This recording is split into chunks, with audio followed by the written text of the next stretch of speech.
The year 2020 has been one many of us would like to forget. And while the GRIDLIFE season was successful in so many ways, we're going to start the 2021 season and hopefully turn the luck around for next year.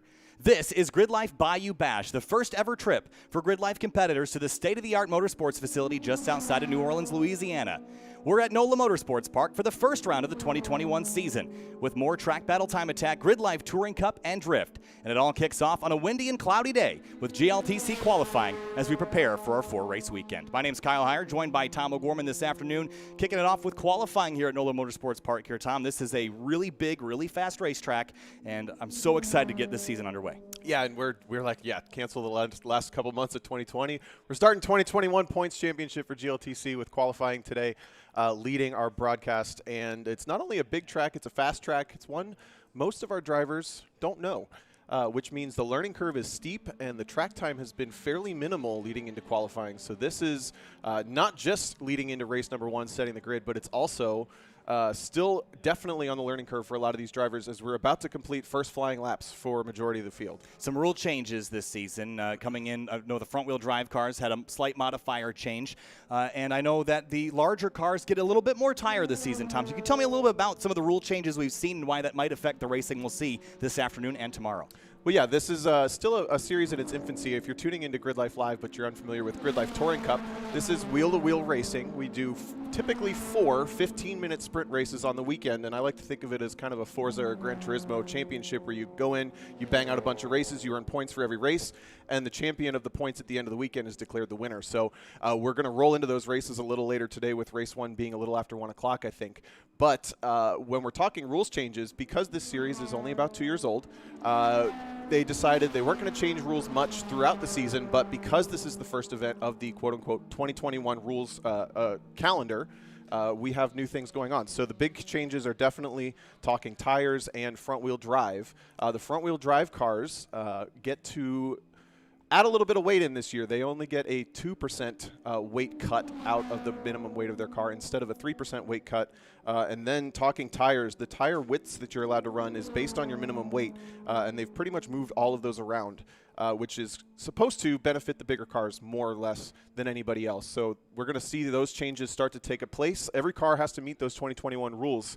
And the first car on track, always one of the cars we talk about, is one of the most affected because it is one of the lone front-wheel drive cars in the series, but it's one of the most successful cars in the series, and that is Eric Coutil, who's rounding the last couple corners here to complete his second flyer now. And he was the fastest in practice this morning, and you can see on the left-hand side of your screen the timing and scoring for the field, and a pretty sizable field for an event that was added sort of mid-2020. And as we look now, of course, we got Eric Coutil at a 152.692. That's the fastest lap we've seen all weekend. Luke McGrew is back in his 2.5 Ecotech swapped Miata with a 154.306. Todd Cayley is back. He broke at Road America in his silver S2000. He's here and ready to be competitive. And Dyson Pham is a driver we have not seen since February. That feels like decades ago. He raced his blue S2000 at Circuit of the Americas and was incredibly competitive. So he's inside the top 5 right now as he jumps ahead of Todd Cayley into the 3rd place. Yeah, and Dyson's one of the only drivers who's been here of the entire field. We have, I think, 18 cars on track, and unfortunately not 19. Womp womp. But yes, we have Dyson Pham's one of the drivers. He's pretty local from Houston, Texas, and one of the few that's actually been to NOLA Motorsports Park. So he's certainly got an advantage coming into this weekend because he's got more laps than anybody, and now he gets the same amount of track time this weekend as everybody else. So good to see him back after racing at COTA last year, another kind of quote-unquote local favorite. So we're only about 8 hours from Houston, and he sits 3rd.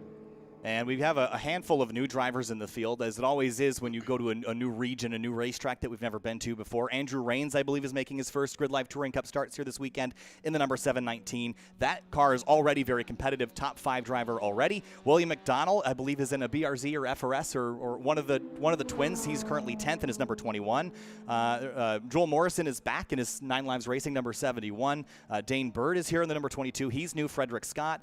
Brian DeFries is not new, but hasn't run a whole lot before. He's here, and Dai Nguyen as well in the number 920 out there on track. So a lot of new names, a lot of new faces, but at the top of the order, kind of par for the course in a good way. We've got a lot of our familiar buddies up front, including Eric Coutil, who continues to lead qualifying by about 2 seconds.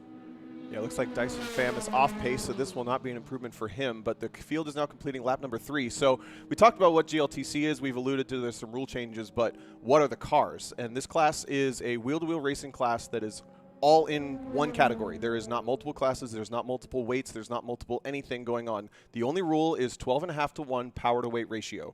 So if your car weighs less, it has to have less power. If it weighs more, it gets to have more power. And then the modifiers of the percentages of weights that we were alluding to are whether you want to run a wing, do you want to run a turbo, do you want to run a different engine, et cetera, et cetera.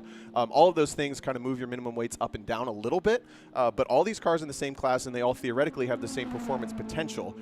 So on that front, that's why we talk about when Eric Coutil's front-wheel drive car has to weigh a little bit more. They took the front-wheel drive modifier down, and that means that he will theoretically get a little bit slower going into next season, which makes him frustrated, and maybe a couple other front-wheel drive cars. But really, the rest of the field is typically, especially in the top 10, usually a rear-wheel drive front-engine chassis. A lot of MX-5s, a lot of S2000s, et cetera, et cetera.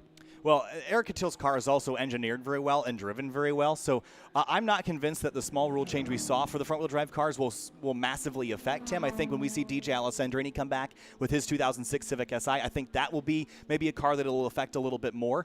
But Coutil continues to have an enormous lead here in qualifying. Luke McGrew jumps into second with a 1:54.210. Todd Cayley's still up there. Dyson Pham, Andrew Rain still top 5. Andy Smedgaard, I believe, is sharing this car this weekend. Yeah, there should be Ronnie Solomon in the car right now, sure. And he got a couple races under his belt for his first race weekend back at GridLife Midwest in October up at Gingerman Raceway. And the deal there was if it rains, Andy drives. If it's dry, Ronnie drives. I think this weekend Andy might just take one race under any circumstance, and Ronnie's going to do most of the weekend, so he sits, I think, 6th on the timing and scoring sheets. But yeah, 2.1 was 2.1 seconds on pole right now for Eric Coutil. Cool to see Andrew Rains out here. I actually know Andrew from back in the pro racing days. He was racing in Pirelli World Challenge, touring cars. Started in a Volkswagen, raced a Civic Si and TCA a little bit, raced a Honda Accord V6 in touring cars. So that is a quote-unquote pro driver, whatever you want to define a pro driver as. He's out here in that car's race some World Racing League, some Champ Car, mostly budget endurance races, and he's actually on the 100 treadwear tire, which means he's on the middle category of tire. He will have less corner and grip, but he gets to weigh less and make more power relative to the other cars. So very experienced driver, a little bit of a different approach, not built for GLTC, but it fits. And he's out here having a good time. Todd Cayley jumps to second on the board, a 1:53.700, brings the gap from first to second down to 1.6 seconds here as we work our way towards the tail end of qualifying here. Again, our format for the race weekend, of course, 4 races, 15-minute sprints. This is not a small racetrack, Tom, but it is a very fast racetrack. So we're going to see 15-minute races feel even shorter than that. They're going to feel incredibly intense, similar to Road America, where you might get only 5 or 6 laps worth of racing. So the intensity is there. And the straightaway here, the front straight, feels like a runway for an airport. It just goes on forever, even though we're running the chicane down at turn 1 end. It is like you're doing terminal velocity by the time you get down there. Yeah, it feels long, and it's bumpy enough to put you airborne in certain places, which makes turn 1 not the best passing opportunity because the track is just incredibly bumpy. We're down here in the swamplands of New Orleans, and the track moves around, which has made certain sections of it real bumpy. A lot of setup changes have gone into these cars to make them more compliant. And then the other part, do we have a track map that we can show, or we're just flying around drones? We're just flying around right now. Okay, cool. So yeah. in general, the track is very high speed. There's a lot of transitional elements. There's a lot of sweeping, kind of tossing the car back and forth. But there is some extremely low speed and completely flat corners. So what that means is a wide variety of corners. And in general, the front-wheel drive cars can be very, very fast in high speed, especially transitional elements. So there's sections of this racetrack that really benefit cars like Eric Coutil's. There's a cool little CRX out there whose driver's name I don't recognize exactly. But those cars excel in those sections, but they kind of suck at low-speed, flat corners. Sure. So there are sections of this track where they're going to race very differently, and I'm super pumped to see how that pans out over the 4 races as the drivers not only learn the track, learn their cars, but learn the strengths and weaknesses relative to the cars around them. There is a car being towed back to the pit lane. I believe that was the number 63? It's Scott Adams, 72. 72, sorry. He was having some transmission issues, actually lost the trans in the car yesterday. They had a new trans in it for today. He missed practice, but it's looking like that car is still not quite healthy. So unfortunate. He's pretty local and has been here a lot as well, so I suspect if that car gets healthy, should be pretty quick. There's a lot of local drivers from other series that have kind of just dipped their toes into GLTC this weekend. Scott's one of them.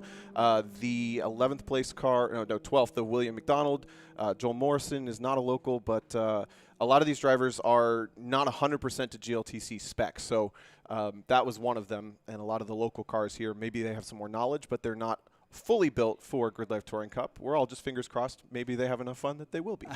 So when you look at the GridLife schedule and the tracks that GLTC races on, we raced on a lot of club-level tracks that are maybe smaller, more technical, and don't necessarily have the super fast sweeping corners that we have here. I'm looking at the backside of the course right now. You see on this shot on the right-hand upper side, those S's that they have to negotiate, Tom. That's a fast section of racetrack, and I think aerodynamics are going to be a huge factor this week. So if you've got a big wing on the back of your car, you're in good shape, I think.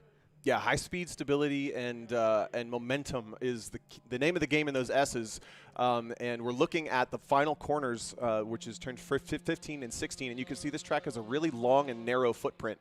So that's the super long front straight. If you're looking on your screen down the left side, we're taking the first right-hand corner that you come to, and then there's some really slow, flat switchbacks. I think the overall elevation change of this track is less than 1 foot, yeah. And that's mostly in the bumps as far as I'm concerned, because you're bouncing up and down the front straightaway. There's a couple other sections. Thinking back to Colorado, going through the banking at Pikes Peak International Raceway, we were bottoming out the frames of the cars, throwing sparks. We're doing that here too. So even though the track is flat, it is absolutely by no means smooth, and that's going to make the wheel-to-wheel racing also really interesting. Yeah, I think the whole elevation change is about 1 foot, and I think that 1 foot probably happens over about 10 feet. You go down, you slam into the ground, and head right back up again. So it's certainly a fairly violent track to watch. Sitting here in the booth this morning, I was watching cars come down the front straightaway. It looked like they were at Sebring, but we're a little northwest of that here this week. So qualifying is coming not quite to a close. There's still a couple cars making their laps around, as I think we've got a checkered flag in hand of the starter here. As we have drivers make their way back around the course. So thoughts on last season versus this season, Tom? I think we saw a lot of really competitive racing, way more competitive than last year, which I'm very encouraged by. Thinking about this is the first round of the 2021 season. Total points reset. Winning formulas not here. They were originally planned to be here, but they were not. We missed them. But think about the points. 4 points was a differential between Eric Cattell and Aaron Lichty at the end of last season after drop races were accounted for. So every round matters in how you run and how you finish. So this is a big one for Cattell.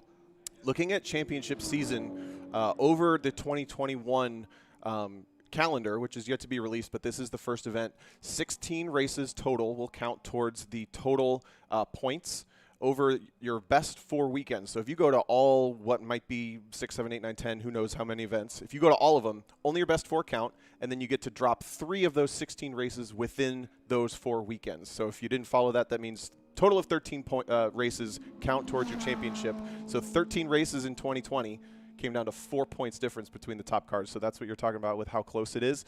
What we typically see is when we branch out of our Midwest bubble, here at GridLife, we get a bigger variety of cars, maybe a little bit wider spread, but also some surprises here and there. So I'm excited to see where those surprises lie in this weekend with different drivers, different cars, different maybe conditions. There's some of that R word in the forecast potentially.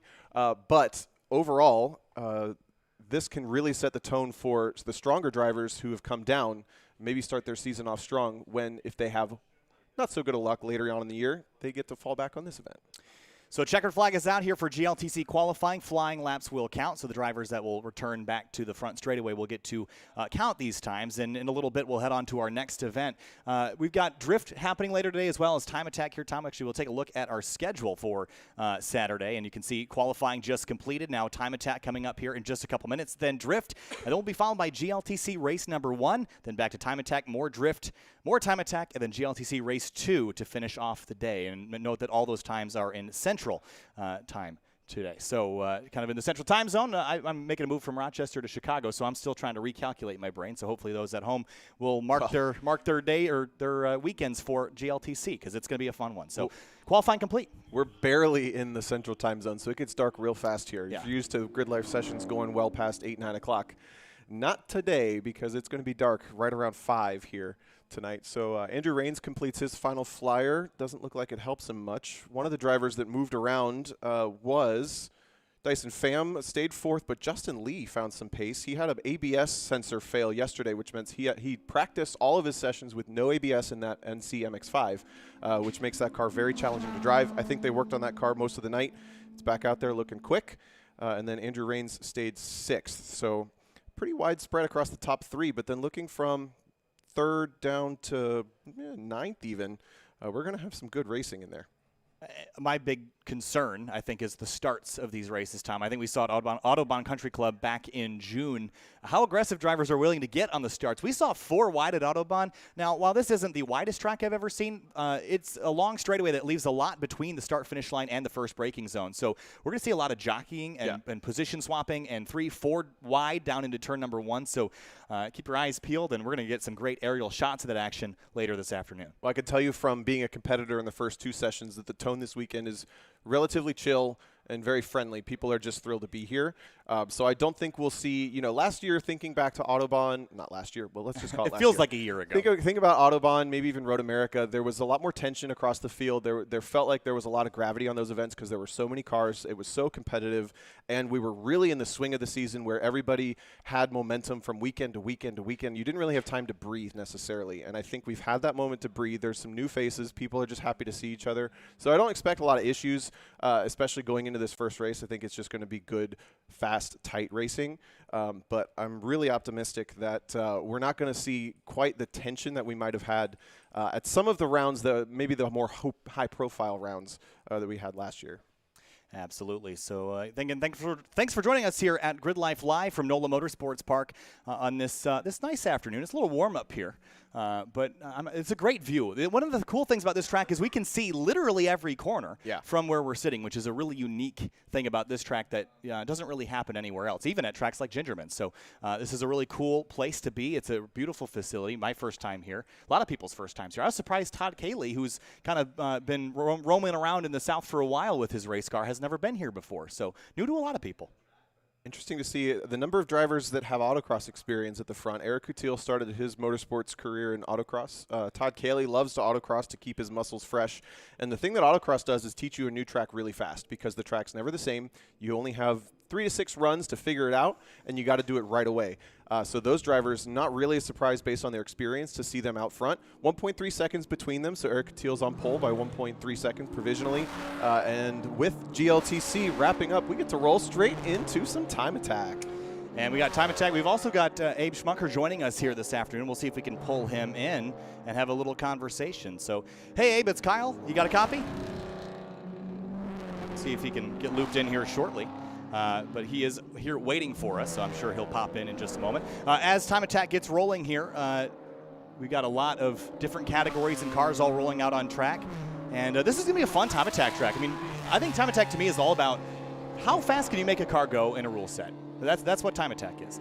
This is a fast track. And when you're going fast, it's fun, Tom. Speed's fun. I'm silly. I was going to say, not to throw you under the bus, but what motorsport isn't that? I mean, that's true. That's a good point. But you make an extremely good point. The time attack is a little more builder and driver combined, where GLTC, there's one formula. You can get there however you want to an extent. But time attack, we have 4 categories. We have multiple classes. We have different theories behind all of those. And this is one where we're a little less familiar with the drivers. The entry list is a little larger, and this will be fun to see. Is there a local that we've just kind of gone under the radar, we don't know about, and they're going to come blow our minds in a little bit? The other part of it is, you mentioned this track is very fast, and for the most part, very high speed, very fast flowy. We're going to watch these cars come into the S's, and we'll talk through those S's. This is turn 8. It's a basically flat-out right-hander following that red Corvette, and then you chuck the car left, check the brakes just a little bit, but you're still over 100 miles an hour as you hang on for the left-hander, chuck it back to the right. You want to keep it as far to the track, right of the track as you can, and now you're on the rest of the straightaway before a big braking zone. And all of that is all aero. So these cars that have aero maybe have a different strategy for some other tracks in their repertoire that maybe don't need aero so much. This track needs it, and they may be a little caught off guard by that. So now I think we got Abe joining us here. Abe, you got a copy now? How you doing, Abe? Good to hear from you. So this afternoon we got time attack rolling now, and cars on track for the first time this afternoon for time attack. And, Tom, if you're ready to go, we'll have you back for GLTC race number 1 later today. So we'll let you. I'll hang if you want to hang. You're welcome to hang. We're just kind of hanging out up here. So, Abe, welcome. Time Attack NOLA. Tell me about this place and tell me about about time attack and maybe what we should expect this season, as this is our first 2021 round.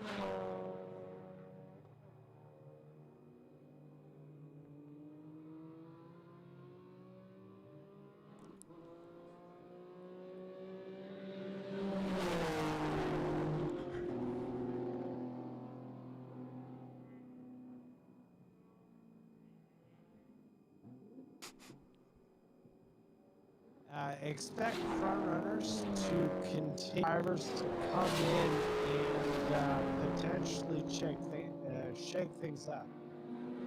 All right, so cars on track. We got Drew Cleaver out there, I believe. Is it Drew Cleaver in the blue? Yeah. The blue Tesla Model 3. So that car upset.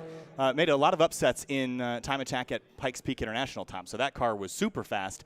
This track probably doesn't play into its strengths quite as much as that track did. So, but the EV thing is big this year, and I think we're going to see more of them across the schedule. Well, sure. That kind of plays back into what I was just talking about with different preps and different tracks, leaning into the strengths and weaknesses of different cars. So going back to Pikes Peak International Raceway, we have one big, long sweeper bank that is a really big bump. You need a softer car for that. And then it's basically 3 hairpins, point, shoot, point, shoot, point, shoot.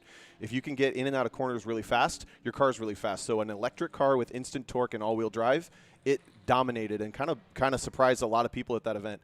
Here, it is probably going to struggle quite a bit because there's a lot of fast, flowy. It weighs 4,400 pounds. It's massively heavy. And just carrying momentum, transitioning that weight back and forth through those S's alone is going to be way more work than pointing and shooting at a track like Pikes Peak. So I don't expect him to blow our minds quite as much at this track. He might. I hope he does. But that's going to be more into the strength of the cars with aero. I think unlimited cars running Hoosiers at this track will be benefited because it's so flat. And first lap's completing, so we're going to start to see what the storylines look like. So across the line first, we got timing up Casey Jones in the 281 and Unlimited in the 154.22 is the fastest lap we've seen so far. Dustin Nixon in second. And that was, I believe, I'm going to get the classifications up here. That's a street GT car. No, that's Chris Bickford just jumps in there. Dustin Nixon is in the track-modified rear-wheel drive category. So Bickford jumps up in his Corvette to a 155.930. And, of course, the street mod presented by FCP Euro. That category last season was incredibly intense, and that is not going to be any different here today. Yeah, I don't know if Abe's still here. Maybe he can give us a quick rundown of the 5 main categories that we have in time attack. Because it's not like GLTC where we can say it's one class, they're all the same. These cars are very different across the board. Yeah, I am here. I don't know if you guys can hear me very Abe, well, you sound like you've been drinking since yesterday at noon.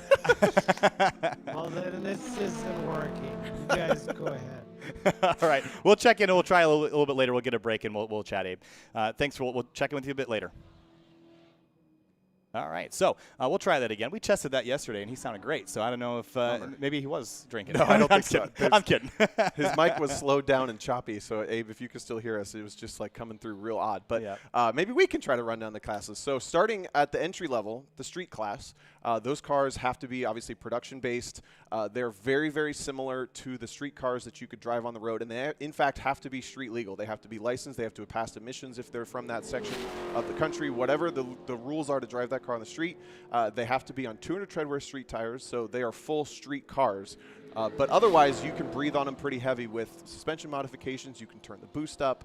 There is no aftermarket bodywork allowed, anything like that. So if you see a pretty stock-looking car, it's probably in the street category. Then we have Street GT, which is a spin-off of that category. Very similar rule set, but it's for bigger displacement V8s, rear-wheel drive, faster cars like a Corvette, Camaro, Mustang, because those cars just didn't really play well with the majority of the street category outside of their rule set.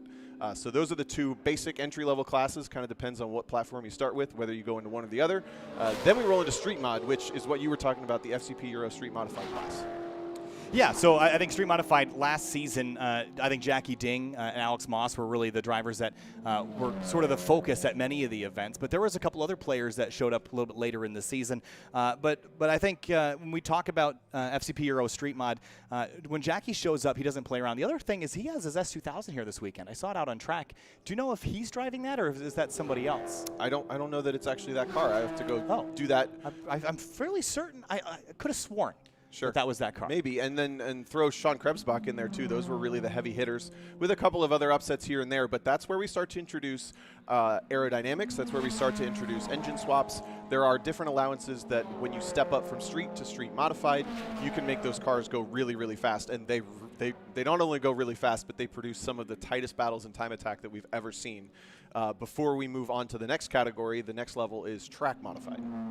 Yeah, track modified is basically the next step up, and the track mod category has been dominated by C5 and C6 Corvettes the last couple seasons. Jeremy Swenson is one of those drivers that kind of brings out their buddies, and they go crush it. At Mid-Ohio, I think they were all podium in the category. So those cars are a whole next level above the street modified class. And then, I think that's always an interesting battle. And I think towards the end of this season, it was actually probably the one to watch over street modified. So I think there's that category is an interesting one that seems to be like the answer is always Corvette, but maybe that'll be different this year. Yeah, maybe or maybe not. But track modified is where they're allowed to start using a little bit better tire. They can go down to 100 treadwear tires. They can go pretty much as wide as they want. They can throw turbos on cars. So Ferris Khartoumi, that's a twin turbo V8 Corvette. Pretty much unlimited aero, not entirely unlimited, but as near as makes no difference, unlimited aero. Those cars are absolutely rowdy, and like you said, it really had a breath of fresh air into it last year and some pretty serious competition over the last two before we finally get to unlimited. Yeah, unlimited is basically, just whatever you want to do it. And we've been missing a lot of our unlimited drivers.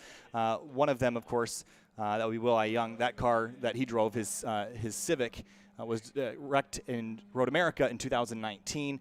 That car has, I don't know if it's been rebuilt or they're building another one just like it, but he's coming back at some point. And those cars are basically the top limit, Tom. They're what you can do with engineering and driver. Yep. You get one lap to really show your stuff, and those cars bring technology to the absolute limit. And outside of being a production-based car from axle to axle, pretty much from the interior section of the car, they can do whatever they want, as much aero, as much whatever engine you want, whatever tire you want.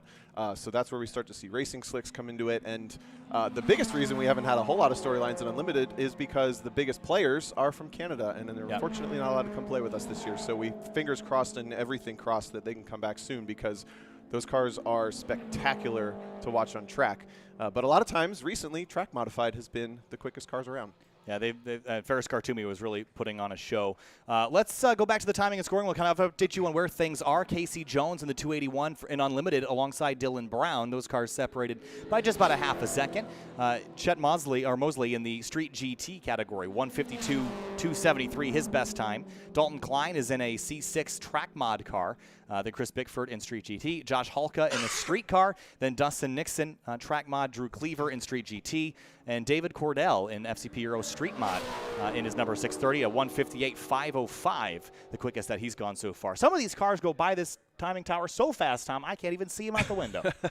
Yeah, and time attack format-wise, pretty straightforward. Fastest lap wins. They get a bunch of sessions over the last couple of days. Yesterday was pretty much all practice. Today, the session we're watching now is the first of the competition sessions. And it more or less counts as qualifying because there was no grid to work off of. So whatever the fastest laps for the cars this session are, they will be gridded in that order and sent out in that order for the rest of the weekend. And whenever and however you can run your fastest lap, that is the one that will count.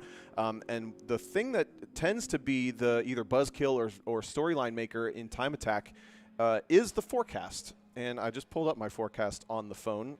I'm going to hold you off right now just because we've got a car off track. I just want to see who that is. It's a Silver S2000. That's the 400. It's actually a J35 swapped, so it's a V6 swapped into an S2000. And I know that because I met the driver last night. That's Chase Johnston, and he helped me with my S2000 a little bit. Yeah, he is an FCP Euro street mod car, and he had not yet turned a lap, so that's an unfortunate way to start this session. Saw that car up on the jacks a little earlier today, so they might be having some driveline issues. Street modified cars, you can swap engines in. That's out of a Honda Odyssey, 3.5 liter V6, and I bet it rips, but unfortunately not so rippy right now. So 10 minutes into this session, and looks like Ethan Swindell comes across the line in 17th in a street front-wheel drive car. I don't think our boys from Gears and Gasoline are here this weekend, are they? I don't think so. They're doing RX-7 stuff. Yeah, they're like going head-to-head with the K versus rotary Doritos RX-7s, and maybe they're distracted. Yeah, they might be. We're missing Ben Thorne and crew this weekend, unfortunately. But I'd say the car counts in general have been pretty solid this weekend. And even GLTC, the strength of the field that we have is really solid. And in track battle time attack, also very competitive up at the front here. So. Only about half the cars on track. They're split into half, so we had 20 cars go out for time attack A. Another group of cars will go out for time attack B. And there are definitely some players in that one. But right now, the fastest lap of GRIDLIFE Bayou Bash is a 148.8 by Casey Jones. And checkered flag is out for this session. Only about 12 minutes in. And we'll move on to the next one here shortly. But flag stand has the checkers. And once again, while we're waiting for the field to come back around, we will show you once more our Saturday schedule for this afternoon. Time attack's what you're watching right now. Drift at 1:20. And we'll be back for GLTC Race 1 at 1:50 p.m. Central. So excited to get that underway. I cannot wait to see the field of 20 drivers rocketing down the front straight. Then we'll be back for Time Attack Drift, Time Attack once more, and then GLTC Race 2 to end the day. And we talked earlier about the time zone. It got dark, like pitch black at 5:30 last night. 4 o'clock is going to be dusk here. So headlights on, LEDs on. I know some drivers have underglow or LED strips, and it's going to look like a party out there. Yeah, and the other thing going on here at GRIDLIFE Bayou Bash, I don't know what time it's happening, and unfortunately we don't have the opportunity to live stream it, but GRIDLIFE Double Drift is going on the kart track, which to me the format for that sounds so cool. I can't wait to watch it because the idea is kind of stolen out of, I heard it compared to ice skating, where you can, or monster trucks. Monster trucks is a better analogy, where you can, you get a 90-second window to do whatever you want to impress the judges as much as you possibly can. And here at NOLA Motorsports Park, there is a infinite configuration go-kart track that allows the drivers to basically do whatever they want on whatever format or layout they want, and within 90 seconds, 2 cars will go out as a team and try to be as impressive as they possibly can, freestyle drifting. So again, we'll have the opportunity to show that. We will have a ton of content about it, I'm sure, but that is on a separate track here, and that'll be happening a little later tonight, which means, of course, neons, lights, flashy boys, and smoke. My favorite, absolutely. Let's bring our sponsors in. We got a bunch of partners with us this season and for GRIDLIFE Live, and I'd like to bring those to us now. So we'll thank all of our partners for being here. Falken, the RT660 tire, peak performance inspired by enthusiasts. They're good. They are good. FCP Euro, every part you buy is guaranteed for life. 303 Performance, 303 Graphene Nano Spray Coating, the future of exterior protection. And Mike's Harder, Tom. Dude, that's sweet. Maybe that's what Abe was drinking. That might be. I still need one. I still have not found one. Let's get one. Hawk Performance, race proven, street legal. And GRIDLIFE Live is brought to you by BC Racing. Go for gold with BC Racing's highly engineered custom coilovers that puts you in control of every driving condition. Hybrid Racing, premium Honda racing gear. And as the field whirls their way back around to the pit lane here, we'll get our next group out on track in just a moment. And conditions were kind of wet, transitioning to dry this morning. A lot of puddles around here, and we mentioned all the bumps. They sort of act like little cups for water around the track, and you had to kind of dodge them going down the front straightaway. But I don't think that the conditions in terms of the dampness of the track, I think that's pretty much gone. Well, yeah, the dampness is definitely gone. There's still some puddles, and what's interesting is you mentioned with the bumps, it's kind of random. Like, it's not necessarily on the line, off the line. Some places it's completely a non-factor, but other places it's a lake at the apex. So when we're talking time attack and we're talking GLTC, that is certainly going to affect what's going on. The drifters, I mean, who cares? Maybe you just splash and that's extra points. I don't know. But I would be trying it. And it started raining about midnight last night, rained pretty much most of the night. We started with totally wet conditions this morning for some HPDEs and some GLTC practices. But it dried out pretty quick other than those lakes. And as we talked about the forecast before we shifted away, the chance of rain just kind of increases gradually as we get later and later into the day, right up to and including right about when the track goes cold. So things could, at any moment, get damp and get interesting here at NOLA Motorsports. So quiet track here this afternoon as we wait for the next group of time attack drivers. Yeah, still the J35 S2000 of Chase Johnston that's stranded out on course with numerous safety vehicles. Looks like some sort of driveline issue that requires a rollback. So we're going to yank that car up on a trailer, bring it inside, and then finish the other half of our time attack field. I think our time attack field is around 40 cars this weekend. Sounds about right. With two groups. I know fresh wounds for you, Tom, after this morning's practice session. I don't want to talk about it. Okay. All right. No, what were you going to say? Go ahead. No, I was going to ask, obviously didn't get a chance to race here at NOLA, but AP2 S2000, motor expired this morning. What's the plan? What are we doing? Do we know yet? Oh, I don't know. Oh, you don't know? If anybody has any ideas, let me know. LS swap. I'm all ears. I'm just kidding. don't ask LS swap it. Maybe I should call FCP Euro and see if they want to do anything crazy European to a otherwise not so European car. We love our buddies at FCP Euro, and you know what's so cool about that, Tom, is the parts by guarantee. Basically, if you buy a part from FCP Euro, I don't care if it's if it's brakes, if it's consumables, I don't care what it is. You buy it, it's guaranteed for life. You can use it and send it back. I mean, that's if it breaks. I mean, that's pretty incredible. Yeah, it's wild. And our guys at FCP, we love them. And yeah, I think that'd be awesome to have like I don't know, maybe an M3 or something. I was and say, build maybe like maybe FCP. an M54, an S54, S2000, or yeah, they've run a Mercedes in the series before in GLTC.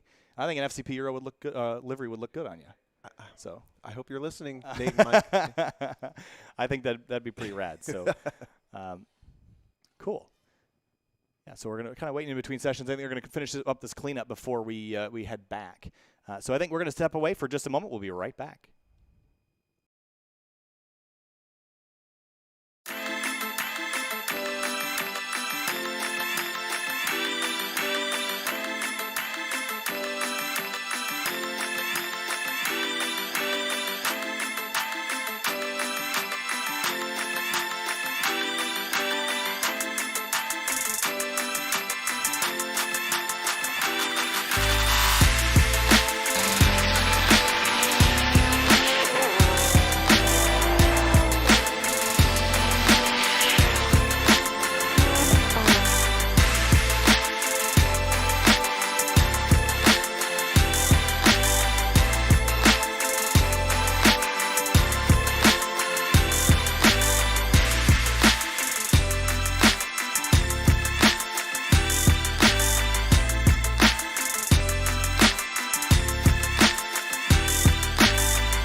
Welcome to FCP Euro, your #1 online source for European car parts. Since 2001, the team here has been serving the community with hand-assembled kits, comprehensive product information, and the lifetime replacement guarantee, all packed and shipped by our distribution center team.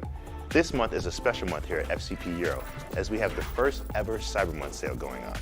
So head to coupons.fcpeuro.com to find the best deals of the year, and thank you for your support.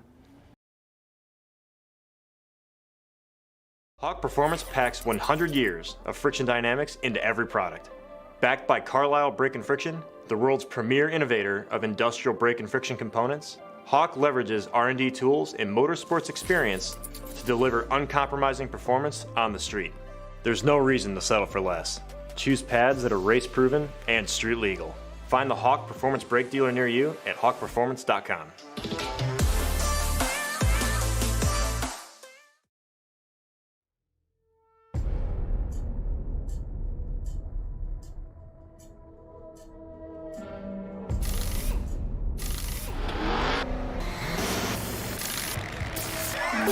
Every point counts.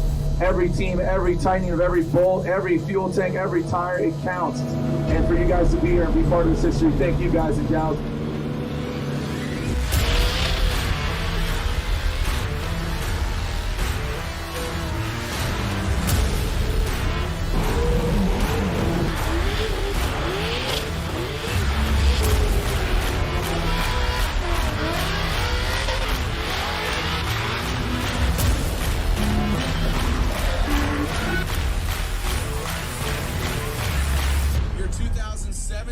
Our 2018, your 2019 Formula Drift Black Magic Pro Champion with the three-peat, the first ever Formula Drift three-peat behind the wheel. That was the Ward House Drift Team Falken Tires S15.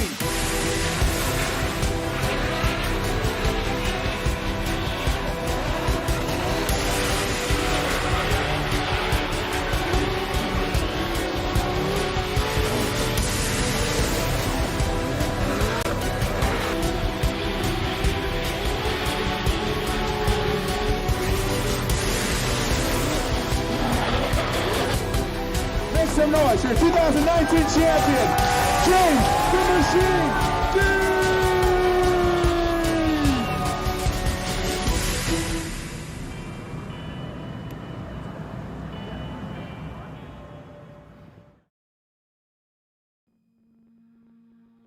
Back live at GridLife Live for NOLA Motorsports Park 2021 Bayou Bash. My name's Kyle Heyer, joined by Tom O'Gorman. Continuing with Time Attack Group B now out on track here, Tom. And the next group of cars are making their way around for the second session of the day. See a lot of familiar faces, so this will be cool. And I'm also now monitoring the live chats on Facebook and YouTube. So if you want to know anything, send us some messages. I've been scrolling up and down, and I got some interesting talking points as well. But in Time Attack B, again, this is the first time session of GridLife Bayou Bash, which means it is kind of qualifying. Cars not gridded in any particular order, cars not separated by any particular class, but this will set the tone for the rest of the race weekend. So it is rather critical to get yourself spaced out, get at least one clean lap. And the first car across the line was Joel Morrison. Sorry, that's not Joel Morrison. That's Scott. Who is that? I thought that was Scott Hollingsworth across the line, but he didn't tick the timer. In the black with some teal S2000 on the camera. We got 3 drones in the air to bring you the action from NOLA Motorsports. So cars on track. Jeremy Bailey, the first one across the line. Then Michael Omick, Kane Ding. Whoa, there's cars side by side on the front stretch making some thundering sounds. Pretty cool to hear. And there's so many new names. I know Alex Westergaard's been around, Cal Fortner's been around, Ken DeVries has been around, but there's so many other new names. Jeremy Poison's also out on track in, I believe, his C8 Corvette. Yes. The number 22. So he should be out there having some fun. Tori Skursky's back in street. Skursky is a street rear-wheel drive car. And a handful of other drivers that are new. Joel Phillips across the line in the 44. That's an unlimited car. As the cars come across the line. So you see them panning down the back straightaway here and heading into the S's complex. Tom, this area is going to be challenging in the wheel-to-wheel stuff later this afternoon because of how fast you have to enter and how online you have to be. But in Time Attack, when you're by yourself, this is all about carrying that momentum. Boy, it's not any easier, I'll tell you that. And one of the questions I scrolled up to find Dewey DeWitt, I thought he was here, but if he's not, He's commenting from home, and he wants to know what's the balance of the track. Is there a power car or a handling car? Is there a kind of car that's going to excel here at NOLA Motorsports Park? And as we pan around, I'll try to talk you through the different sections. If you weren't with us earlier on GridLife Live, but this is a 16-corner, relatively long and relatively fast track down here in New Orleans. It is less than a foot of elevation, so it's flat by elevation standards, but it is also incredibly bumpy. And it starts off with this incredibly long front straight as drivers are finishing their first flying laps. It is a full mile in length if you're not running the first couple cutouts that we are running. But there's a heavy braking zone into a really fast right-hander into turn 1. And that is kind of the tone of the entire track. It's very high speed. It almost reminds me of a flat Road Atlanta almost, or a flat, I'm trying to think of other high-speed tracks that, you know, before I start saying whether it's a fast power track or a fast handling track, it's a pretty ballsy track, to be honest. And you got to kind of know where you're going. You got to know your car pretty well and understand how the momentum is going to carry you, not only through transitional elements like those S's, through really fast entries, but also factoring in where does my car land when I hit a big bump at the apex. So there's probably some locals here that know stuff about this track that the rest of the field, maybe the familiar names we know, are going to be figuring out through the flow of this whole event. Well, I think you mentioned it's kind of a ballsy track. You know, what's interesting about this particular track, and we mentioned it this morning, are the bumps here. That's something that if you've been here before and you've learned and you've experienced, you know where those bumps are. Yeah. You know how to attack the racetrack and how to set your car up to handle those bumps. If you're new here, yeah, you have to learn the layout, you have to learn the braking zones, and then you have to figure out what's my car doing on the bumps and how do you avoid them. And you can't see them just by looking. Sure. It's something that you have to feel out, and that's what's so challenging. And here's an amazing look at those S's. So turn 8, the right-hander leading in is flat out. You dab of the brakes, chuck the car to the left, sweep through, trying to stay ahead of the car, kind of backsiding all those curbs. You can use the curbs. They're actually flatter than the track itself.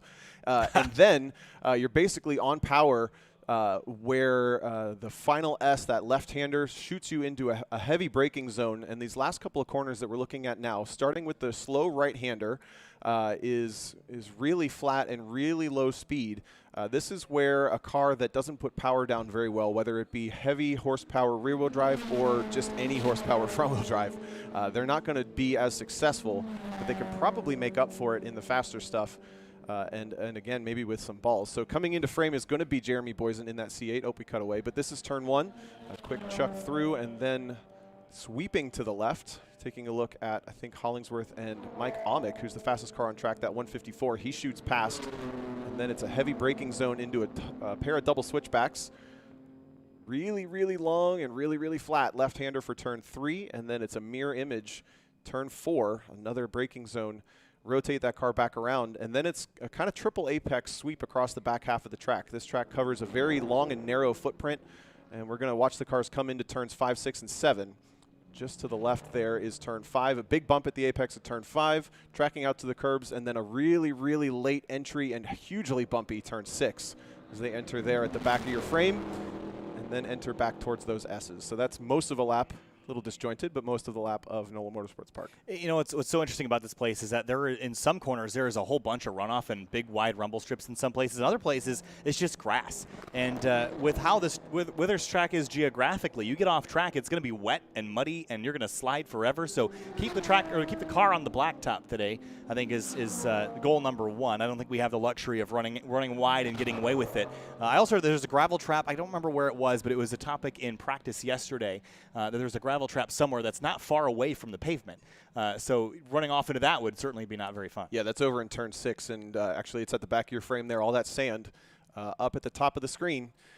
I think Adam Jabay put it best. It tends to turtle a car if you go in there, which is not necessarily good. I don't need to expand on what that is. But there's an interesting point. Tony Skursky at the apex. Go ahead. You're going to point out that water. Yeah, so this is the same discussion that we had at Mid-Ohio Sports Car Course when it rained earlier this year, is that the way curbing sits, the water runs off it, and it ends up sitting between the edge of the curbing and the pavement, and it kind of collects in little pools. So the longest time for the rain to dry up is always on the rumble strips or inside the rumble strips. So I would stay off the curbing right now. I would stay far away from it, because if you land in that and you've got load on the car, you're going to spin it out or slide or slip. So you might have to wait a little longer for the track to dry out completely. I mean, the rest of the surface is fine, but it's going to pool in the cracks by the curbing and rumble strips here. I'm curious if anybody gets adventurous, decides to straddle the puddle by going half on the curb and half off. I don't know if you can get away with it. I mean, that's what I want to do. I would be a little tempted to try it, to be honest. But someone asked how the weather's looking. It's pretty overcast. It's a little breezy. It's cooled off throughout this entire day. So the highest temps were this morning, and we're dipping close to under 70-degree weather. Womp womp, way down here in New Orleans, right up in the north, y'all. We got we got 70 degrees still down here, and it feels cold. But the threat of rain is looming. In pretty much any moment, it could start to sprinkle and rain. We're really fingers crossed we don't. If you heard the bumps, but it might. Hey, boys. Can you hear me better yes, this we time? got you. Finally. Yes, we have you. Welcome. Great. All right. I might have to turn you down so- just a little bit, but we're getting there. All right. I got you. So I'm back here, and I'm looking at car number 401. That's Alex Moss's Time Attack Retirement Project, which is a K-Swap S2000. Cool. And, well, there you go, Tom. What does that mean? It's the same thing he's already been doing. How is it different? Well, it's intended to be his GLTC car. So he made a purchase a couple of weeks ago and went down, I think, to Texas to pick up a car. And he'll be building it for Time Attack, I think, in 2022.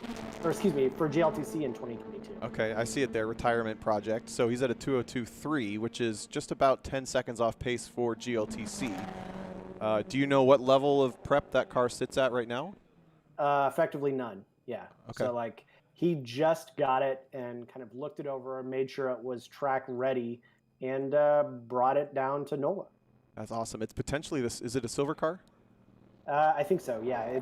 It's pretty rough looking, but I think he's going to try and clean it up and make it his GLTC project when he finishes his Time Attack campaign. Jeez, how do you really feel, Abe? Yeah, I was actually him at the bottom of your frame. He's crazy sideways right now. I actually wonder if that's even him driving, but if it is, he's in full drift mode. The question is if it's Andy Smedgard, who's been in drift mode on the drift pad all morning. And that car he's having the most fun, I think, of anybody, even though he's about mid-pack there at the 202.3. So we've had Time Attack drivers come over to GLTC, and now we're losing Andy from GLTC to drift. I think that's maybe the next wave, right?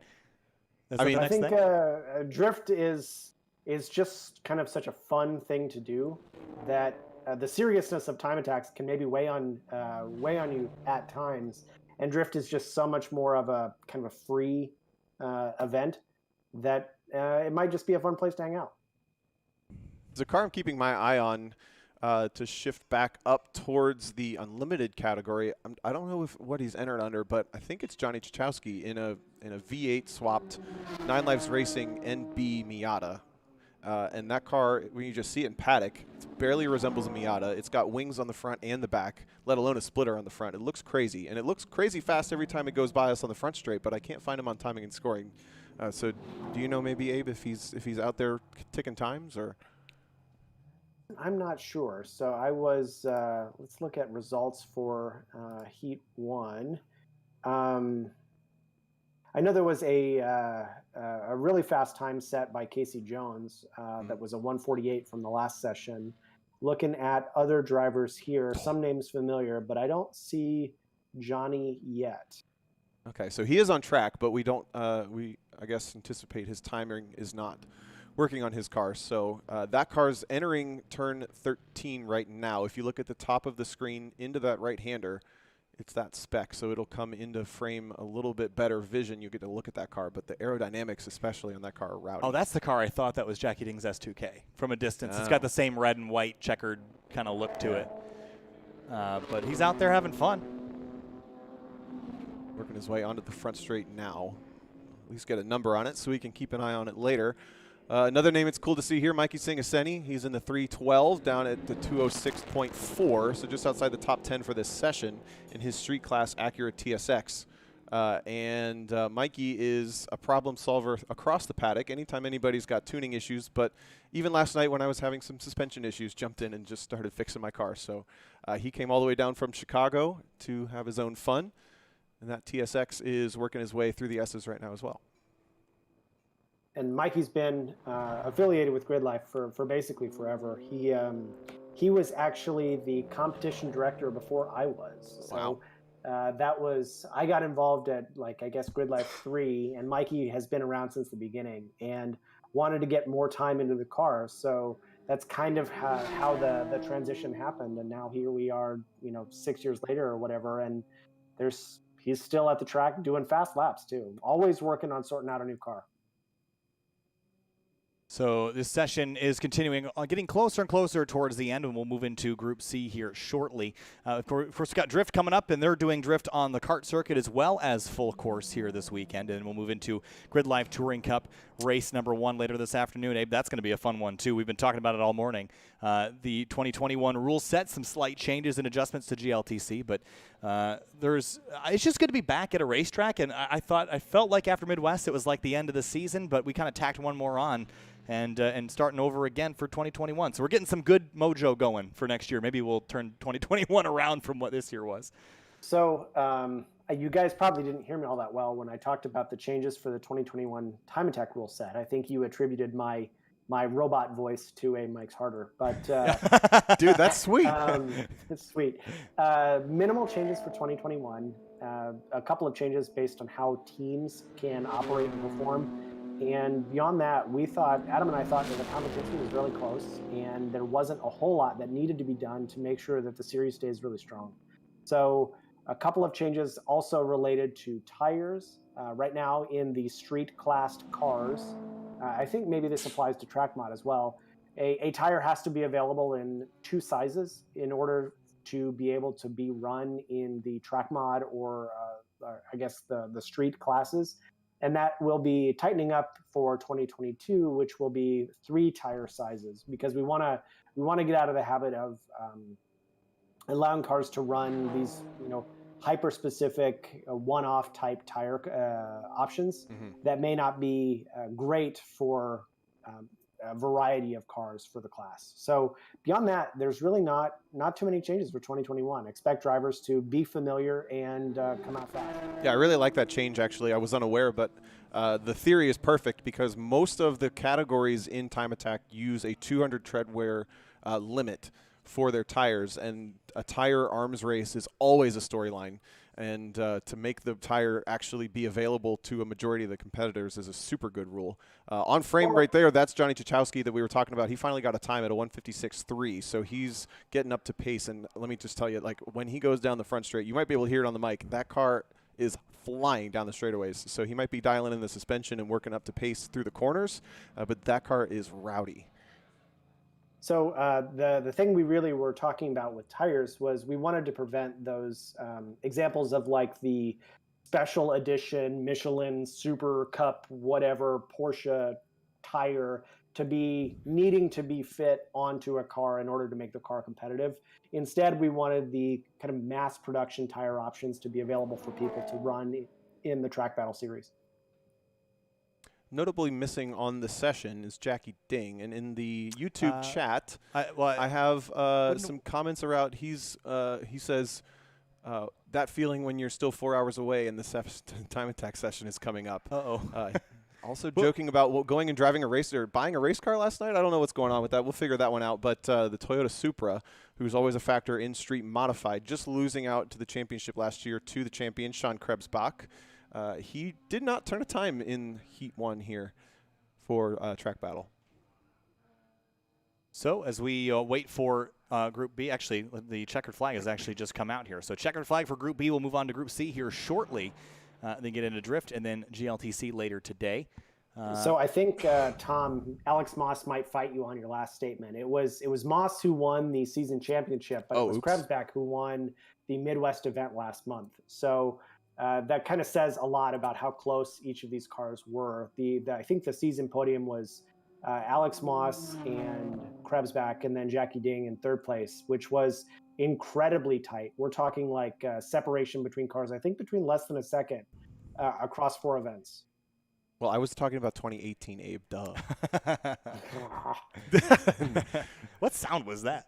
Mike's harder again. Sorry. Anyway, it's a Mark Harder, yeah. As we got some vehicles rolling out on the racetrack, I am looking to see if there's someone out there between Group B and Group C. I'm also hearing that there is some light precipitation in the area, which is going to restrict our drone coverage for the time being. But hopefully by GLTC, we'll have those things back up and rolling. And there's a rollback also rolling out on the racetrack. I don't see a car out there, but I'm willing to bet that there is one somewhere. And, they're actually, they're pulling off to the, I think they're maybe just be restaging as they're pulling off into a cutout just past, a couple hundred yards past the start-finish line. So maybe just restaging for, or cutting across to get somebody else. I don't know. I can't see. So in the Time Attack B field, there is car number 125, Kevin Head, who is a rotary enthusiast. He's got an FC RX-7 that is gorgeous. And I think just in the last couple of weeks kind of got everything finished to come out and run this event. So super excited to have him here. He's a Slip Angle listener, which means we love him. And just kind of really happy the car's coming together for him. Yeah, Slip Angle podcast. Dave, tell me about that. I know I've listened before, but to those that might not be familiar, so the Slip Angle podcast, I think both you and Tom have been guests on before, but it's a podcast that is affiliated with GridLife. Adam and I co-host the show, and we talk about all kinds of things that are happening in the Midwest in the track scene. Often GridLife heavy, but there are we're kind of in connection with other series as well to figure out who's doing what and where, and where drivers are going fast, and we chit chat and we talk about RVs and pretty much anything that's of interest. So real quick, Abe, going back to the tire discussion, Ron Mullet on Facebook wants to know, does that make the ACR Kumo still usable in 2022? In 2022, I believe that we are expecting that the ACR tire will be excluded for 2022. So sorry, Ron, but as far as setup goes on cars, we really didn't like that everybody was struggling to find those tire options in order to make their cars fast. And in case our FCP Euro friends are listening, we've got pitches for an S65 swapped S2000 and a B58 swapped S2000. I don't know what that means, but I'm down. B58 is the engine that's in the new Supra. Is that right? It sounds Audi to me, but I don't know. That sounds right, I think. I mean, I'm the last person anyone should be asking me about engines. But I don't know. Yeah. Someone else wants to know how moist the track is. We just mentioned there's a little bit of moisture falling from the sky. You can see droplets on our static camera there on the front straight. But you also probably saw all of our drift buddies going out onto the track. I was mistaken. It's not Group C. We've got drift coming out because I was about to be really embarrassed when I said Group C is out there. We got guys slipping and sliding around all over the place. But they're going to be doing shredding some skids. We don't have our buddy Jared DeAnda here this weekend, but we'll do our best to cover what we can. This is an interesting track to drift because there's a lot of really good flowing segments where I think you could slide around quite a bit. But, Abe, it's such a fast racetrack that drifting on a place like this is going to be tricky, to say the least. Well, I'm kind of looking at the track layout, and it switches back on itself so many times that it does seem like the entire course is an opportunity to drift, back and forth and transition. And it should be a lot of fun for drivers, I'd imagine.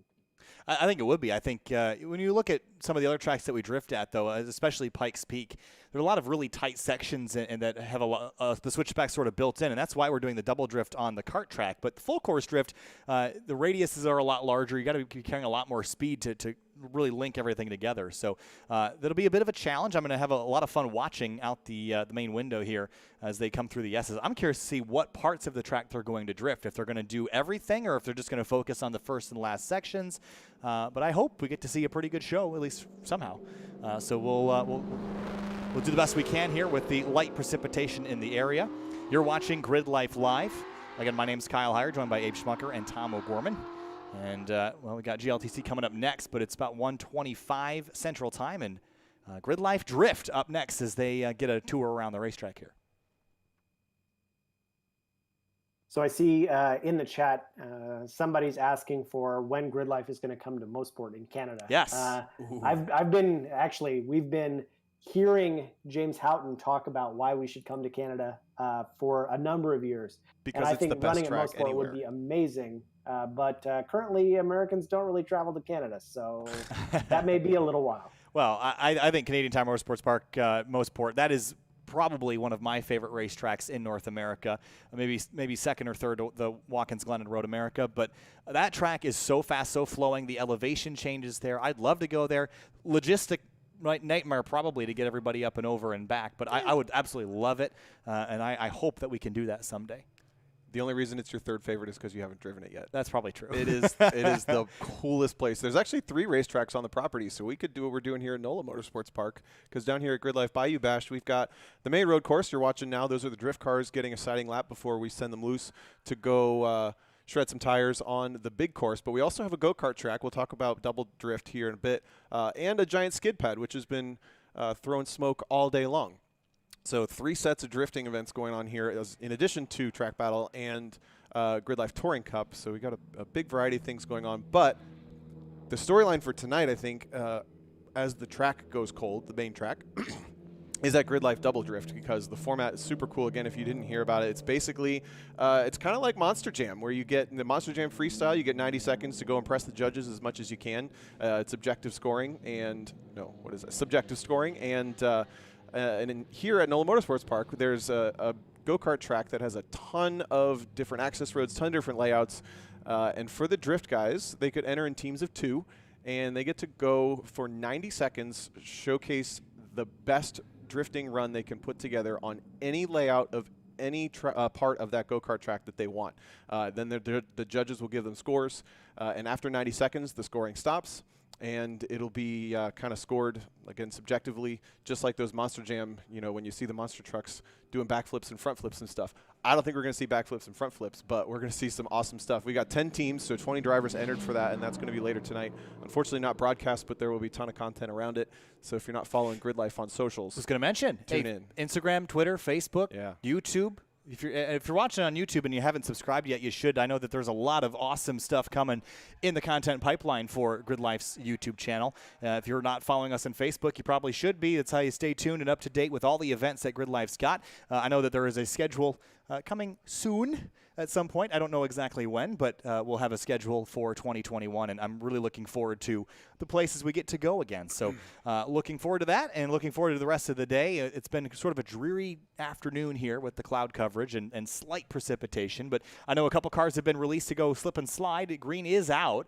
It's going to be a little while before they get back to us, I believe. So well, hopefully we can throw the drones back up eventually. Maybe we're doing batteries, maybe we're waiting on rain, but we're doing full course drifting. So all the track you were just watching for Time Attack, we're drifting the whole thing, and I want to see these guys come into the S's. You're coming into those S's at 130, 140 miles an hour in a top Time Attack car. These drift cars have more power than that, and you can guarantee that these guys are going to be tossing it in.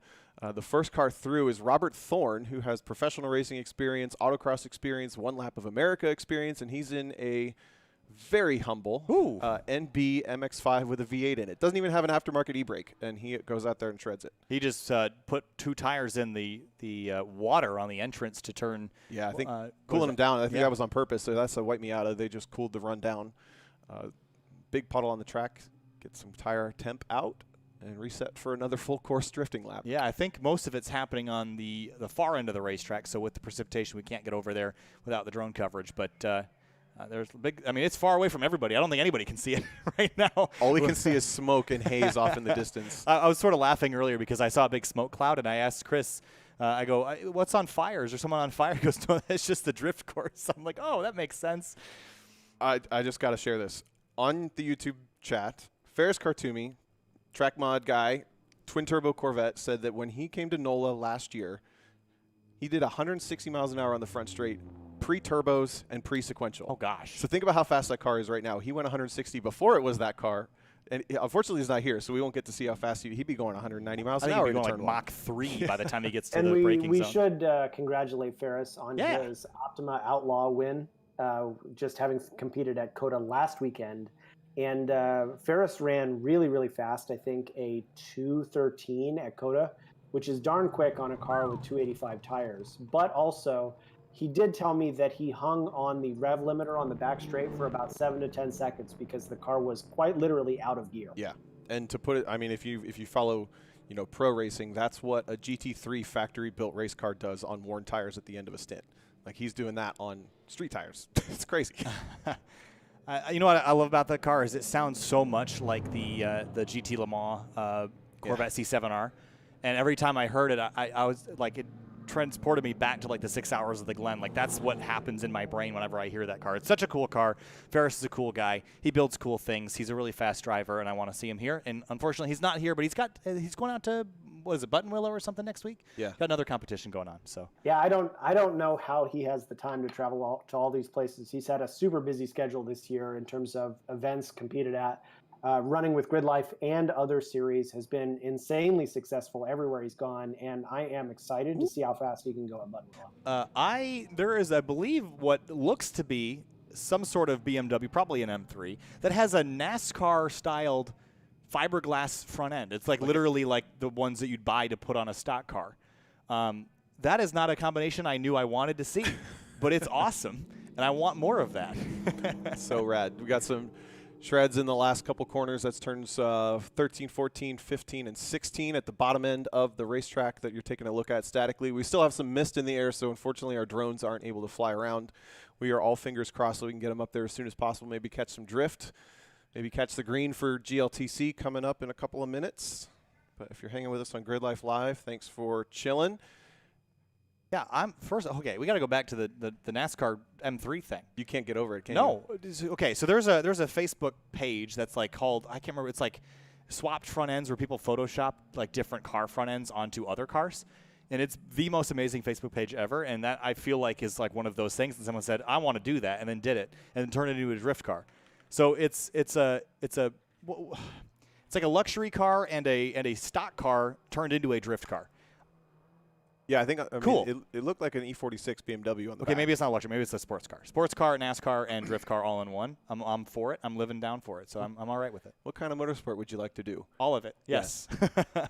Give it to me. All right. So haze in the air. That's how you know it's GridLife Drift going on. Well, I was gonna say if you're like bored, you're trying to figure out why there aren't any cars. They're drifting the full circuit here. Do you know how long it is? 3 point. It's long, 3 miles ish. The fastest time attack lap is just almost 2 minutes long. These guys are drifting, so they're going a little slower, and it just takes forever. Like there's tons of smoke all across the horizon. They're drifting the whole track. There's someone finally coming into frame. Yeah. Shred it, bro. I love it. I love watching drift. Holy cow, that's a lot of smoke. It is a lot of smoke.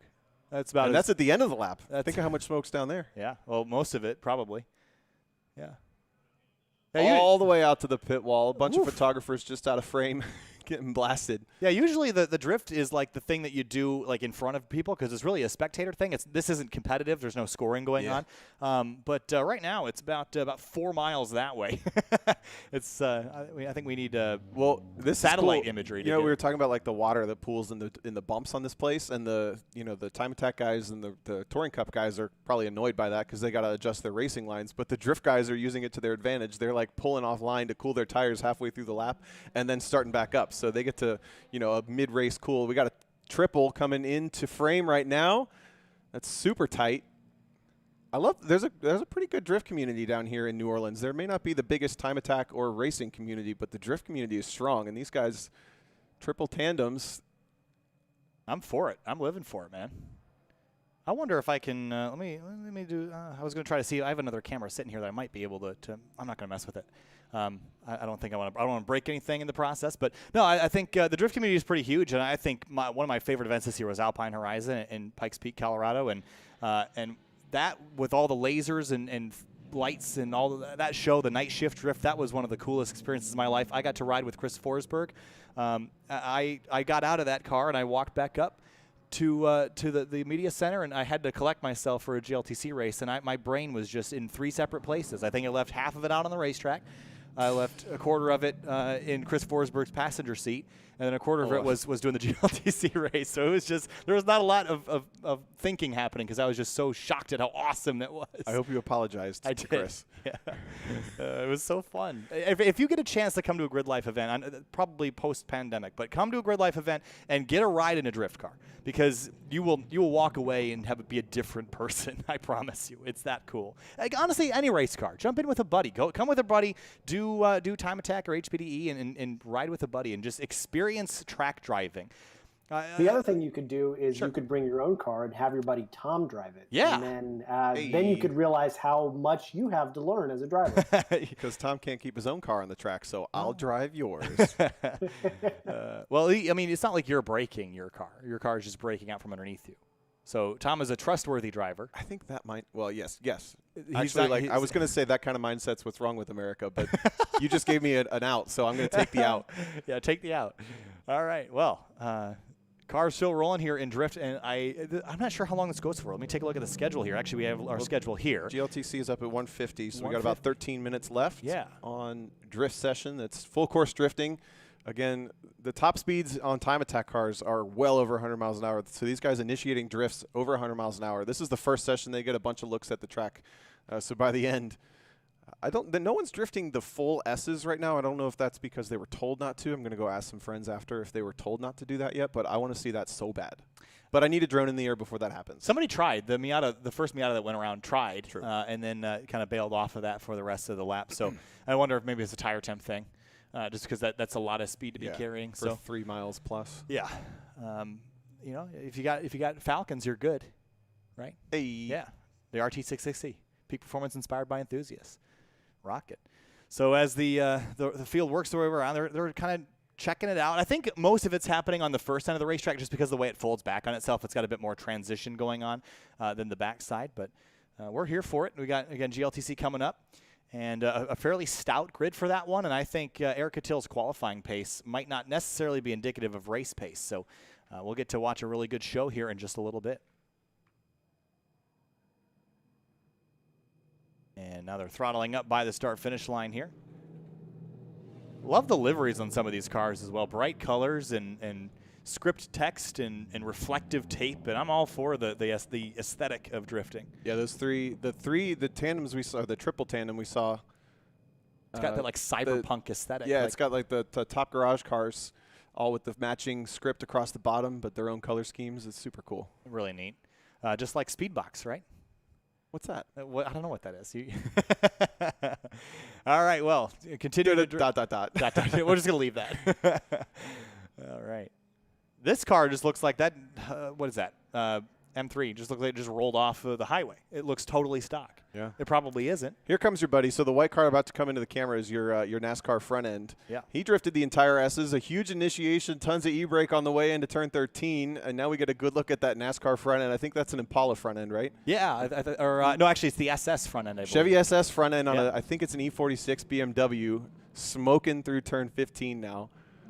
It's pretty awesome. I can't wait. We're going to get a good look at it down the front straight. Did you notice it the first time? Yeah, I did, but I didn't know what to call it. And I was like, I thought it was one of those I like think track special cars, but you're totally right. It's 1,000% a NASCAR front end. You know, I think why would you do that? And the answer is because I think this is probably the composite panel that you would get for an ARCA car or a lower level NASCAR car. So those front ends are actually I'm 100% into that. They're relatively so inexpensive. Cool. It is cool though. I mean, so if you break it, they're like $100. Yeah, definitely an E46 sedan. And look at that top garage tandem we just saw through the last couple corners. I think they know where the camera's pointing because everyone else is putting on a show way off camera. Yeah. They're like, no, we're going to keep the tires cool. Yeah, put on a show. And here they come rolling past now as we continue the drift sesh here, bro.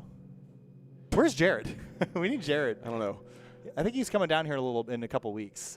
Ooh, I like the look of this. Sun just came out. If you notice, the camera is getting a little bit brighter.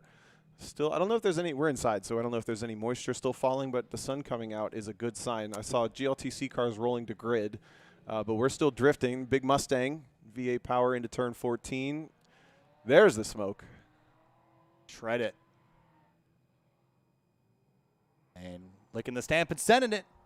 Doing the mail here in Louisiana this afternoon. It was a long drive down here, but it was totally worth it. This is a cool place. This is like one of those tracks that's like you can put anything on it and it'll race well here. And it's I had never even seen a lap around this track until about Thursday night. Yeah, it's got a pretty quiet existence down here. It had one IndyCar race and was really built to hold IndyCar. The paddock is enormous. It's huge. A couple years older than Circuit of the Americas, which is an F1 track. But it was honestly built to the same kind of caliber. Like the facilities here are incredible. The number of things you can do here. We got the karting track. We got the drift pad, the autocross pad, this main road course. It's over 3 miles long. Super fun. highly underrated road course and facility here at NOLA Motorsports Park. So I hope we get to come back, do it again.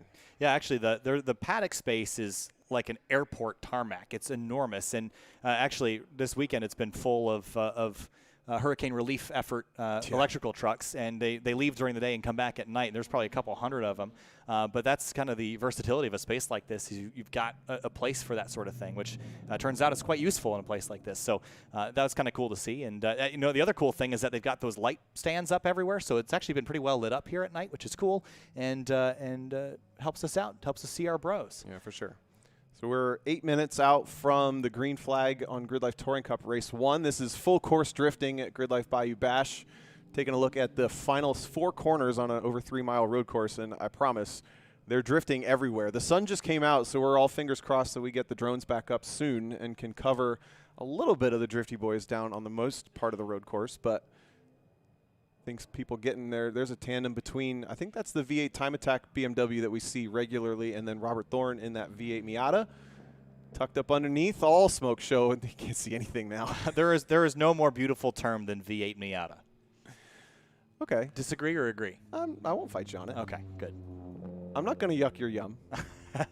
I don't know. Miatas are awesome. V8s are awesome. You might as well stick them together and make them more awesome, you know? Can't have too much of a good thing. I'm still liking the sound of a Euro swapped S2000. Yeah, let's do it. I'm just going to keep manifesting that into the universe. Say it enough, it'll happen. That's what I've learned. So last week at Circuit of the Americas, for an event going on down there, Ryan Littoral, who's here, got to drift the S's at the F1 circuit, which are super similar to the S's here. So if someone's going to drift the S's, I want it to be Ryan Littoral. I want a drone in the air, and I need to see that before the end of this event. I don't know who's out there to make that happen. It's got to happen. Well, I know that we've got more drift happening later this weekend as well as later today, so we might get that chance to see. So as we have the rest of the drift field working our way through and onto the back side of the track here. Again, GLTC race number 1 happening in just about 6 minutes. That will be at 1:50 Central Time. About 20 of our drivers taking to the green for the first time for our 2021 season with some rule changes. And we also have to talk about rewards weight, something I sort of forgot to mention a bunch of times last season, but it's pretty relevant. Winners, or actually podium drivers, all get weight over the course of the weekend depending on how they finish, so that it kind of keeps everybody from just dominating a weekend. And it actually worked out really well last year, and we'll follow that closely in that whole discussion here this afternoon. So more shreds and skids going on the back side of the track as they head back onto the front straight. And they come on by here at a pretty good clip and get lined up and released down there. I think that's our buddy Cone. So many skids. Yeah. This way, so many skids. So many skids. And our buddy Cone's down there at the end releasing them. A little too many skids there for the Mustang coming into the pit lane. It was a little roundy round, I think. A little roundy round. As it happens, it's fine. It's not like he spun on the exit of Gingerman or something in a 90 horsepower Miata. I mean, who would do that? At least have an appropriate amount of horsepower to spin. That is true. I mean, who would do such a thing? That's reprehensible. Oh, man. I see an FPV drone buzzing around out there. I wonder if we'll get to see some of that here in just a little bit. Yeah, I'm watching our coverage team. They have goggles on, and they're back into space. Yeah. I love watching drone pilots put their goggles on, and they just, like, freeze like they don't exist anymore. Because they're just flying the drones. They got to see what they're doing. They're just in their flight world now. Yeah. And that's Hunter that's with us here this weekend. And we'll hopefully get a shot of that in just a little bit. Did you see that? That Sideways Society car. That's a 180SX with a Mazda 6 front end, somehow affixed to the front end of it. Zip ties and duct tape, man. I guess, yeah. That's how you make. I mean, that's how a lot of race cars are built. I want a 240, but with the beauty of a Mazda 6. Oh man, what's the weirdest car combination you could make for a drift car? Well, I think a NASCAR front-end BMW is pretty odd. That's probably up there, yeah. A Mazda 6 Nissan is pretty odd. What's that? I mean, obviously the top one is the easy answer is always the Ferrari FRS? The GT8 4586. Yeah. Ryan Turk's car. That was cool. Yeah. I personally think that Pete Collins' multi-purpose E46 M3 with an LS7 swap and a Samsonite sequential transmission time attack car is a pretty cool drift car too. Well, I'm not 1,000% sure, but I'm pretty sure I saw that car out there. Was that the car we saw tandeming with the Miata before? I expect so. I think that's either Andy or Pete probably tandeming with Robert Thorne. That's my guess. I think that's the black car on the front straight right there. Yeah. So the car looks completely different without all the time attack wings on it. Yeah. Like, it looks so mild by comparison, but it's still a really, really rowdy build. And that is that car. That's just went by on frame. There is a wasp the size of a 747 in this building right now. I just saw it, and I go, holy cow, what do they have down here? Yeah. Man, that's crazy. Freaking pterodactyls. Yeah. It might be. It's going to start screeching at me here in a minute, but I've been told they don't sting, which doesn't make me feel any better. I don't think that's true, but I'll let you believe that, because if you guys all hear a scream and then all the audio cuts and the broadcast goes down, it's because there's a wasp in here. Just one. All right, so 3 minutes till the end of drift. I think we're finishing up the last couple of laps. We've got only 2 cars staged on the grid. Got drones going up in the air, all 3 pilots. We got 3 drones for coverage of GridLife Live here at this event. And the next up at 150, we're going GridLife Touring Cup Racing, wheel to wheel. Oh boy. All right, well, I think that's pretty much wrapped it up here. I think they're releasing the last couple drivers to probably skid back to the pits. And we're going to line up our GLTC drivers, and this is going to be a fun one, Tom. I don't think I've ever walked into a GLTC event and known less about what's going to happen today. I think there's a lot of unknowns because there's so many new faces, the rules changes for this season, and I think missing winning formula kind of changes the formula of who we're probably going to see up at the front. We know Eric Cattill's going to be good. We know Luke McGrew is capable of winning, but let's talk about the format here. Race 1, you're set by qualifying. Race 2 later today is set by your fastest lap in race 1. So maybe if you're starting a little bit towards the back, you're focusing on running that lap time solely to get a good starting position for the second race here later this evening. So there's a little bit of creative ideas that we could see. And Aaron Lichty tried to play that at Road America. It didn't work out well for him. But a lot of unknowns going into today at NOLA Motorsports Park, and we're just about to bring that action to you. I think we're going to take a short break just after we read you one more sponsors readout, because we love having our sponsors with us. GridLife Live is brought to you by Falken, the RT660 tire, peak performance inspired by enthusiasts. Sticky. GridLife Live is also brought to you by FCP Euro. If we wouldn't put it on our cars, we won't sell it to you. And by 303 Performance, 303 Graphene Nano Spray Coating, the future of exterior protection. And by Mike's Harder. Dude, that's sweet. And GridLife Live is brought to you by Hawk Performance, race proven, street legal. And by BC Racing. Go for gold with BC Racing's highly engineered custom coilovers that puts you in control of every driving condition. And GridLife Live is brought to you by Hybrid Racing, premium Honda racing gear. And with that, we'll be back in just a few minutes for GridLife Touring Cup race number 1. Stay with us. We'll be right back.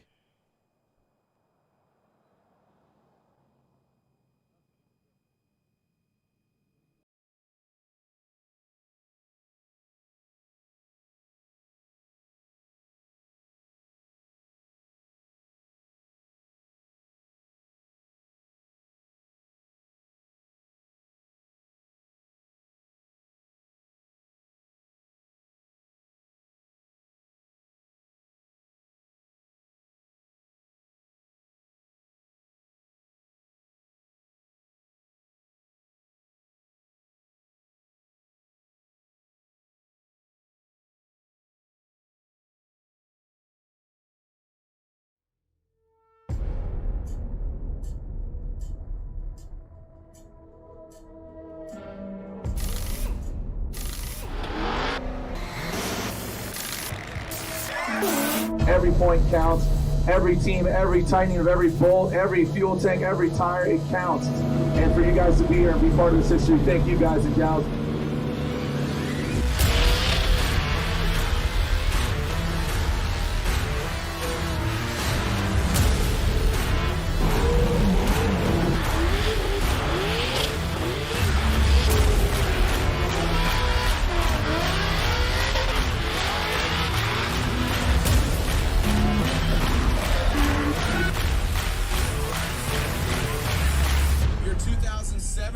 Our 2018, your 2019 Formula Drift Black Magic Pro Champion with the three-peat, the first ever Formula Drift three-peat behind the wheel of his Award House Drift Team Falken Tires S15.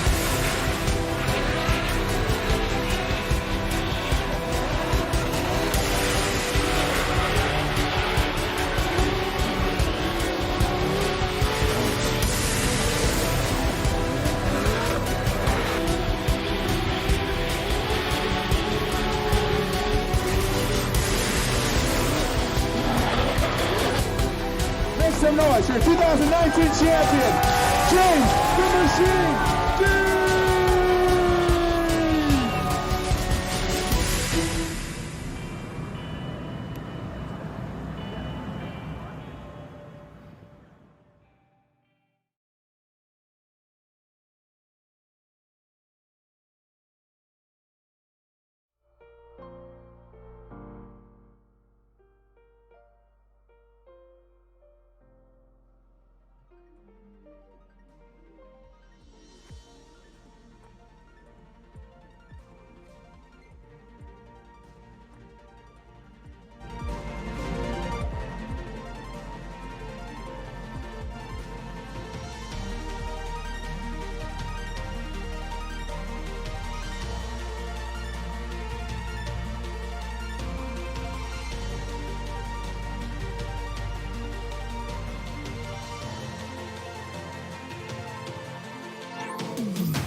GRIDLIFE Touring Cup heads to NOLA Motorsports Park for the first time ever in the fall of 2020 to kick off the 2021 season. Welcome to GRIDLIFE Live. My name is Kyle Heyer, joined by Tom O'Gorman and Abe Schmucker for what is sure to be an excellent race with 20 of the best talents in GRIDLIFE Touring Cup.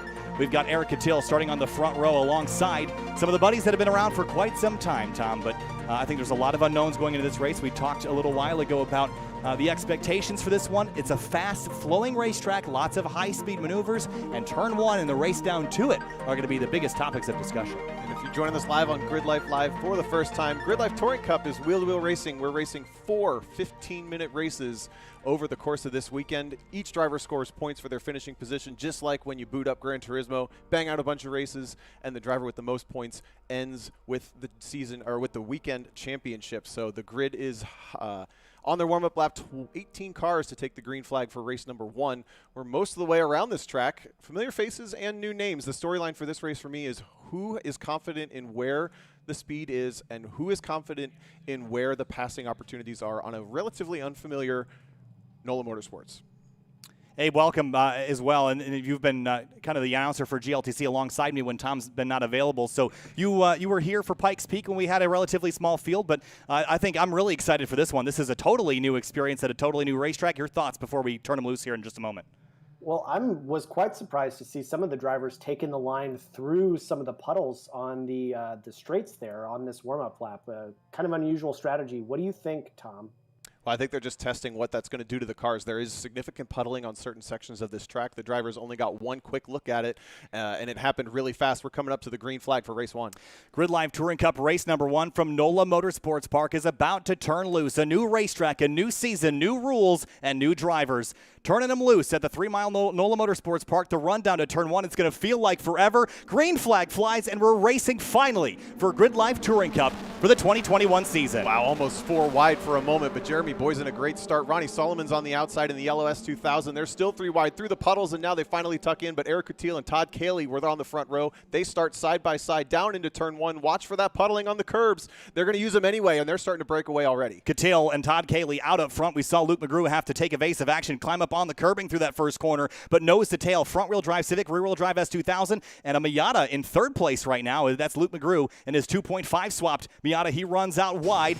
And for the race lead, though, Cattell's only 4 car lengths out front. But look towards the 3rd position. That is Andrew Rains, who is ex-pro racer, still does a lot of professional coaching from Apex Pro. And he's all the way up to 3rd from 6th on the grid in that BMW E36, passing Luke McGrew, who does not seem to have a lot of confidence in his car. Justin Lee's also in there, and now they're going side by side through those puddles. Oh, man, that's really dicey as they head down towards the back straightaway now. Dyson Pham is up there inside the top 10 as well, and he was here at Circuit of the Americas in February. He was super solid, but Eric Cattell now has a 15-car length lead as they exit and head down towards the S's. And this is arguably the fastest and strongest point for that Civic. It's a front-wheel drive car, very good balance at high speed, and they're coming into these S's over 100 miles an hour. Dab at the brakes, chuck it in for this left-hander. The S2000 not able to use as much curb. Look at the confidence Cattell has to climb those curbs, chuck the car back for this final final straightaway through the edge of that puddle, and these drivers are just clearing the field by significant margins on this first lap. Back towards the back, though, Justin Lee, Luke McGrew, and Jeremy Boysen. Lee has a look up the inside. Oh, he just chucks it down in the braking zone. He's through. Boysen wants to go up the inside as well. McGrew runs wide again. He's got no confidence in that car. Boysen goes around the outside through turn number 13, and he's going to try again now down in 14. That's an impressive grip around the outside for a front-wheel drive car. Now Dyson Pham is having a look up the inside of Luke McGrew. So McGrew seems to be having some issues. Now Ronnie Solomon's going to have a look. So McGrew is the black car on the outside. They're going to go single file now. But that white front-end Civic EG had to add some weight for this season. We're on the 2021 rulebook for GLTC, but he doesn't care. He gets to break away by about 5 car lengths over Todd Cayley, who runs second. Battle for 6th right now is incredibly intense. Dyson Pham has it. McGrew just lost it. Ronnie Solomon's up there as well. Eric Meadows and McDonald's there. So there's about a 5 or 6 car fight for 6th place right now as Catil leads the way into the first sector here for lap number 2. Awesome to see McDonald in there, a new driver for GLTC, but a lot of experience. And it's also cool to see Scott Adams made it back out for the green flag. He had a ton of issues through all the practice and qualifying sessions, so that white Integra is in the field down towards the bottom, but he's out there nonetheless. So Catil, Cayley, Rains, Lee with a great run. Boysen is the top 5. And Boysen, he's having a really solid run so far. McGrew's going backwards. You have to wonder, Tom, is that motor going to hold up? That's the big fear in my mind is he's put so many of them in there trying to get it to work, and he's been so fast when it does. I mean, it almost seems like he's on rain tires. He just doesn't have the confidence in the corners, but the car seemed fine down the straightaway. We're going to keep an eye on that number 5 car. This is a former race winner. That car is super fast, hasn't always been the most reliable, but something is not right in the McGrew machine. He's holding up Ronnie Solomon still as they're entering the S's, coming towards us. Catil continues to pull away over Cayley.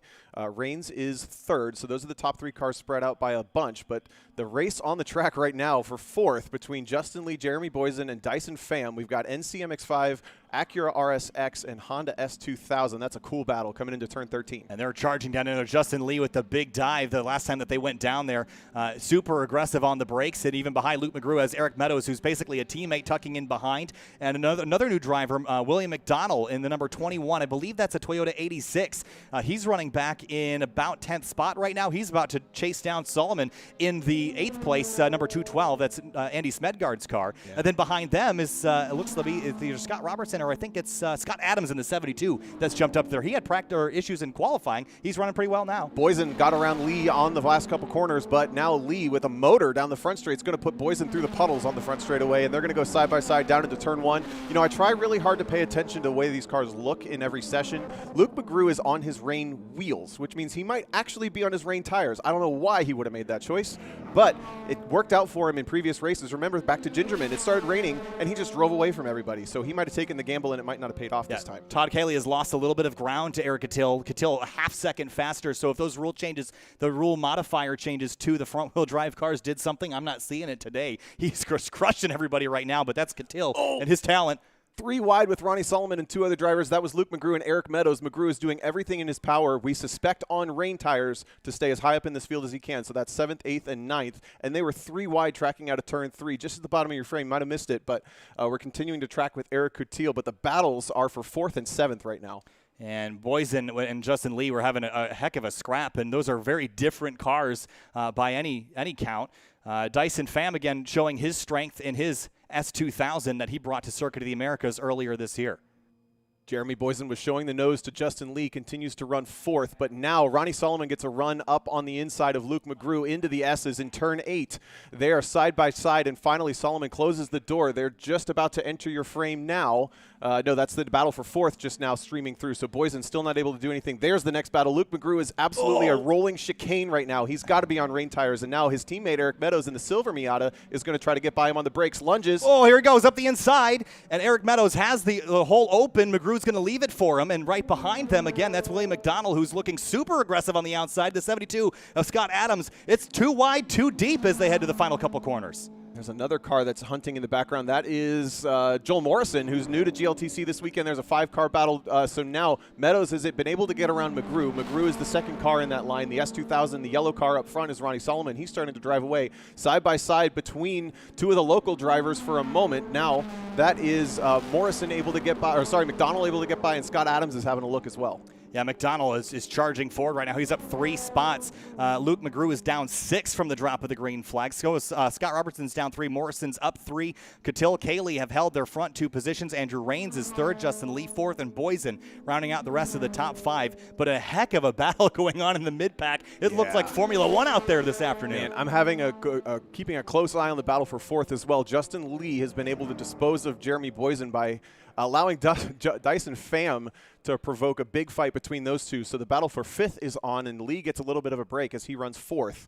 But that battle with Luke McGrew sparking chaos because he's just on the wrong tire. I think I gotta suspect he's on the wrong tire, and he's causing big problems for everybody. So many drivers told me this weekend that it was going to be difficult to pass here, and I told them, yeah, the drivers are going to probably be frustrated with that, but from the spectators' point of view, they're going to love to watch that battle because when drivers get stuck behind other drivers, it means the racing's close, and even if there's no passing happening, it is super, super tight right now in the mid-pack as they sweep on through the S's here, Tom. So Andrew Rains leaving your frame now. That's the BMW, and then it's the 3-car battle for 4th. Lee, Boysen, and Pham, and then that the battle has fizzled a little bit for 7th. So that is Ronnie Solomon in the yellow S2000 running 7th. Eric Meadows is keeping up with him. Luke McGrew is still fending off. Whoa, goes for a big chuck around the outside of McDonald and takes the position away.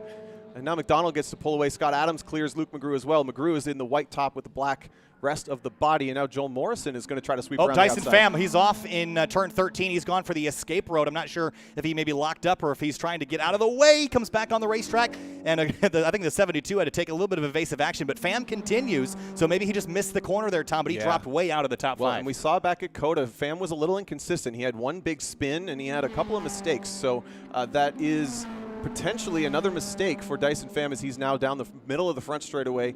Joel Morrison's able to motor by. Luke McGrew is the next car on his radar. Scott Robertson is running down Luke McGrew as well right now, and he's clinging in there in that 1-lap Miata.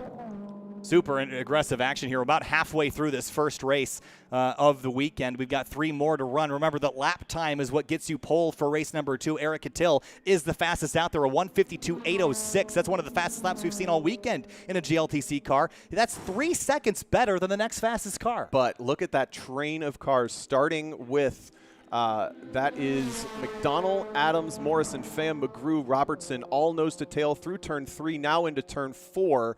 We have another car off. That might have been the black. Is it the BMW of Rains, or was that potentially Justin Lee? On the left side of your screen, rejoined. He's very slow.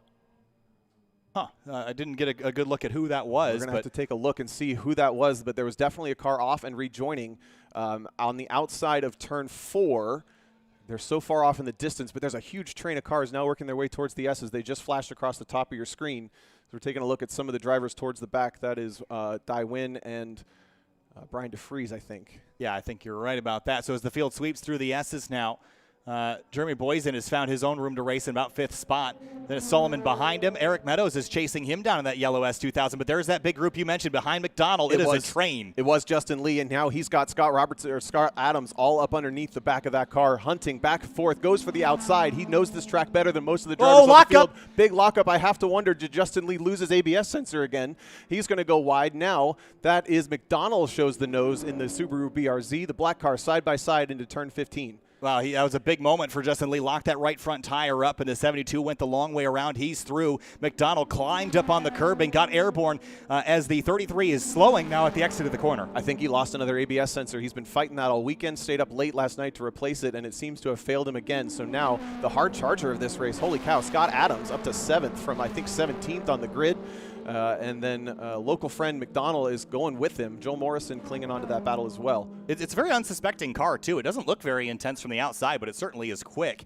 We also saw that it looked like Eric Meadows had gotten by Solomon on the front straightaway, so moved Meadows up inside the top 5, Boysen to 4th, and that is partially because Dyson Pham, had dropped outside the top 5. You just got too excited, got you choked up. At the front, real quick, we'll call out Eric Catil. We mentioned we're on the new rules for this season, and he actually detuned that car a little bit more, makes about 180 wheel horsepower now, so it makes less than most of the cars on the track, but he was able to cut close to 100 pounds out of that car with that choice.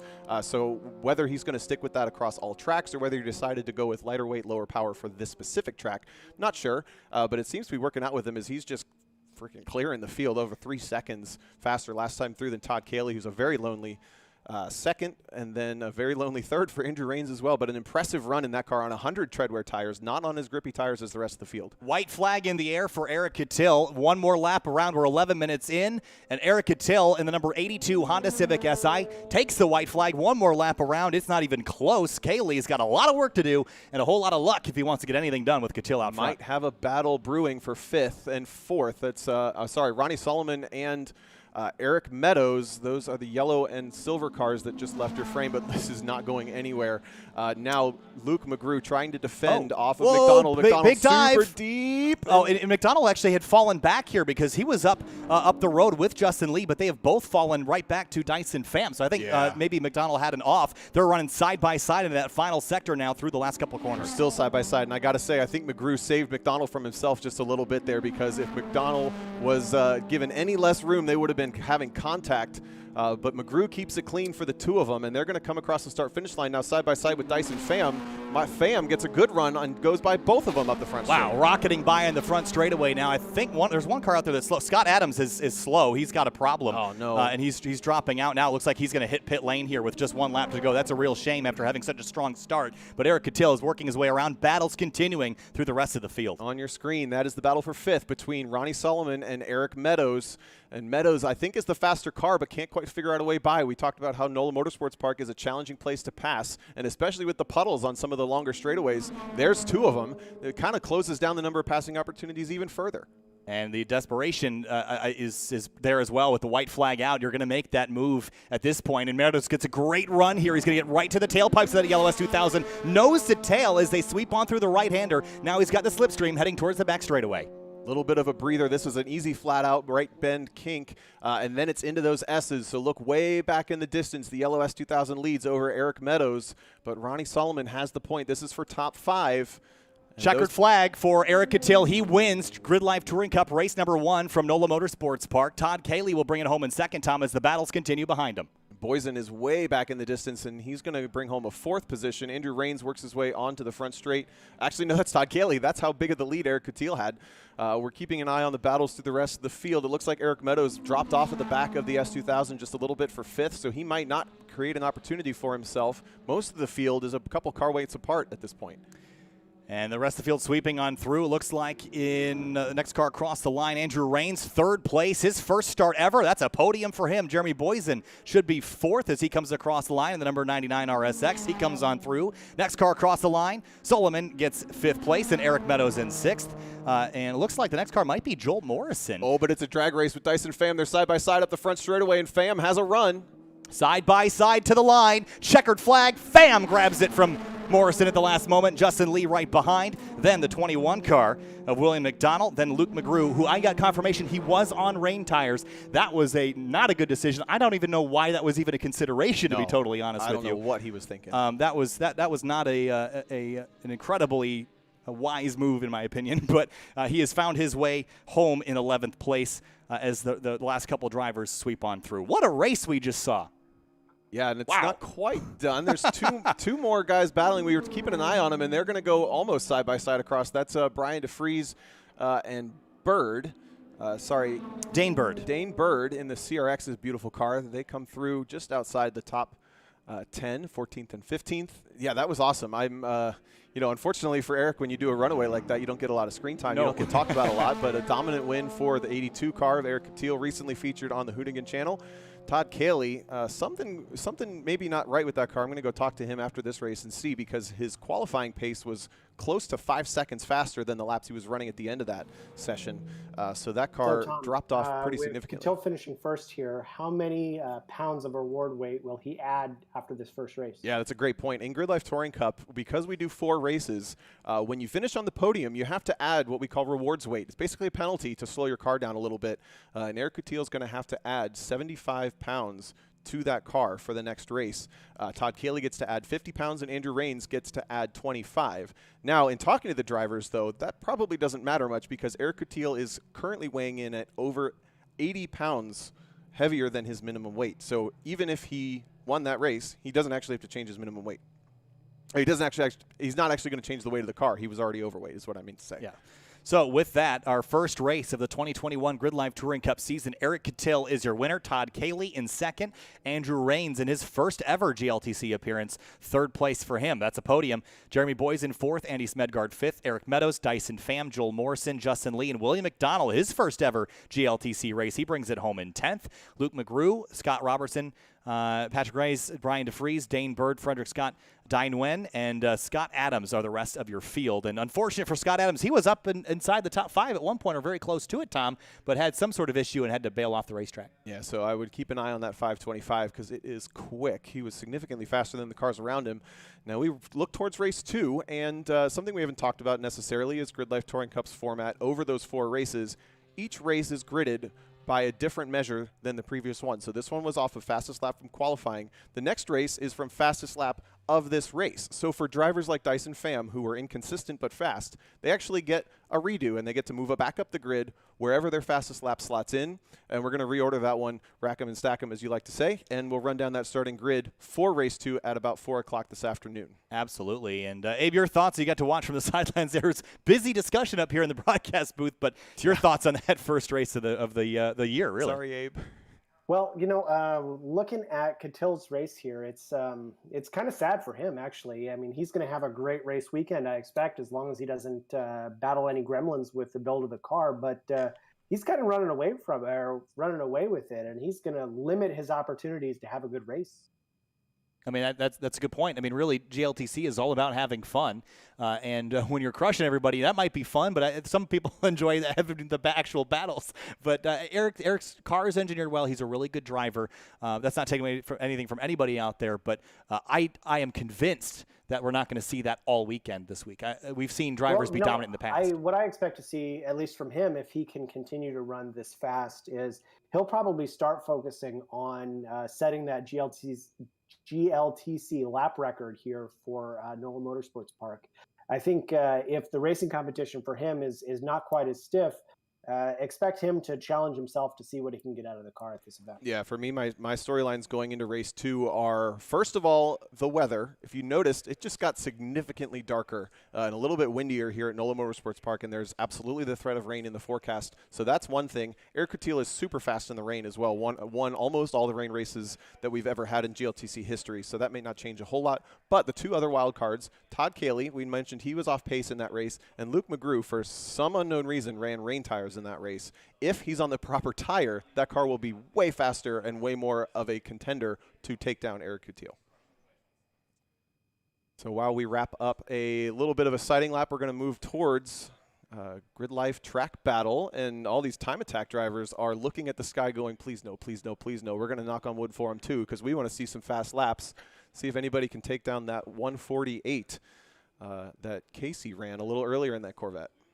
So I'm watching the live feed here from Indianapolis, and you guys are present at the event. It looks like the top 4 cars in the overall fast times for track battle are drivers that are new to GRIDLIFE, and so I'm not incredibly familiar with some of these builds. So as they roll across the start-finish line, let us know what you know about some of these cars. It looks like we've got Casey Jones in a Corvette, Dylan Brown in a GT350 Mustang, and Chet Mosley in a Corvette in Street GT. So all of those cars running between a 148 and a 152. So very fast times, especially when you compare them to the GLTC setups.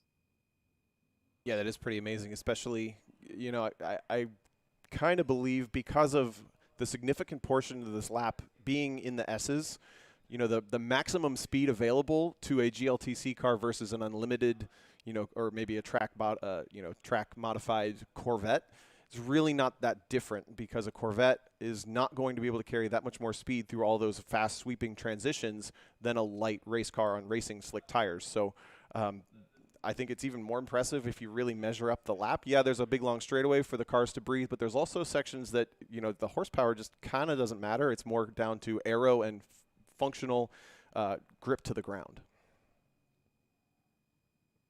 So I think we're just waiting in a holding pattern here to see when the next group will come out on track. I see green flag being held. I have not seen any cars leave the covered paddock at the far end of the racetrack. So we'll kind of be in a holding pattern here for time attack here, right? But soon to come, time attack Group A.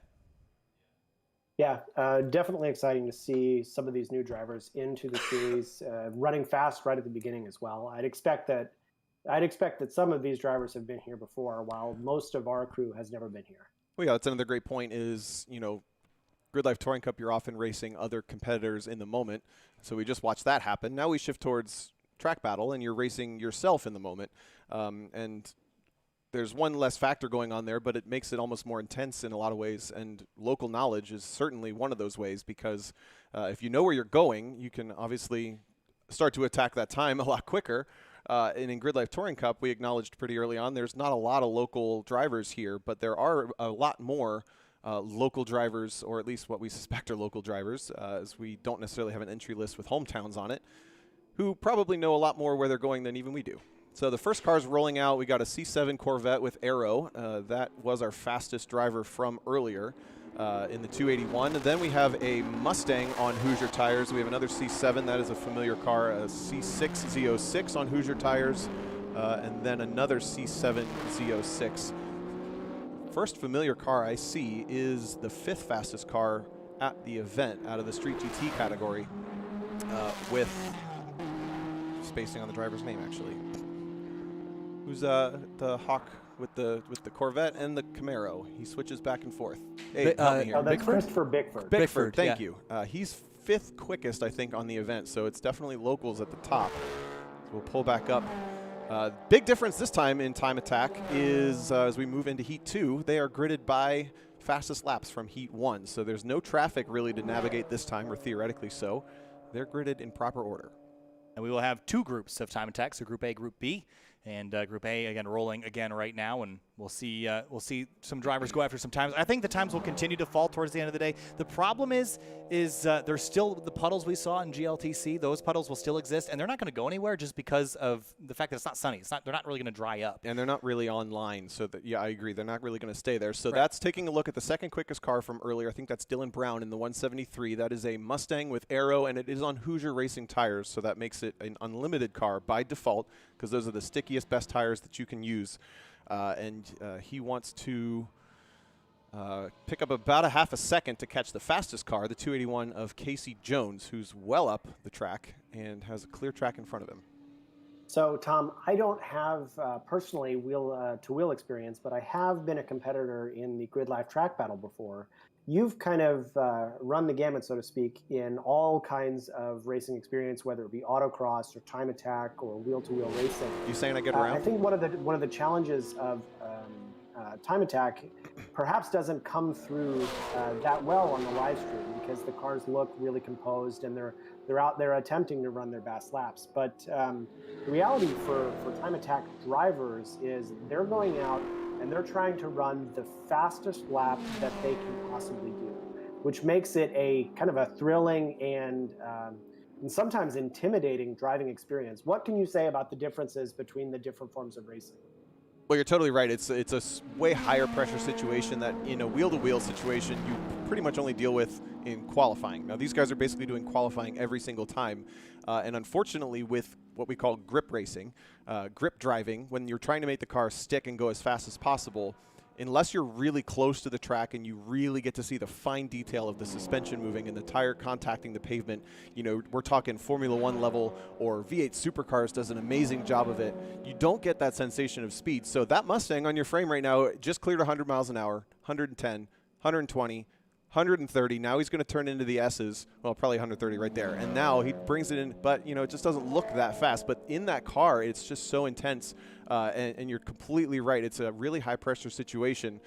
These drivers working their first flying lap. So to give you a couple more names, Casey Jones was the fastest car. That's a C7 on Hoosiers with aerodynamics on it. Dylan Brown, also a Mustang on Hoosiers. Chet Mosley is a local driver that we've gotten a couple tip-offs that driver's really quick. And he's in Street GT. That car's on 200 treadwear tires, and he's keeping up with Dylan Brown. So I honestly got to say Chet Mosley's probably doing the most impressive job right now with the least amount of equipment, and he's also dethroning a familiar name with Chris Bickford. He was over 2 seconds faster than Bickford on that first session. So Casey Jones rolling past start finish with a 151.2. That's an improvement. No, actually, that's a slower time for him. Looks like Casey Jones and Chet Mosley both running 151, so decently fast. And Dylan Brown crossing the line with a 149.0. Yeah, that's 1.1 seconds faster for Chet Mosley from session 1 to from heat 1 to heat 2. So the white Corvette that is third on track with an improvement right away. It looks like Bickford also took off a little bit of time, but not much. Pretty much matched his previous best. That's Bickford right there. No, I'm sorry, that's Mosley right there. So that's that number 110 car that we were talking about being pretty impressive. A local driver knows where he's going, even dabbling with the curbs and the puddles maybe even a bit. Dabbling with curbs is always good. You know my opinions on that. Get up on them curbing. Now, one thing also talking about kind of strategy for running your single fastest lap, it kind of depends on the car. So those two cars that are out front, they're on, again, those Hoosier kind of slick racing tires that not only need a little bit more.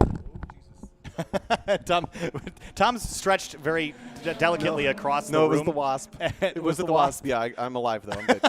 Those Hoosier racing tires need a little more heat, and they take a little bit longer to come up to temp. So I wouldn't be surprised to see both Jones and Brown go a little quicker the longer they run.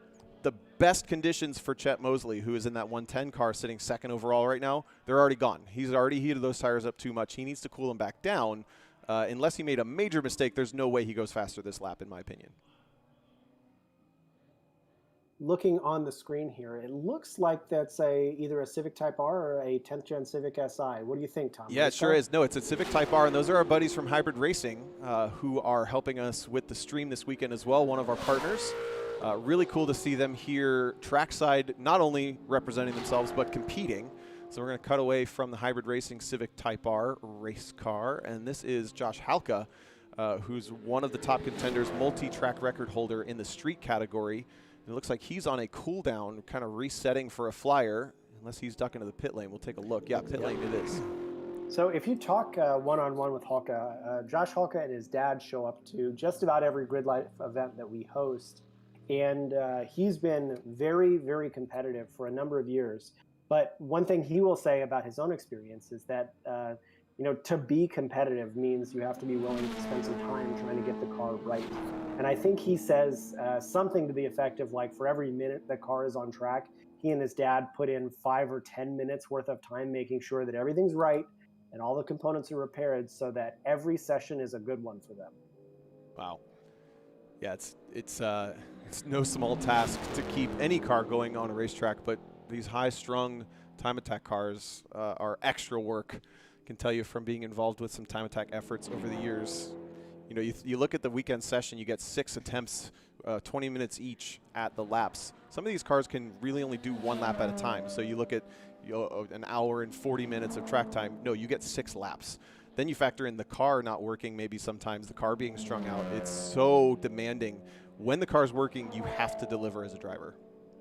Yeah, that's absolutely right. And if I think about some of our, kind of really top performers in GRIDLIFE Track Battle, Sean Krebsback comes to mind. Even though that car is a street modified class car, it's very well put together for time attack. And when Sean had his top finish at the Midwest Festival, he did 3 flying laps all weekend. And that's all it took to, not only break the track record for the class, but put him at the top. Yeah. And that's really all it, that's all it takes for time attack is to get it right the one time. And so drivers who do that well really don't have to put a whole lot of wear and tear on their car. Sure. Quick update on the timing. Because this is a new track to GRIDLIFE for Bayou Bash down here at NOLA Motorsports Park, every single improvement, we get to call it a track record. Track record. Pew, pew, pew. Yeah, so we have a new unlimited track record at a 148.5, which is 0.3 faster for Casey Jones. So he went a little quicker in his unlimited car. And then Dylan Brown also picked up some time, so he's going to maintain that half a second deficit to Jones there at the top. Remember I said Chet Mosley, there's no way he goes faster this lap? He said, nah, screw you. I did. He dropped a couple of tenths to that 50.8. And then Dalton Klein, who's in the C6 Z06. It's a copper-colored car running around. He's still 4th quickest. Chris Bickford's struggling to go any quicker, though. He's still stuck at 144.5. 154.5. Jeremy Boysen, did he just jump? He did. Right out of his GLTC car, right into time attack. Yeah, that's a 22 car way down there and about 10th overall, 156.8, which is ironically the exact same speed as his GLTC RSX in a C8 Corvette, granted on street tires, but busy boy there. That's got to be fun to just jump right out of one car. Jeremy is, he is quite familiar with starting new businesses. I think he, for a long time, had been involved with the Subaru aftermarket community and kind of got out of that business. And he is now starting up a new brand called Paragon Performance, which is focusing on components and motorsport grade parts for the C8 Corvette. So this is their new development car. Looks like he's actually intentionally slowing down to hit the puddles and maybe cool the tires off on that C8 Corvette. I know those cars, the rumor on the street is that they're very pushy from the factory, so he might have overheated the tires on the front, trying to cool them down in the puddles. It's kind of convenient for drifters and time attackers to have cooling on the track right away. I was just going to mention that last night your grand idea was that racetracks should have sprinklers to automatically wet the track to turn it into a rain race all the time. I don't see why not. And honestly, like you could have a little patch you could wet down and you could have people cool tires on. You know, nothing's more fun than driving in the rain, in my opinion, and nothing sucks more than standing around in the rain. So if you can eliminate the part that sucks and just have a rain race in a perfectly dry, balmy environment, like, come on, best of both worlds. That sounds like so much fun. I'm on board with that. I don't know what about you, Abe. What do you think? I think it's a great idea. Yeah. And I know that having run the skid pad at the tire rack facility in South Bend, it's definitely possible. Now that thunder that you just heard is Johnny Chichowski, who had some timing and scoring issues on the first session, but there's a lap time, 154.2, and that's a V8 in a Miata with all of the wings on the front and the back. We'll see if we can get that car on camera. I think if you turned it upside down, it would actually take flight. Probably. I think it would.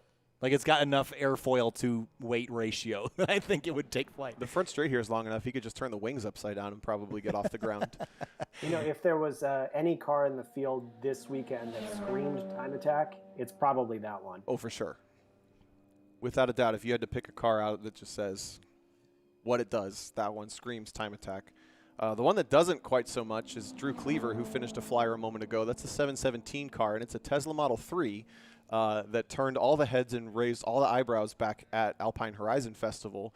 He's at a 158.3, and if I'm doing my math right, he was a little bit faster than the GRIDLIFE Touring Cup top cars back at Pikes Peak. He's currently 6.5 seconds off of the top of GLTC here at NOLA Motorsports Park. So that just emphasizes the strengths and weaknesses that different cars have at different tracks. And that 2-ton electric vehicle is maybe not the best for this fast-flowing track as it was for the point-and-shoot oval. I bet you it's fun. So that car, the Model 3, is an entry that we've seen Drew run before, as you said, but we're still collecting data on where these cars should be properly classed, right? Because, you know, the disparity in performance between a track like Pikes Peak, where they do so well, and some of these longer, higher horsepower tracks is really interesting. And so, you know, we're not used to seeing a lot of these new electric entries. And so Adam and I basically have discretion on where we should classify these cars depending on the track for this year. Got the pleasure of driving one of those. I'll come back to that thought in a second. Johnny Chichowski thunders across the start-finish line. Sounds so cool. It sounds insane. He was at a 154.6. I think he just dropped 4/10 to a 154.2. So he's continuing to chop time away. But what I was going to say, I got the pleasure of driving a Tesla Model 3 a couple months ago. Car that is pretty popular and well known across the Optima Ultimate Street Car scene and some autocross scenes, etc., from John Laughlin. And that car, it blew my mind in every aspect because it was so good at what it did on a racetrack. I just didn't expect, I thought there was going to be a catch. There's got to be something that this car is different or weird or bad at because it is an electric car. And other than that, it's so fast in a straight line and in the corners that you forget that it is over 4,000 pounds and you have to brake a little earlier. You know, the brakes are kind of the shortfall, but they're not bad.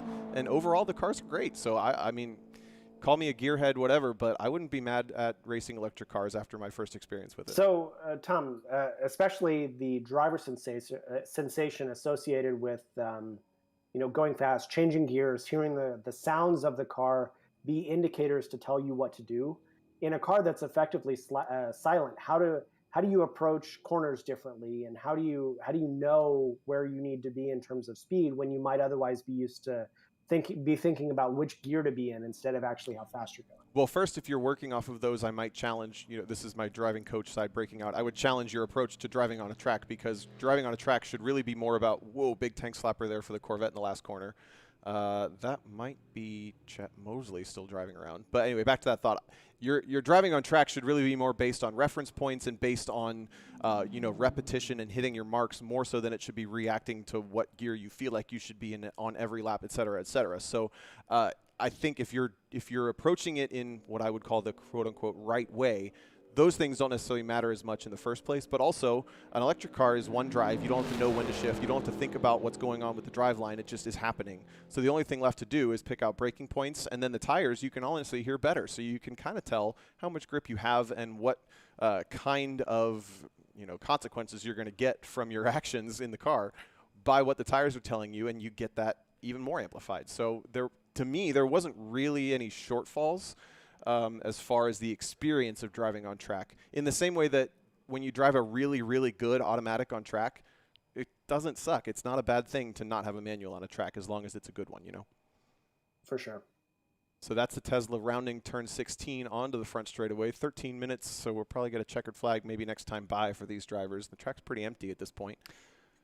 Yeah, I think we typically see that towards the end of the session where drivers get their laps in, they heat their tires up, and go ahead. There was a big improvement from that Dalton Klein, that copper C6 Corvette. He dropped under the 150 mark, so he's at a 149.7, which makes that a new track record in track modified. And Chet Mosley was no faster. That was actually Chris Bickford who almost spun it in the last corner. Chichowski was a little slower last time through. Alex Westergaard was one of the S2000s we were watching, and he's at a 155.1. And he's currently leading in street modified, but we have yet to see one of the top street mod, FCP Euro street mod contenders, Jackie Ding. He's not come out yet. I saw Jackie yesterday. He's here. I know. I saw his car out on track yesterday, though. Yeah. I don't know why he's missed the first session, but I hope we see him out. I mean, I read on the internet he went and bought a race car, and I would be irresponsible to put that out into the world, but oops, I just did. I hope it's for GLTC, just saying. This session is almost complete. We'll move on to our second group in just a few moments. Chichowski across the line. There is the checkered flag for Time Attack Group A. And while that's going on, we'll quickly remind you what's going on later this afternoon. We've got Time Attack going on right now. Then we've got Drift coming up next. Then more Time Attack before we head on to our final event for the day, GRIDLIFE Touring Cup race number 2. So that is what's going on for the rest of the afternoon.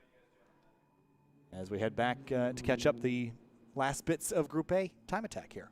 Yeah, checkered flags out, as you mentioned. Doesn't see many improvements. A couple cars I want to watch for the rest of the weekend, though. The number 7 of Josh Halka, he's at a 156.5 this session, but he was down in the 55s previously. And I think he either bailed early, but we don't know why. So we're going to find out why. Maybe some mechanical issues in that Subaru. And he is leading in the street category, so that's the quote-unquote entry-level class. But he's still close to top 10 overall out of about 40 cars in the track battlefield. Across the line now for the... Josh Halka is a very fast driver and a quick steady as well. So I would expect him, if there is time to gain on this track, for him, I would expect it's not very much. Sure. Yeah, I've actually worked with him on coaching a couple years back, and there wasn't much to work on, to be honest. We worked on a little bit of car setup, maybe a little bit of tweaking on some driving, but it was very impressive to work with him. And as you said, for that car to get twice the amount of track time doing HPDE and Time Attack is even more impressive. So with Time Attack Group A complete, I think we're going to step away for a very brief moment. We'll be back in just a moment.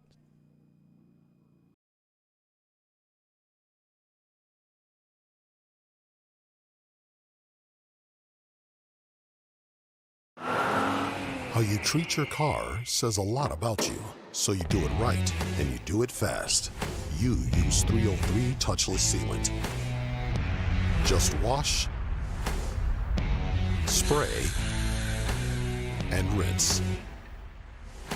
For 6 months of protection and shine. 303 touchless sealant. We've got your number.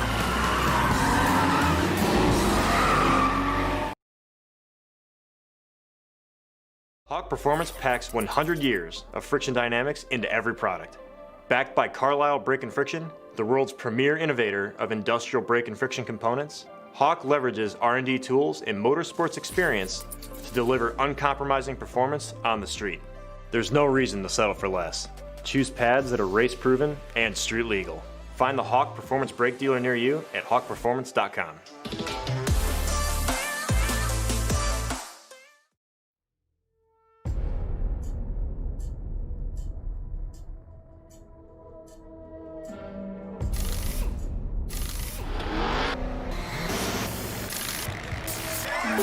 Every point counts.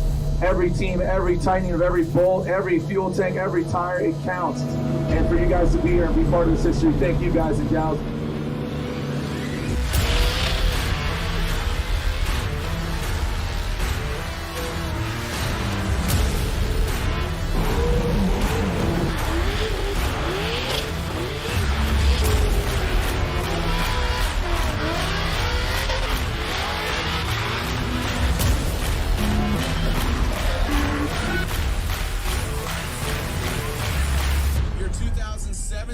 Our 2018, your 2019 Formula Drift Black Magic Pro Champion with the three-peat, the first ever Formula Drift three-peat behind the wheel. That was the Workhouse Drift Team Falken Tires S15.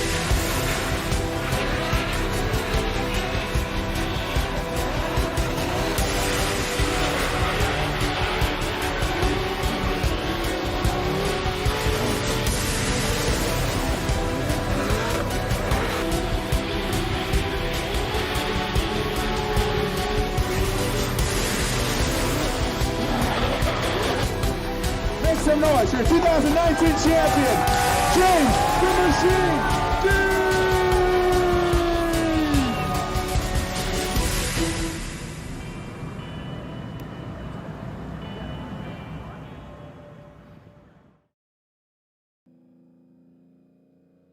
Welcome back live to Grid Life, live from Grid Life Bayou Bash at NOLA Motorsports Park. My name's Kyle Heyer, joined by Abe Schmucker and Tom O'Gorman for Time Attack Group B is rolling out on the racetrack right now. The green flag is about to fly. And following our Group A session here, Tom and Abe, Group B getting underway. Yeah, definitely. So don't expect a whole lot of drivers passing each other here in this session as drivers begin to sort themselves by overall pace. At this point, they're going to be focused on doing their personal best laps from here on out. And with a field of about 50 cars for this event, plenty of open track for these drivers throughout the weekend. Looks like our first car is going to be Mike Amick in his recently spruced up, speeded up Subaru, and just behind will be Cal Fortner, who is one of the Falken Tire drivers at this event, in his Audi. Is that an RS4, Abe? Do you know? It's a V8 Audi sedan, RS4, right? It's a V8 Audi. It has a reputation for getting a little hot out on track. So. Well, luckily it's cooling down here, and it's still a lot of cloud cover, still some puddles here and there, so maybe he can just splash and then go for another dash. But Mike Amick rounding the final corner onto the front straightaway to start track battle. This is Group B in Heat 2. I think these I'm guys loving this drone shot, seeing the city skyline in the background there. I'm missing being in New Orleans this weekend. We're really not that far from the city, but it takes forever to get here because the river's between us. So you got to go around it and get to a bridge to get here. Mike Amick's down into turn one. You see just how bumpy it is. Even from way up in the sky, that car's suspension getting a workout in turn one. This is all an acceleration zone. Arrow pushing that car in the ground through turn number 2, and then heavy on the brakes into turn 3. Let's see if he gets a nice wide entry. Yes, he does. Tucks it down for an apex and squares the Subaru up for a run towards turn 4. These are the slowest and flattest corners on the track. Not a lot of terrain to navigate on this one before it gets bumpy again towards the back. So in a track that's completely flat like this, without all the corners having markers and things, what are you looking for as a driver to make sure that you get your right reference marks for a track like this? Well, I think a lot of this track is kind of transitional, and for transitions, it's really hard to get a reference point. But you kind of go with the theory, if you're an autocrosser out there, you know what backsiding the cone means. You kind of late apex everything and try to just stay getting a good run onto the straightaways and out to the next thing. So with all these transitions, we're talking about the S's maybe here. You want to stay, hopefully we stick with this shot, and I'll try to explain it as we look at the 370Z coming into the S's. As he comes in, he's going to stay all the way to the right side of the track to set up as wide as possible. Now it's on the left side of the track, trying to stay there, trying to stay there, trying to stay there, all the way to the left. You see that? And then all the way to the right again. And we call that a late apex or a backside through these transitions. So there may not be a firm reference point the way there might be a braking zone, marker or something like that. But if you go with that theory, you're generally in the right place and you can carry the maximum amount of speed. So cars rolling now through the start finish here in the next few seconds. We'll see if Michael Omick was able to improve on his Heat 1 time. 55.4. How does that compare? He was a 54.1 last time, last session through. So he's 1.3 seconds off the pace, off his previous pace, I should say. And I'm trying to remember back to the street modified in the other group. Where that puts him overall for the category. It looks like that's going to put him first overall over Alex Westergaard. So he is your track record holder in FCP Euro Street Modified in that Subaru. Majority of the field now coming across. Cal Fortner's at a 2:03.5, so the Audi's struggling a little bit for pace. They're in the same class, those top two cars.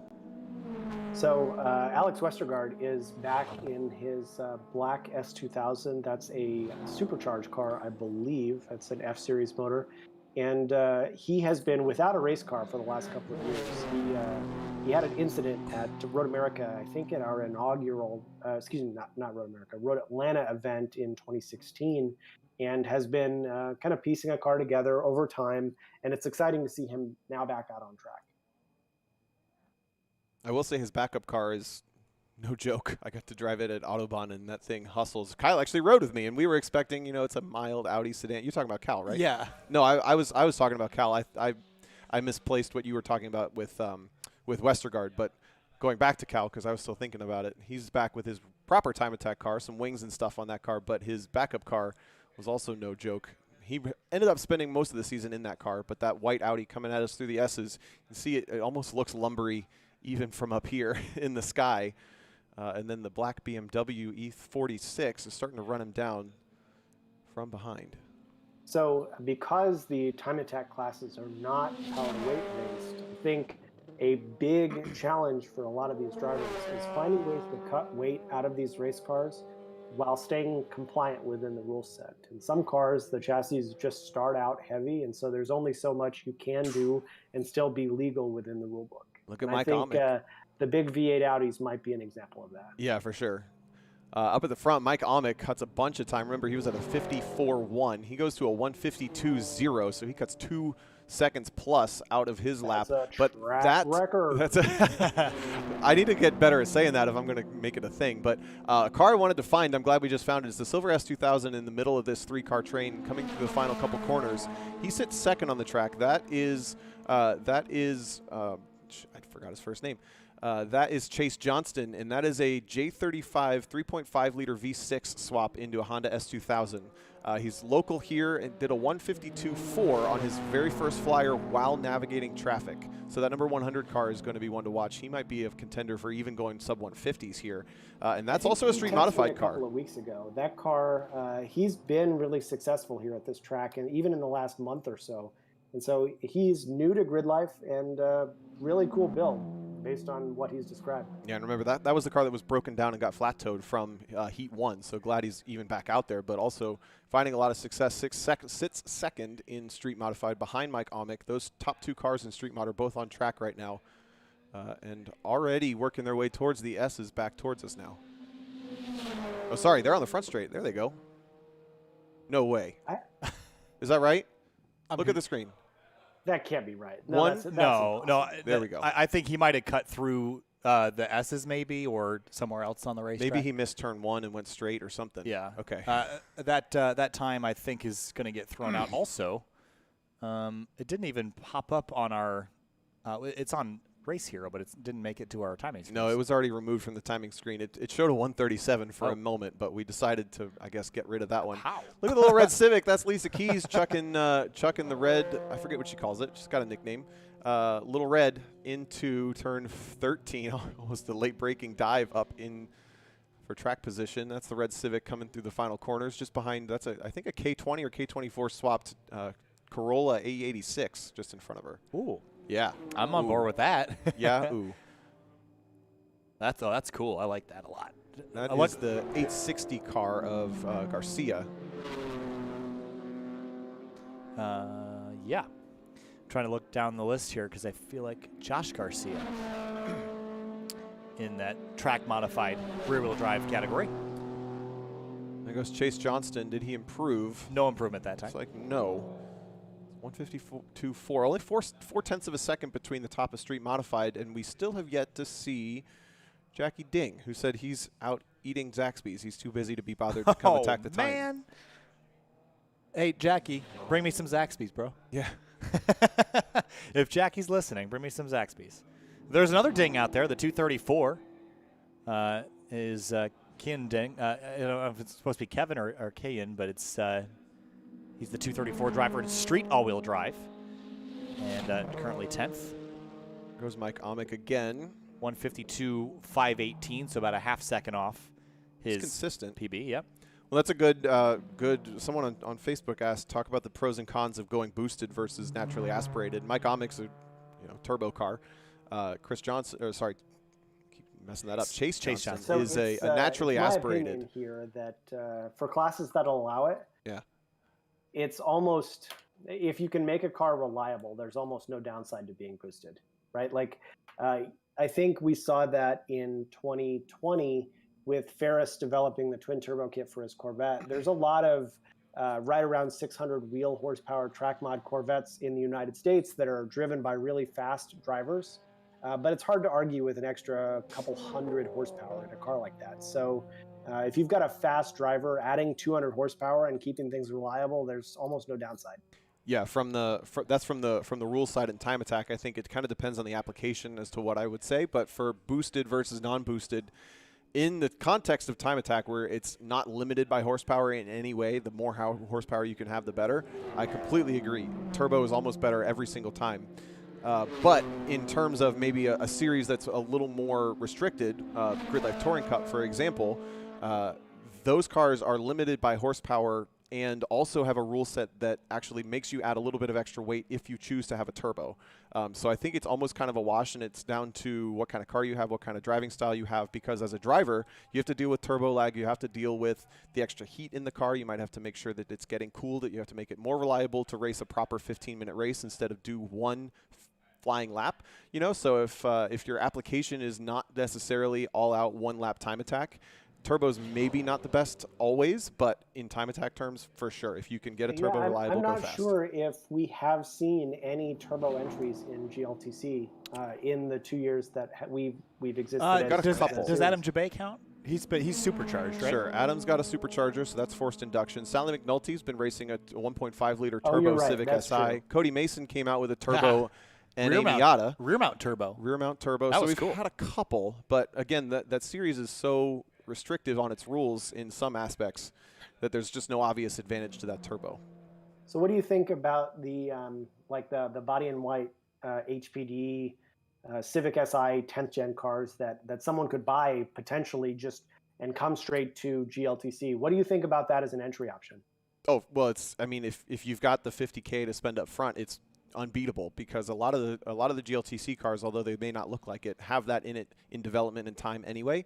And that car is a turnkey, ready to purchase off of the showroom floor, basically, but as a race car. It's never registered as a street car. It's never, ever seen anything but race car, and it's built that way on purpose. And obviously, I'm a little biased because I got to do the development driving for it and raced it for 2 years. So it's kind of my baby, but at the same time, you just really can't go wrong with that, even in terms of GLTC, but you can also go pro racing with it. I wouldn't necessarily recommend it as a starting point for time attack because the way it comes, it's automatically an unlimited car. That doesn't make a lot of sense. But outside of that, pretty much best starting point ever. We'll continue to revisit that discussion because we do think there's an opportunity for lower horsepower builds that want to run racing slicks. There probably should be an avenue for them to play in the time attack series as a potential transition into the GLTC field sometime in the future. Yeah, perhaps. Real quick, we have a car broken down on the outside driver's left of turn 6. So safety vehicles are staged and the checkered flag's out a little early to go get that car. Yeah, checkered did come out, and the safety vehicles are staged at the end of the pit lane, going to go recover that. This is common across Grid Life. Is instead of forcing a session under yellow, they'll throw the checkered a minute or two early and go out there and recover the car after the session is over. Coming up next will be Drift once more. Then I think we got another time attack session before we launch back into Grid Life Touring Cup race number 2 later this afternoon. But the rest of the cars coming across the line, guys, and I guess we'll wrap up here. Time attack Group B. There's one more class we didn't talk about, Sunday Cup. I was just about to mention Sunday We always Cup. forget about Sunday Cup for a moment, but when we get a breather and we see our buddies in the spec fits coming through the last couple corners having the best time ever. There's 2 of them here this weekend. Team Bratt, a couple of team-driven car in the 139, and then Matt Williams, who is a baseline and benchmark at all times in Sunday Cup. Unfortunately, didn't get a lap this session, but they're at about the 2:15 mark, 2:13 fastest laps. Not the fastest cars, but they're so much fun. If you get a chance to drive a Honda Fit on a racetrack, do it, do it, do it. Yeah, I think one of the differences between driving a car like the Honda Fit and maybe something you might more conventionally time attack is you might be used to having horsepower cover up your inabilities in driving, I guess. And in a car like a Fit with so low horsepower, you're really focused on being as perfect as possible as a driver, because any mistake at any point on the track can affect multiple corners after that, because the car just doesn't have the ability to pull you out of your mess. And with that, I think we're going to wrap up Time Attack Group B here on Grid Life Live. Before we cut to break, we've got Drift coming up in just a few moments, so stay put for a little while. But we would like to bring you the partners of Grid Life Live. Grid Life Live is brought to you by Falken, the RT660 tire, peak performance inspired by enthusiasts. FCP Euro, every part you buy is guaranteed for life. 303 Performance, 303 Graphene Nano Spray Coating, the future of exterior protection. Shiny. And by Mike's Harder. Dude, that is sweet. Hawk Performance, race proven, street legal. BC Racing, go for gold with BC Racing's highly engineered custom coilovers that puts you in control of every driving condition. And Grid Life Live is brought to you by Hybrid Racing, premium Honda racing gear. Thanks for watching Grid Life Live. We're not done quite yet. We'll be back in just a few moments for the return of Grid Life Live with Drift. Stay put.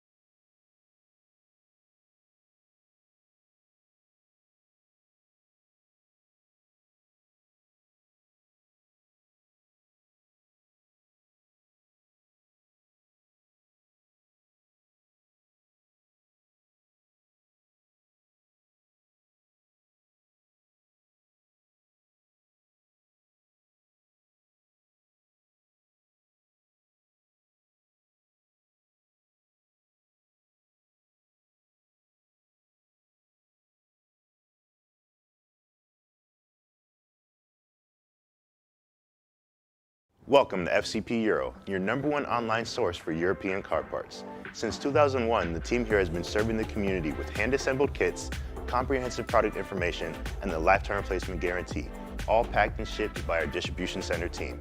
This month is a special month here at FCP Euro, as we have the first ever Cyber Month sale going on. So head to coupons.fcpeuro.com to find the best deals of the year, and thank you for your support.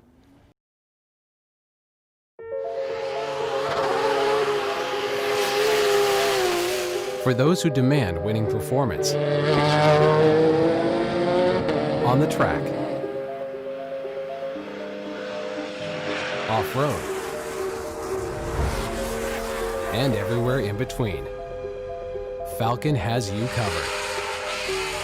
Falken Tires, delivering exceptional performance to exceptional drivers since 1983.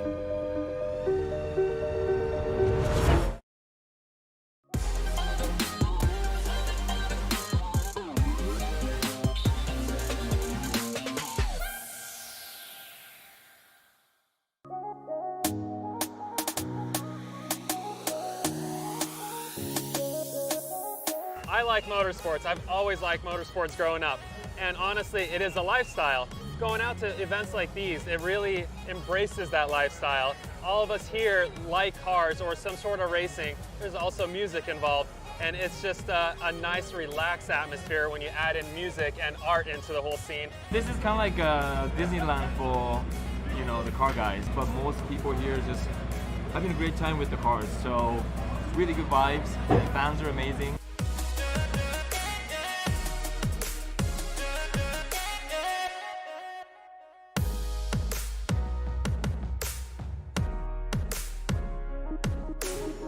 Having teal and blue cars out here at GRIDLIFE is something special. Drifting is about fun, right? That's why almost all of us got into it. So an event like GRIDLIFE and the fact that Falken comes out and brings the cars and, you know, really adds to the show is so huge, and it's important to give back to the grassroots community. Falken has been a part of drifting since it came to the United States. They've always had a great presence in Formula Drift, and I think when they saw the opportunity to have a great presence here at the GRIDLIFE lifestyle events, they jumped on it. And it's just so cool to see all four of these, you know, iconic old Formula D cars come out here and just sliding 4 cars deep. It's unlike anything else.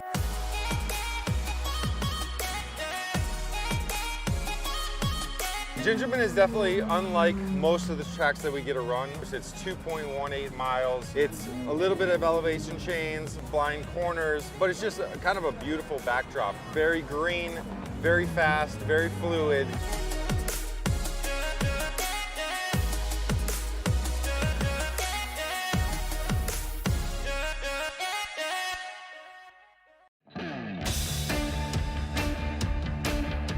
You know, the tire is the most important thing on the car because the tire is the only thing attached to the ground, you know. So you even modify everything, but if you have not good tires, you can't perform it, you know. You have to have the great tire to get the power down and control and everything. We have to have a good control to keep going, especially this course. It's actually a really high-speed track, so really important to have good tires. It allows us to have confidence in our car and throw it into a corner following our teammates, and it's just a good old time. So being out here and driving on track with the other grassroots drivers, it's special. It's an amazing feeling being a part of the Falken family.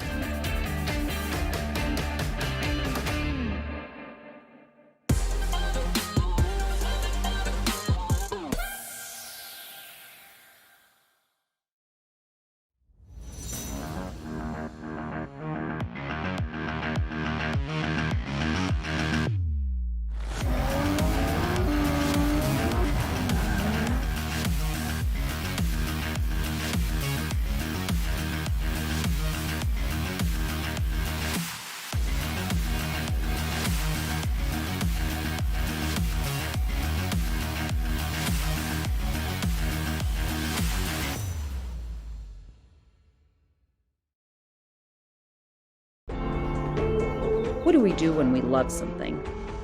We protect it. We keep it clean. We yearn for time to stand still. At 303, we know it better than most. Engineered 40 years ago to protect aircraft, 303 products now bring out the best in your ride, your boat, and your home. For however you want to protect the things you love, we've got your number.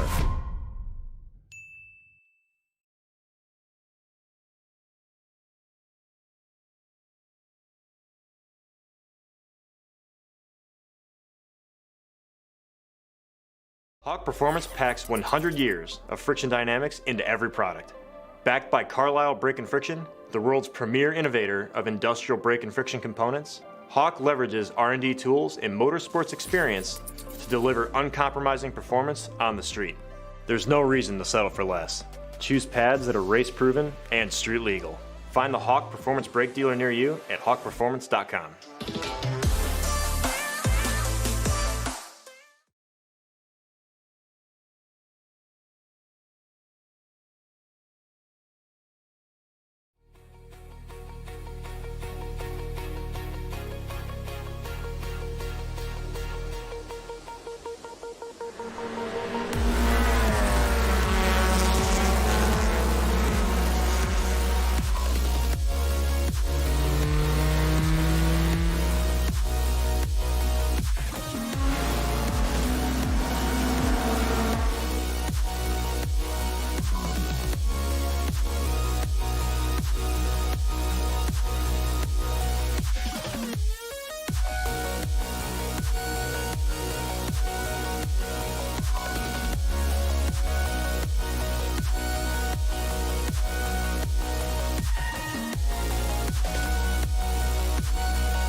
horsepower track, so you need a high horsepower car. But if everything's right around the same, you know, we're all just buzzing up the straights with 200 horsepower, and it makes for an awesome time.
Appreciate it. That was fun. That was way cooler than I thought it would be. I thought it would be cool. Yeah, it's a pretty decently set up car, man.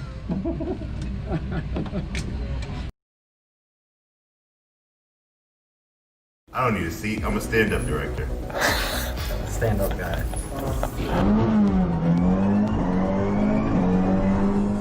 What's up, guys? Here we are with our first episode of Race Car Explained. We're going to be going through the braking system on this 2018 Volkswagen Golf GTI TCR. So the first thing you're going to notice is this rotor. It's pretty big, it's a lot bigger than the standard streetcar rotor, and it's also mounted on an aluminum plate. This is called a floating rotor. So what you're going to notice is these little pins are very different, and it allows the rotor to actually expand and contract as it heats up. The other thing you're going to notice is it has slots on the friction surface. So these slots actually don't extend all the way past the edge, they actually stop before the edge, and that is because this rotor gets so warm under braking that if the slots did extend past the edge, it could possibly start a crack and crack all the way through the rotor. The last thing you're going to notice about this rotor is it's directionally vaned. So there's vanes inside the rotor here that are directional. So basically, as the rotor spins around, it acts like a big turbine, and it pulls the air from inside and spits it out. So this constantly pulling air and spitting it out is passing air by the hot metal surface, and it's cooling it as you drive. The other thing that makes that even more efficient is the fact that that is hooked to a brake duct. So we're pulling fresh air off the front of the car into the hub that is constantly being expelled through the rotor. So this is constantly cooling the rotor down whenever the car is in motion.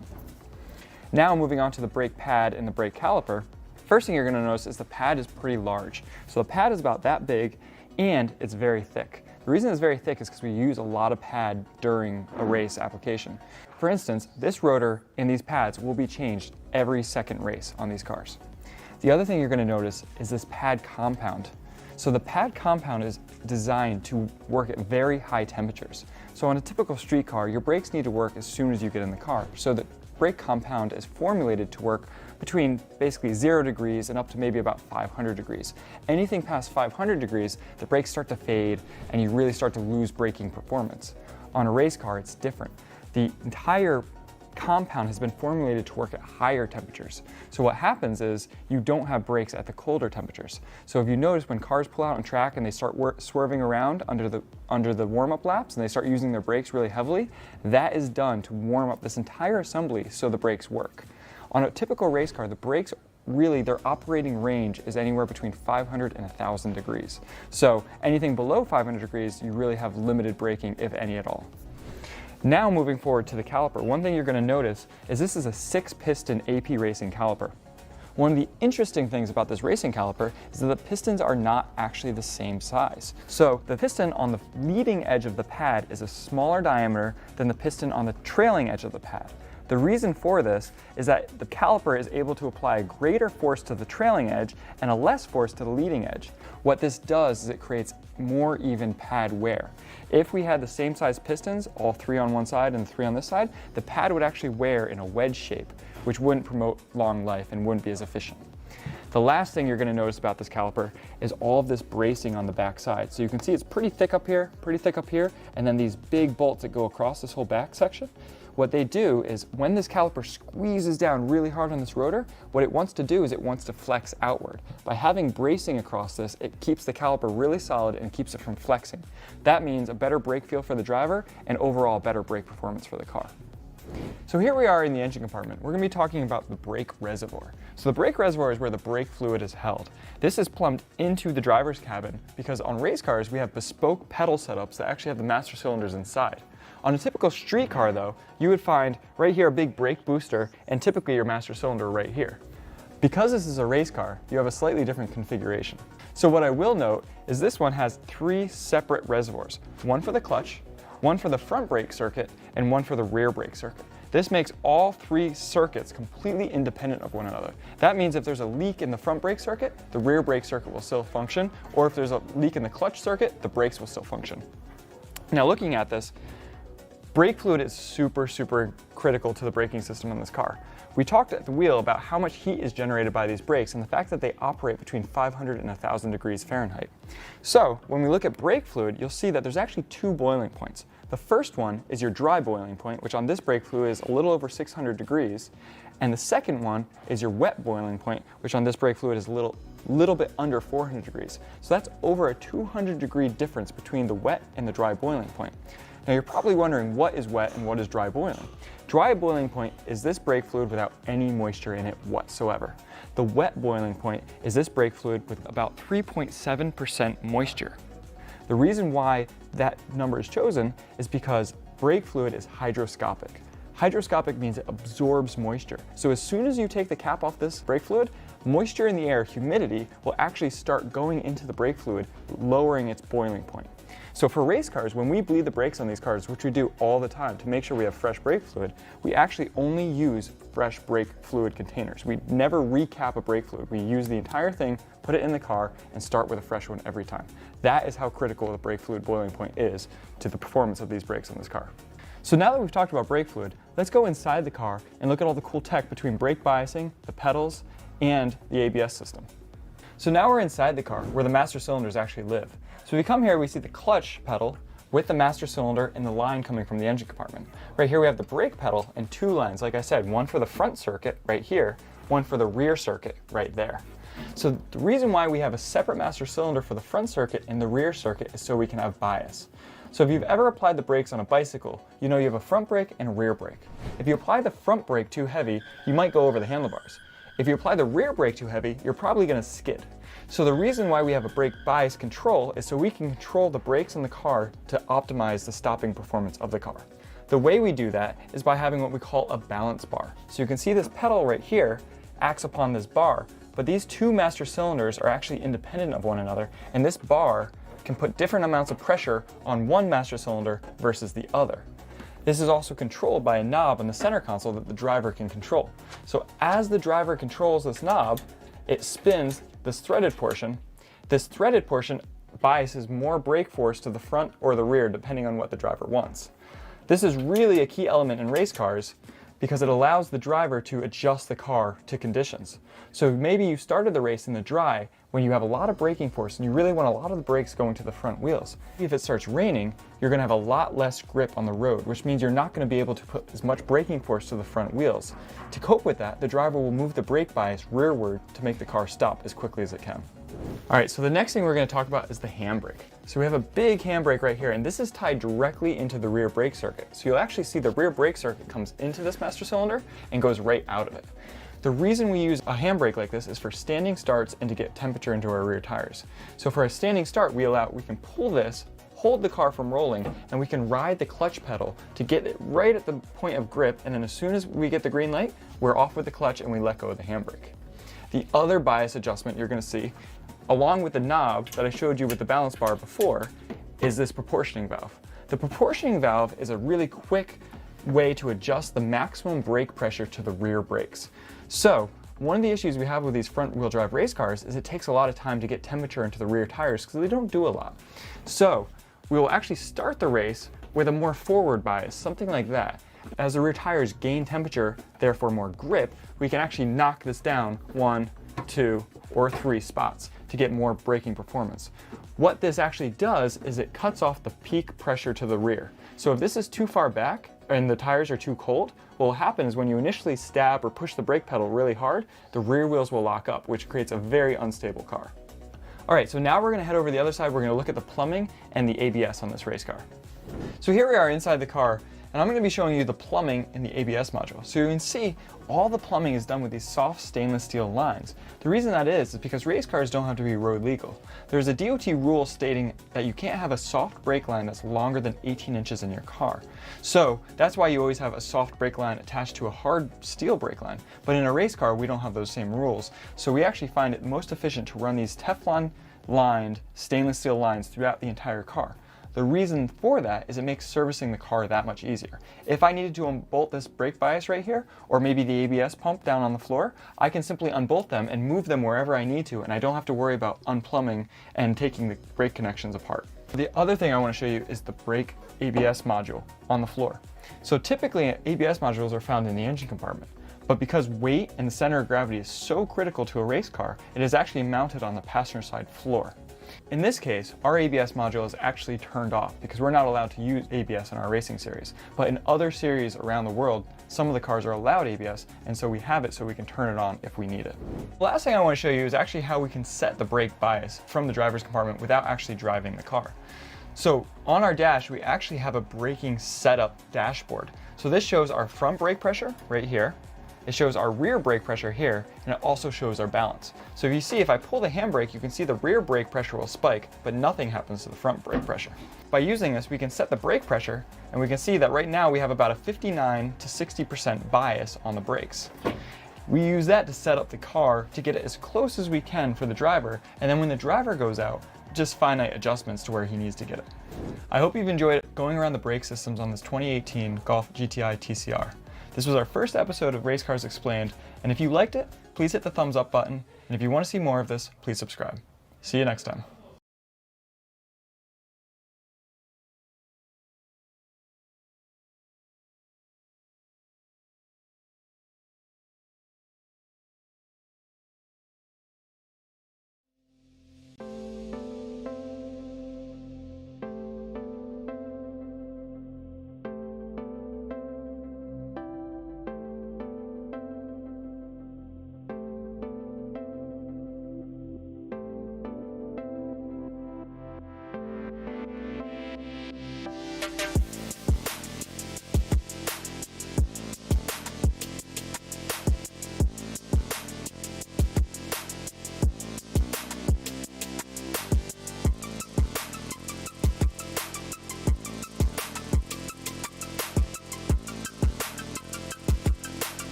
Welcome back to Grid Life Live. My name is Kyle Heyer, joined by Tom O'Gorman and Abe Schmucker for Time Attack Group A as we return to Grid Life Live this afternoon from NOLA Motorsports Park.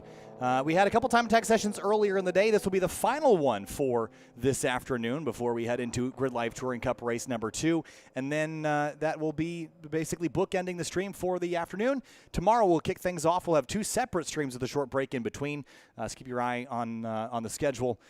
On grid.life for that information when that pops up. So cars on track. Abe, welcome back. Firing back up, getting cars rolling again. The conditions have been sort of this cloudy, miserable looking, but relatively comfortable condition out there today. Anything different in this session than we saw before? You think records will keep falling? I would hope so. I mean, the weather does look a little bit dreary, but the circuit, the pavement looks for the most part dry, except for those puddles that we've noted in previous sessions. So drivers went faster during Heat 2. I would expect that to continue here into Heat 3. All right, so cars rolling now as we head into our Time Attack session. Timing and scoring available on the left-hand side of your screen. Josh Halka, one of the drivers that is pulled out on the racetrack as we've got our drones back in the air here to catch NOLA Motorsports Park from the sky. You'll see some of those puddles there on the front straightaway. They continue to get smaller, and while Tom noted that they were offline earlier, they were being used by a couple of drivers to cool tires off, Abe. So that escape is quickly drying up, figuratively and literally. You can't really cool your tires down once the puddles dry up, so that was kind of a cheat that everyone was using to cool those tires it's kind down. of a unique experience. We're not used to seeing spots frequently wet like that on track, so I think drivers are used to really kind of a one and done or a multiple cool down laps. But having those puddles there to really just cool the car off fast gives drivers more opportunities to go quick. So the drivers are on their first warm-up lap, but I used to work this job where I was giving drift rides in cars, and we were showcasing that the cars could drift and drift and drift and whatever. And to keep the tires cool all day, we had a water box that we would finish every run by pulling through the water box, cool the tires off. And maybe we should put a water box on pit lane at all the Grid Life events so we can, you do your flyer lap, do a cool down, you pull through the pit lane, through the water box, cool your tires, go right back out. What do you think, Abe? Man, that's not a terrible idea. I think it would increase a whole lot of traffic in pit lane, though, so we'd see how well that worked out. But one of the consequences of trying to get your fastest time later in the session is that the cars are only sorted by time at the beginning when they go out. As the session rolls on, you might be much more inclined to run into traffic to slow down a lap in that 10 to 15 minute window into the session. So it's kind of a dice roll if you want to try and go fast at the beginning. If you try and save it for the end, you may not get it. Interesting to see on that warm-up lap, Casey Jones pulled over and let Dylan Brown go by. That's the 2 cars we're looking at on their screen. So Brown is in the orange Mustang. Casey Jones is the fastest car at the event in the white. Actually, that's not the right car. Jones dropped completely off the pace and is nowhere to be seen on track. Just behind is actually Chase. Where'd he go? Lost the name of the driver, but it's Chet Mosley. There we go. Chet Mosley in the Street GT car that has been really fast. A little further back on the track, but impressively fast time for a Street GT car. Yeah, but I was going to say, to talk to my scrutineers to make sure that car is legal. But Casey Jones maybe made a mistake early on, bailed out of the lap, and dropped off the pace. So he came through a little slower, but Dylan Brown was the fastest with a 151.8. He was down in the 49s as well. As there's an overhead look of the number 100 of Chase Johnston. That's that V6 swapped S2000 that we've been talking about. Looks like a good time. Kind of a non-conventional swap for an S2000. Tom, have you seen a whole lot of those in your experience with S2s over the years? Well, I know Honda Performance Development actually put one in a car for SEMA a bunch of years ago, and they haven't really known what to do with it since. I tried to get them to do a couple things with it here and there. A couple cars running wide in turn 1 into the water pit, but that car has been sitting for a long time. I do know that one of our GLTC competitors, Justin Lee, has a J35 swapped NA Miata that rips. It's awesome. It's so much fun to drive, and I've seen that be maybe a little bit of an underutilized engine, but I think it's got a ton of potential, so I like the idea. Yeah, especially in a series like GLTC where K24s have become the not necessarily preferred, but maybe the most common swap we're seeing into some of these race cars. The J Series cars to me just seem like a really cool option, just because you might have the ability to get torque even more than you would get with a K24. Look at Chet Mosley in the 110. That's that Street GT car you just mentioned, 150.4. So that's even faster still by a couple tenths than he went earlier. Had been standing on a 150.8. So he dropped nearly a half a second just on this outlap right away.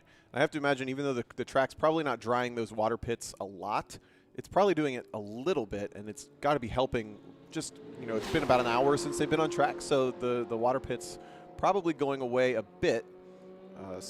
Now Casey Jones jump ups to the quickest, and he improves with a new track record for Unlimited with a 148.2. That's 3/10 faster yet again for Casey Jones in the Lobster.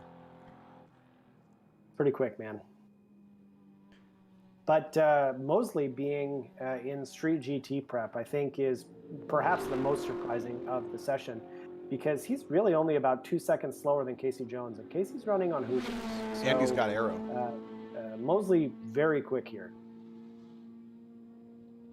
Scanning down, the 100 car of Johnston goes 151.6, and that makes a new track record for FCP Euro Street Modified. He had been standing on a 152.4. The record was Mike Amick at a 152.0, and he chops that down by 4/10 of a second more into the 151s for the J35 S2000. And he's a local driver, so putting his local driver knowledge to good use. Mike Amick's on track. He's also broken in the 151s at that 151.8. It's amazing to see, after only 1 day of driving here, these guys are going really, really quick. Even quicker for Amick. Look at that. Battles are kind of forming, right? So we're seeing Johnston and Amick kind of emerging as top drivers for FCP Euro Street Mod, and it'll be impressive to see what happens the rest of the weekend. So Amick smashes that record by another 4/10. He's the gray Subaru on your screen now down into turn 4, and we're going to cut away. That's Johnny Chichowski in the Aero Miata. Look at that big wing on the front over the splitter. So he's got multi-aero elements on the front, multi-aero elements on the back with the splitter on the front, the wing on the front, the wing on the back, and the diffuser on the back. Why not all of it? So many wings. He's at a 152.1. His previous best had been, I think, a 153.7. So he's going faster and faster yet. So Halka improves the street class overall best time with a 54.247. Really impressive. Yeah, he was at a 55.9. Oh, wow. Was there a spin there? Was there a car that was turned around at the exit of the S's? I think we just caught one that was just getting back rolling again. I think it was Alex Westergaard. Yeah. Also hearing that Chris Bickford had cut a portion of the racetrack, and as he came across the line, that time was going to get thrown out, and indeed it did. So it will continue. No worries. Carry on, gentlemen. Carry on. I forget what I was saying. You make a great point, Kyle. Well, I was just going to say that. Well, we had a driver earlier run a 1:33, which is about 20 seconds too fast. So our timing guy, Kevin, ran in and told me that would be a concern, but it doesn't look like it recorded, so we're all good. So look at David Cordell in the Hybrid Racing Civic Type R working his way through turn 13. Awesome to have Hybrid Racing here, and they've worked their way up into Time Attack Heat Group A, so that car's moving pretty quick at a 158.5. I keep thinking I need a Type R in my life. What do you think, Tom? Actually, he went a 57.7. I love it. Absolutely. Everyone needs a race car in their life. Oh, no. As I say that, though, heavy smoke out of the back of the Hybrid Racing Civic, so I think something's let go out of the back of that car. He's in the pit lane, so there won't be any fluid down or anything significant, but that's unfortunate. Halka comes across the line in street all-wheel drive, a 155.512, just about a second off pace from his best this session. I think he's currently the highest in street all-wheel drive in this Time Attack A session right now. So I am going to be watching the battle between Amick and Johnston for the rest of the weekend because they are so unbelievably close in time. It's really, really exciting. So the Corvette on the left side of your screen, I think that's Chris Bickford, who's parked the car, now rejoining. Had some issues on the way into the S's. I'm looking for the big Hawk sticker. Yes, that was Bickford. And he sits, holy cow, now that's almost 3 seconds off the top time in, I think that 4 seconds, almost 4 seconds off the top time in Street GT.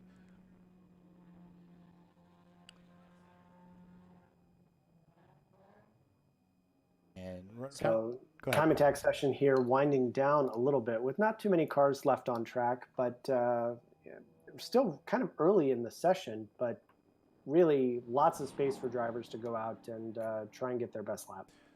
Taking a look at the blue BRZ that I believe is, or sorry, that's a Scion FRS of Jeremy Bailey, the 13 car from Go Fast Don't Suck. Onto the front straight. He had been standing on a 157.3 out of street modified, so he's about 5 seconds, almost 8 seconds off the pace in street modified, but significantly down on power, I have to imagine, to the top cars there. So we didn't discuss this at the top of the show, but lots of puddles and ran a places little wide to there. avoid on the track here. Did it rain overnight to wet the track, or is that just swamp water? Yeah, it rained pretty heavily from about midnight all the way till even sunrise, so there was pretty significant rainfall throughout the night, which, with how bumpy this place is, that's why the pools happen the way they do. Chachowski working the last couple corners, still getting quicker and quicker. 51.9 that last time through, so that's again quicker. He's dropped 2 seconds in this session alone from his previous best in the 9 Lives Racing Miata. Look at it wiggle onto the front straightaway, and you're going to hear it thunder past our mic in a second. We'll go quiet. That thing sounds awesome. Did that come through? Yeah, I hope that came it did. through. Just a little. So cool. I think we actually have we have a microphone looped in outside that I don't think Abe can hear. So I think those on stream got a little bit more volume.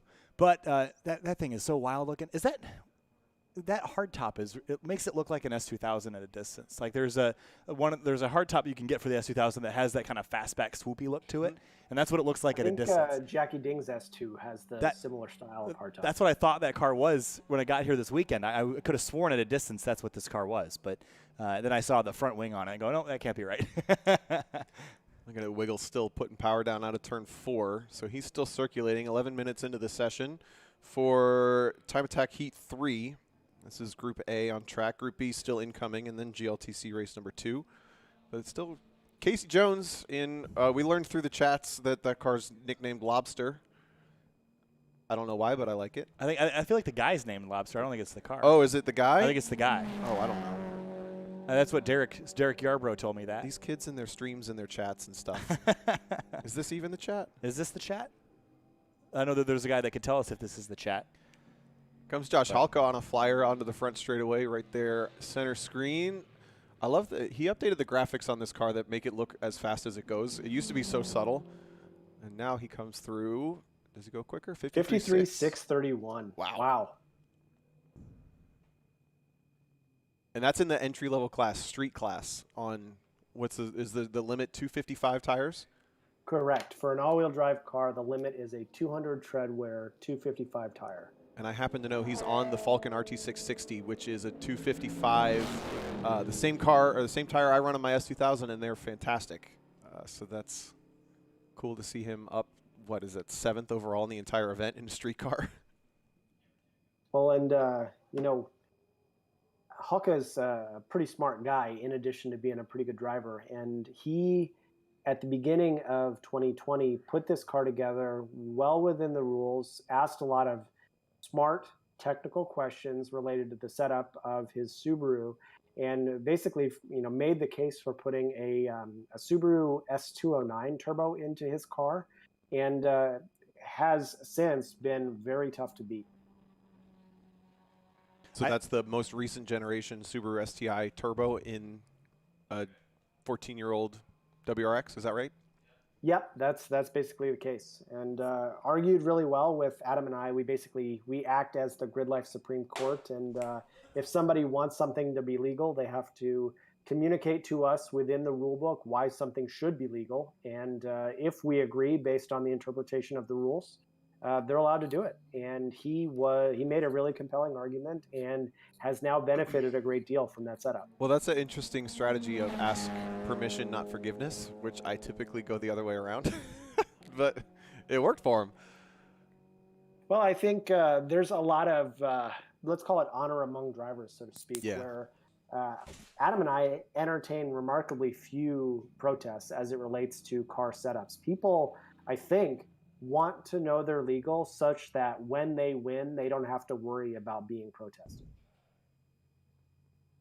And of course, I find greater satisfaction in winning if I know that I'm not cheating. 100%. Have you ever cheated, Tom?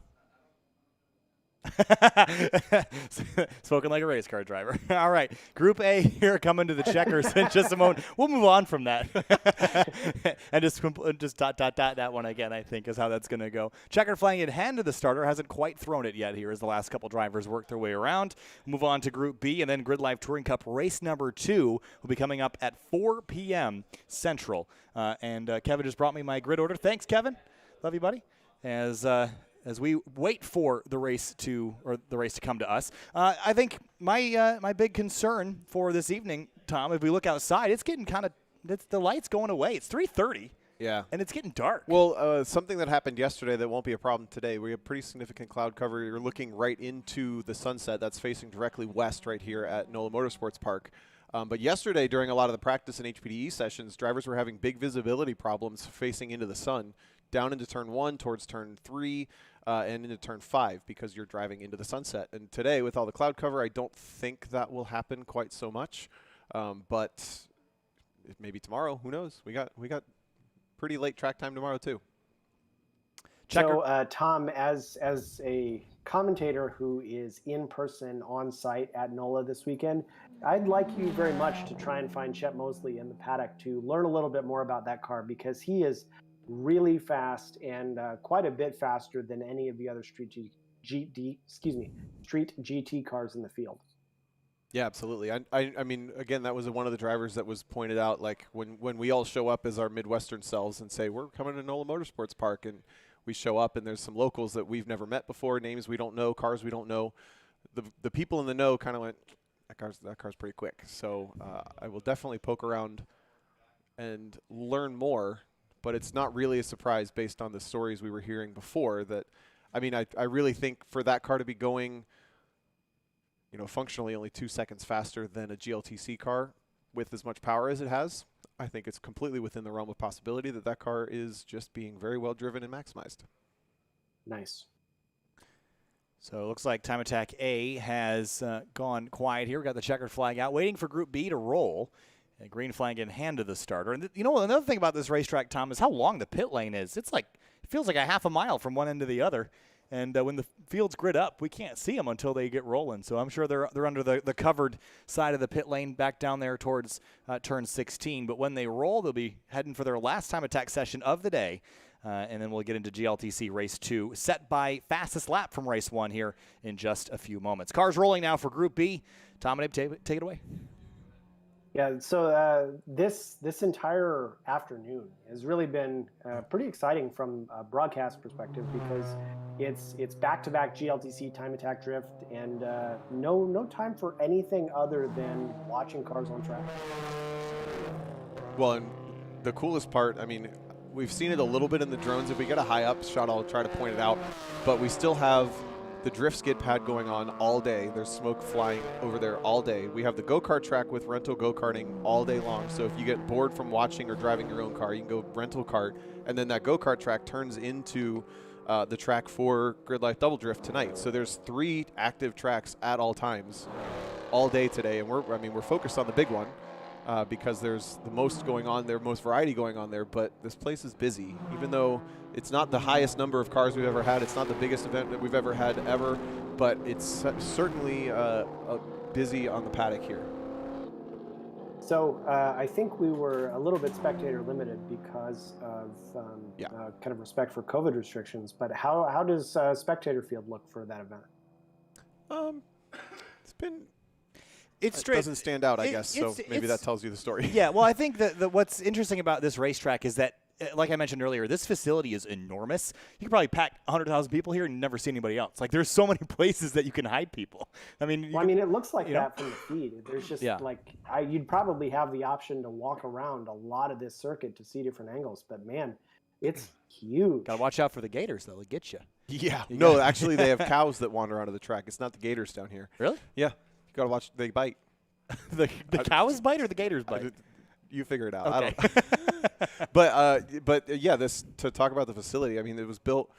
I think it's within 10-ish years old, so it's not that old, and it was built to host like IndyCar level events. So they have an event center that's really active right now with the balcony, tons of spectators as I look down there, spread out. And then there's a race shop on track that specializes in Porsches. There's the go-kart track. So the facilities itself, it is truly, it feels to me, other than the track feels very similar to COTA. It's really high level.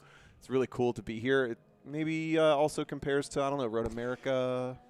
Yeah, so an interesting thing about this racetrack is it was constructed in 2011, and it was constructed by Alan Wilson, who's the same guy that designed Gingerman Raceway, where we hold our Midwest Festival every year, as well as Barber Motorsports Park and Utah Motorsports Campus, as well as Pit Race, which is another track I know you're familiar with, Tom. So Alan Wilson, he gets around and designs a whole lot of racetracks, including this one. But this is certainly a newer racetrack, which is always nice to see. It's definitely in a it's kind of a, I don't want to say a strange area, but this racetrack is very much like a lot of the tracks. It reminds me a lot of Autobahn, personally, the way that it's laid out. Or maybe NCM is another good one. It's very like a flat NCM, basically, to me. It does, yeah. I almost said flat Road Atlanta, to be honest, because the entries are so fast and it's pretty ballsy in a couple places. Real quick, Time Attack B is on track. This is Heat 3. Wilbur Huang was the fastest car in his M4, but I think the first car that we saw go out was Kevin Head. For some reason dropped from A to B, and he's on track. But I agree, like I think when you think of New Orleans to me feels more like a Nashville, Memphis, Vegas kind of destination-y kind of thing. Yeah. Like you don't think of a racetrack when you go to those places, but this is absolutely a great place to be. Sure. And that's probably why it's not thought of that way, because you think of like beads and Mardi Gras and all that stuff when you come to NOLA. But there's some spec fits. Look at them go. I love those things. I want to play. I want to play. I can. I have a Fiesta now to play with, but So I'm going to be slow compared to them. But so we haven't talked about it on the feed at all. But Kart Battle 4 is also happening throughout the weekend. Tom, did you take the opportunity to drive some karts against some of these other drivers? No, because my car was broken. Thanks for bringing it up. Oof. I'm kidding. Touched a nerve. I mean, I didn't. No, I didn't get to go over there. I have before. It's a really cool kart track, and maybe we'll get a drone high enough, faced the right way that we can see some of it. But it has infinite layouts, and it's got rental karting all the times that we're not drifting on it. But it's cool that it's kind of dual purpose, and the karts are fast enough to make the track feel like an event. It's not like one of those putts around tracks that you you just kind of pin your foot and steer around. So there's a good look at the paddock itself. There you go. Yeah, rad. There's the go-kart track. Okay, so this is just over turn 16, facing out towards the paddock. Most of our competitors are on your right side of the screen. That's the main paddock for our event this weekend, but that go-kart track turns into double drift tonight, and that's kind of like the monster trucks. When you see a freestyle monster truck, they're doing flips and jumps and stuff. Tonight we're putting drift cars in tandem on that track. They can choose whatever layout they want, and they have to put on the best show in 90 seconds. And they get judged subjectively, and the winner is the one that the judges pick the highest score for. So imagine you can pick whatever route on that maze that you want to make yourself look spectacular with you and your teammate and try to win. We got 10 teams and 20 cars, so that'll be pretty cool. I think we should do that with GLTC. Pick your own route. What could go wrong? Why don't we do figure 8 racing with GLTC? Figure 8. Let's do it with jumps. I'm all for it. Actually, I'm curious if anybody knows who won Kart Battle. I was under my car getting dirty last night, so I don't actually even know. But it was last night, and Kart Battle was taking place in Chicago, Cincinnati, and Chicago again? Where was it? Where was the other one? I think that's right, yeah. Oh, we have Chris helping us out. I'm looking over to get help. So we've had Tom, 3 of those in the past. I don't want to throw salt in a fresh wound, but what can you say about the failure that you had? Do you know if there was, something that just let go, or was it something that was a freak accident? Well, I don't know enough to know what I don't know. I'm hoping I didn't do anything wrong, but there's a rod outside of my engine now. Well, that's a problem. Which I'm going to keep doing this. FCP Euro, if you're listening, I want a Euro engine in that car. Why not? There's no reason not to put a BMW or an Audi or a Mercedes, like whatever you want. That's whatever so you got unique sitting too. around. Come on, let's do it. That's like no one does that, right? So let's do it. Let's make history. Let's do it. I'm all for it. Guaranteed for life. Yes, if I get the engine. Well, Tom needs the guaranteed for life guarantee, because that car has not been the most reliable thing. So I think getting some FCP Euro parts in that car might be good for you. I think it's fair to call it growing pains, right? Like you brought a car to you brought an existing race car to a new series, and some things on it have let go in times that weren't ideal, but at the same time, I think once you go through it and you get everything the way you want it, you'd hope to have some better luck, unless you kind of take after Luke McGrew. You can. Well, I was going to say you could do the 2.5 Duratec and just have Luke do your engine swaps for you. I don't know about It takes him 3 minutes. So, oh man. Just looking on track, fastest car is 1:58.9. Ryan Sealer. It's a street car, so that's actually really fast for a street car. I'm trying to find it on track, the 255. That is a Honda S2000. Moving along pretty good for a street. There's not a lot of power either. He's probably got half the horsepower of Josh Halka. A couple other cars on track that I like watching. The spec fits way down at the bottom of the timing screen, but they're moving along 2:13, and Team Brap is still holding off Matt Williams, but they're within 0.2 of each other, so that's really close. Another car I just heard a 911 roar past timing and scoring, at least on audio on my end. I think that's Phil Grabo. Is that right? I'm finding it. There is one on track. It's an 80s Porsche 911 in Gulf colors. That looks pretty neat. So Phil Grabo is a GTA and GRIDLIFE veteran. Typically runs a twin turbo LS swapped BRZ in unlimited time attack. So if he's driving a 911, that'll be a new entry for us. Waiting for some more cars to come across the line. Looks like Wilbur Hung in the Street GT, number 233, jumps to a 158.488. Looks like Sealer will come across the line. No improvement there, about 0.3 off from his best. Cal Fortner hangs on to third. The Super K Retirement Project, number 401, goes into fifth in the FCP Euro Street Mod category, 202.070 that time for that number 401. So Alex Moss, a kind of a real S2000 enthusiast with 2 S2000 race cars and a Honda S2000 CR that is kind of his baby that he keeps stored for the most part. That is also signed, the dash is signed by Takuma Sato in that car as well. So it's just like, I don't know how many people have 3 S2000s, but Alex Moss does. I was also going to note that Matt Williams has his party lights on in his bumper in his spec fit. He's having a whole lot of fun. He's looking good doing it.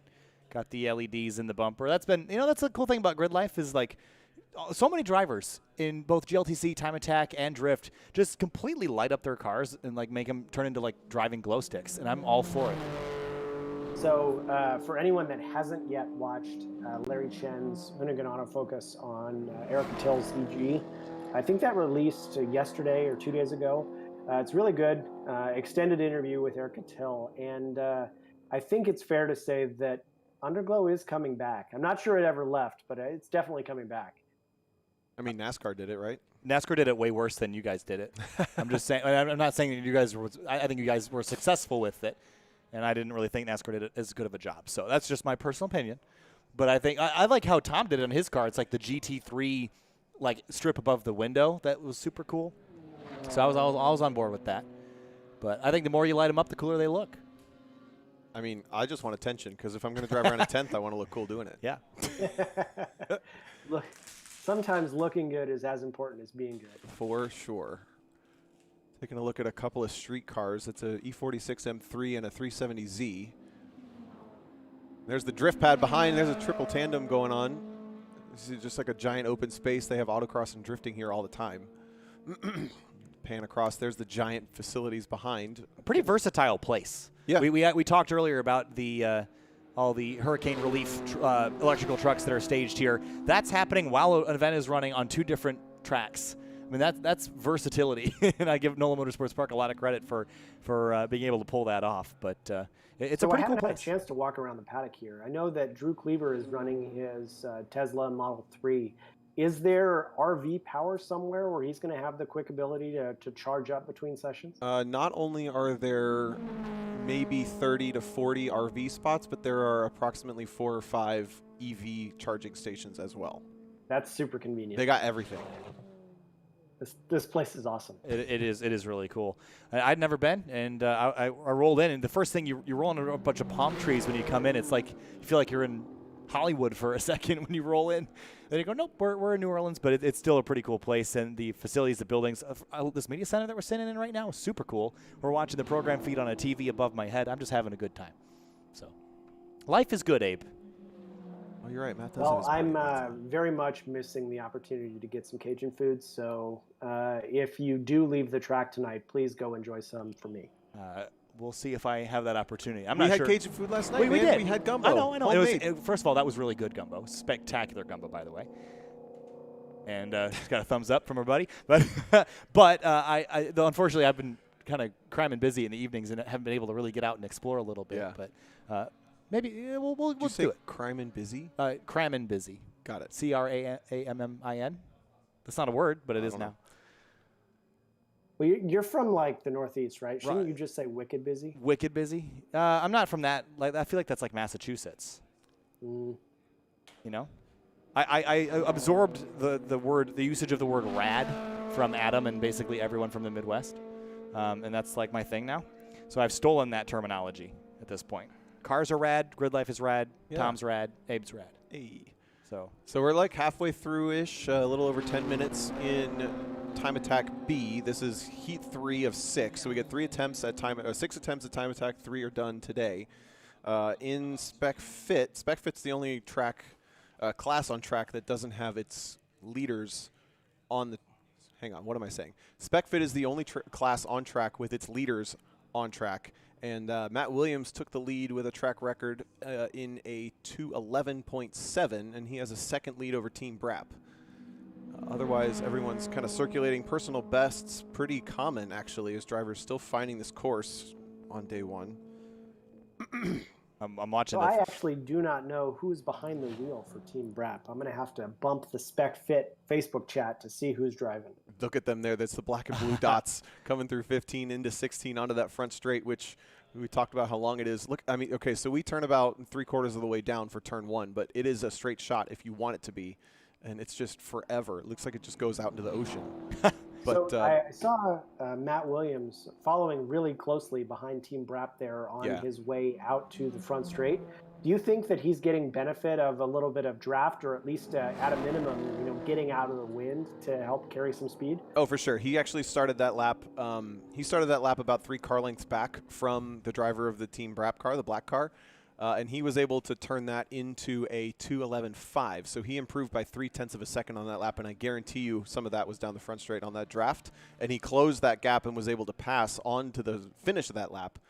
So it's good timing. Well, Matt Williams is no slouch behind the wheel, and that car in the dry is set up as a very, very fun car to drive. I took it out in a wet session at Midwest and was embarrassed by how badly I drove a front-wheel drive Honda Fit in the rain, because it was as if like I had never driven a car in my life. It was just awful. I just cannot wait to get out there and play, because I think there's something to be said about going back to basics and learning how to carry momentum. And I know, Tom, that you started your professional racing career in a Fit. Mm-hmm. And I think it teaches you a lot of really good habits. So I think there's a lot of drivers that, they look at their driver or their garage and say, I don't have a car that can be on a racetrack. Well, if you got a Fit, you're already there. I mean, there's so much you can learn from driving a car like that on a track. And I think it translates better the faster and faster cars you get, because you now have that momentum driving sort of built into you. Yeah, when I'm working on coaching with drivers and talking to drivers about what their trajectory should be, the first thing I say is there's nothing that can make you better driving than getting good in a bad car. So if you have what would be considered a bad track car, you probably have actually an excellent track car, as long as it's not going to like fall apart when you take it onto the track. But the second part is you really shouldn't, in my opinion, consider modifying a car until you can turn the same lap time 3 laps in a row. At that time, now it's time to start making setup changes. Now you can start to make the car faster. And obviously there's some give and take with that. If you want to, make the car better, then by all means do it. But if you're talking about just making yourself a better driver, we're talking especially setup, you shouldn't turn a knob on that car other than if it's undrivable until you can turn personally the same lap time or close 3 laps in a row. Once you're that consistent, now, okay, we can have a conversation about modifying your car. So I'll actually speak to that and say that I should have followed your advice when I was driving back a few years ago, where I had a car and I kind of fell into the typical trap, which was, have a street car, modify it, and then start taking it to the track. And now I've got this car that has, way more horsepower than I have ability. And like, even though I had some success, I would not compare my own ability in any capacity compared to what we see in like the FCP Euro street modified class now. And in part, it's because I would say that I still had opportunity to learn really good skills in a slow car. You're looking. Oh, go ahead. I was going to say, checkered flag is out here for Time Attack Group B in GridLife Touring Cup race number 2, which will be our final action for the day here on GridLife Live, is coming up here in just a few minutes. Guys, final thoughts on Time Attack Group B before we cut to a very brief break, and we'll be back for GLTC Race 4. So your final thoughts. Go ahead, Abe. I'm expecting drivers to make a couple setup changes overnight. As long as these cars are running well and the weather stays favorable, expect drivers to go fast tomorrow morning. But I don't think that heat on the circuit or ambient temperatures really negatively affected pace. I think what we're going to see now is drivers starting to get comfortable tomorrow morning. Yeah, I agree. I think there's a pretty high chance of some sort of precipitation between now and the green flags tomorrow. So we'll probably see some rain overnight. The track might start damp again, but the chance of rain goes away pretty significantly, maybe 3 a.m. or so. So tomorrow's track conditions should be, if nothing else, better. It's not going to be any hotter. It should be drier. There's a couple of drivers that either had teething issues or just simply haven't turned a lap at all. Looking at you, Jackie Ding. So we might see some differences and things changing because the conditions maybe weren't the best, and there's obviously a lot of just people who haven't been here much, and they're going to go quicker and quicker every lap they turn. And with that, we'll be back in just a moment for GridLife Touring Cup race number 2.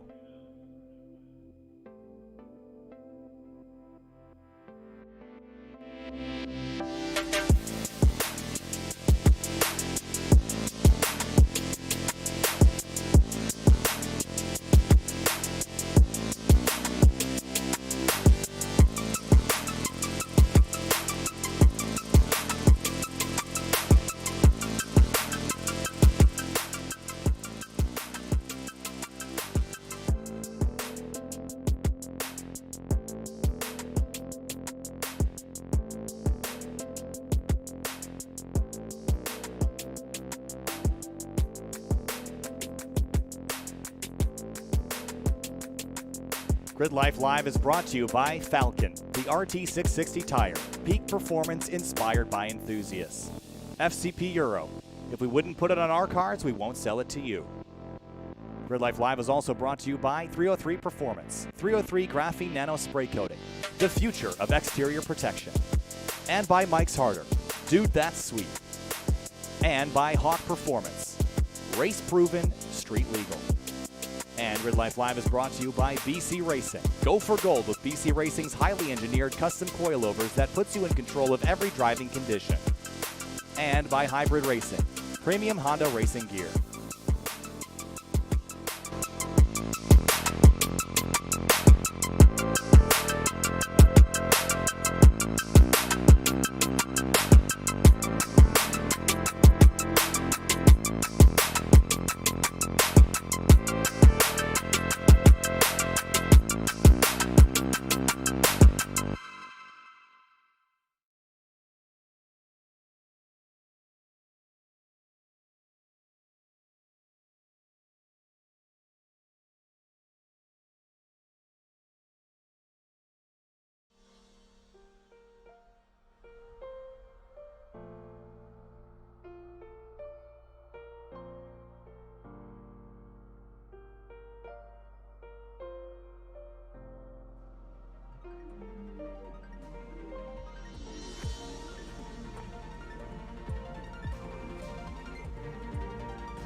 GRIDLIFE Touring Cup returns to NOLA Motorsports Park for the second race of the day. Welcome back to GRIDLIFE Live. My name is Kyle Heyer, joined by Tom O'Gorman, with Eric Till waving to us up here in the stand as we drive on by. Out up front, I think we've got our buddy Ed's car is actually pacing the field as the field rolls off. But Tom, this morning we had our first race of the weekend, an incredible mid-pack battle, and there's still lots to come here.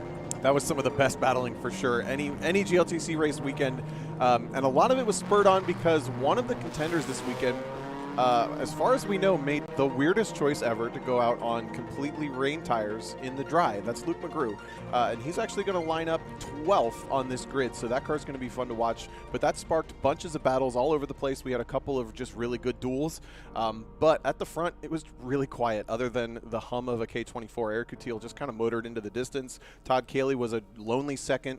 And then Andrew Rains, who will start 5th in this race, was a fairly lonely 3rd. All the battling was 4th on back. So I think the storylines that we need to keep an eye on, other than Luke McGrew, Todd Cayley was just kind of off pace from Eric Coutil. He didn't have the lap times to stick with him. And then also, what will just some extra laps to this field do? Everybody has raced now wheel to wheel with somebody else. They know where the passing opportunities, strengths, and weaknesses lie. And now they get to put that to good use with a reset. And the starting lineup for this race, I'm going to roll through it relatively quickly. On the front row, it's going to be Eric Coutil in the number 82 Honda Civic Si. Todd Cayley in the number 161 will line up alongside him on that front row. Row 2, Justin Lee and Dyson Pham. Row number 3, Andrew Rains and Andy Smedgard. Actually, that might be, it's probably Ronnie Solomon again. And then in row 4, Eric Meadows and Joel Morrison, William McDonnell and Scott Adams in row number 5, Scott Robertson, Luke McGrew in row number 6, Patrick Rice in the number 168 in 13th alongside Dan Bird in 14th for row number 7, then Frederick Scott, Brian DeFries in row 8, Dine Wen in the 920 car starts 17th, and Jeremy Boysen starts at the tail of the field in 18th place for this race. So field lining up, and they'll be double filing here relatively shortly as we enter the backside of the course here, Tom. 15 minutes set by lap time from race number 1. Your thoughts on how this one might go? Well, for drivers like Dyson Pham, who made a big mistake in the middle of that race, gets a reset. He will start 4th despite finishing well down the order in race 1 because, again, we're gridding this race off of fastest lap, not off of finishing order. So there is some shuffling around in the field. The other thing to note, rewards weight is in play. Eric Coutil, Todd Cayley, and Andrew Rains all have additional weight bolted into their car, 75, 50, and 25 pounds respectively, so those cars' performance may start to dial back a little bit. The last question mark I have, Jeremy Boysen, I don't know if my race director can hear me right now, but race director Jeremy Boysen, I don't know if he passed tech or not, but if he didn't pass tech, that would be the reason he starts at the back. He did finish, I think, 4th or 5th, so that's a question mark too. We'll watch the 99. And he was fast, too, so he'll be charging through the field. And as the field doubles up, they head into turn 13 on the backside of the racetrack. Double file again. 18 cars. We're 9 rows deep. And we had a pretty intense lap 1, turn 1 last time, but it was relatively clean, so we'll hope we can do the same this time. Doubling up as they head through the last couple of corners. And looks like, is the pace car going to stay out another lap? We're going to get another pace lap here, or are they going to pull off later?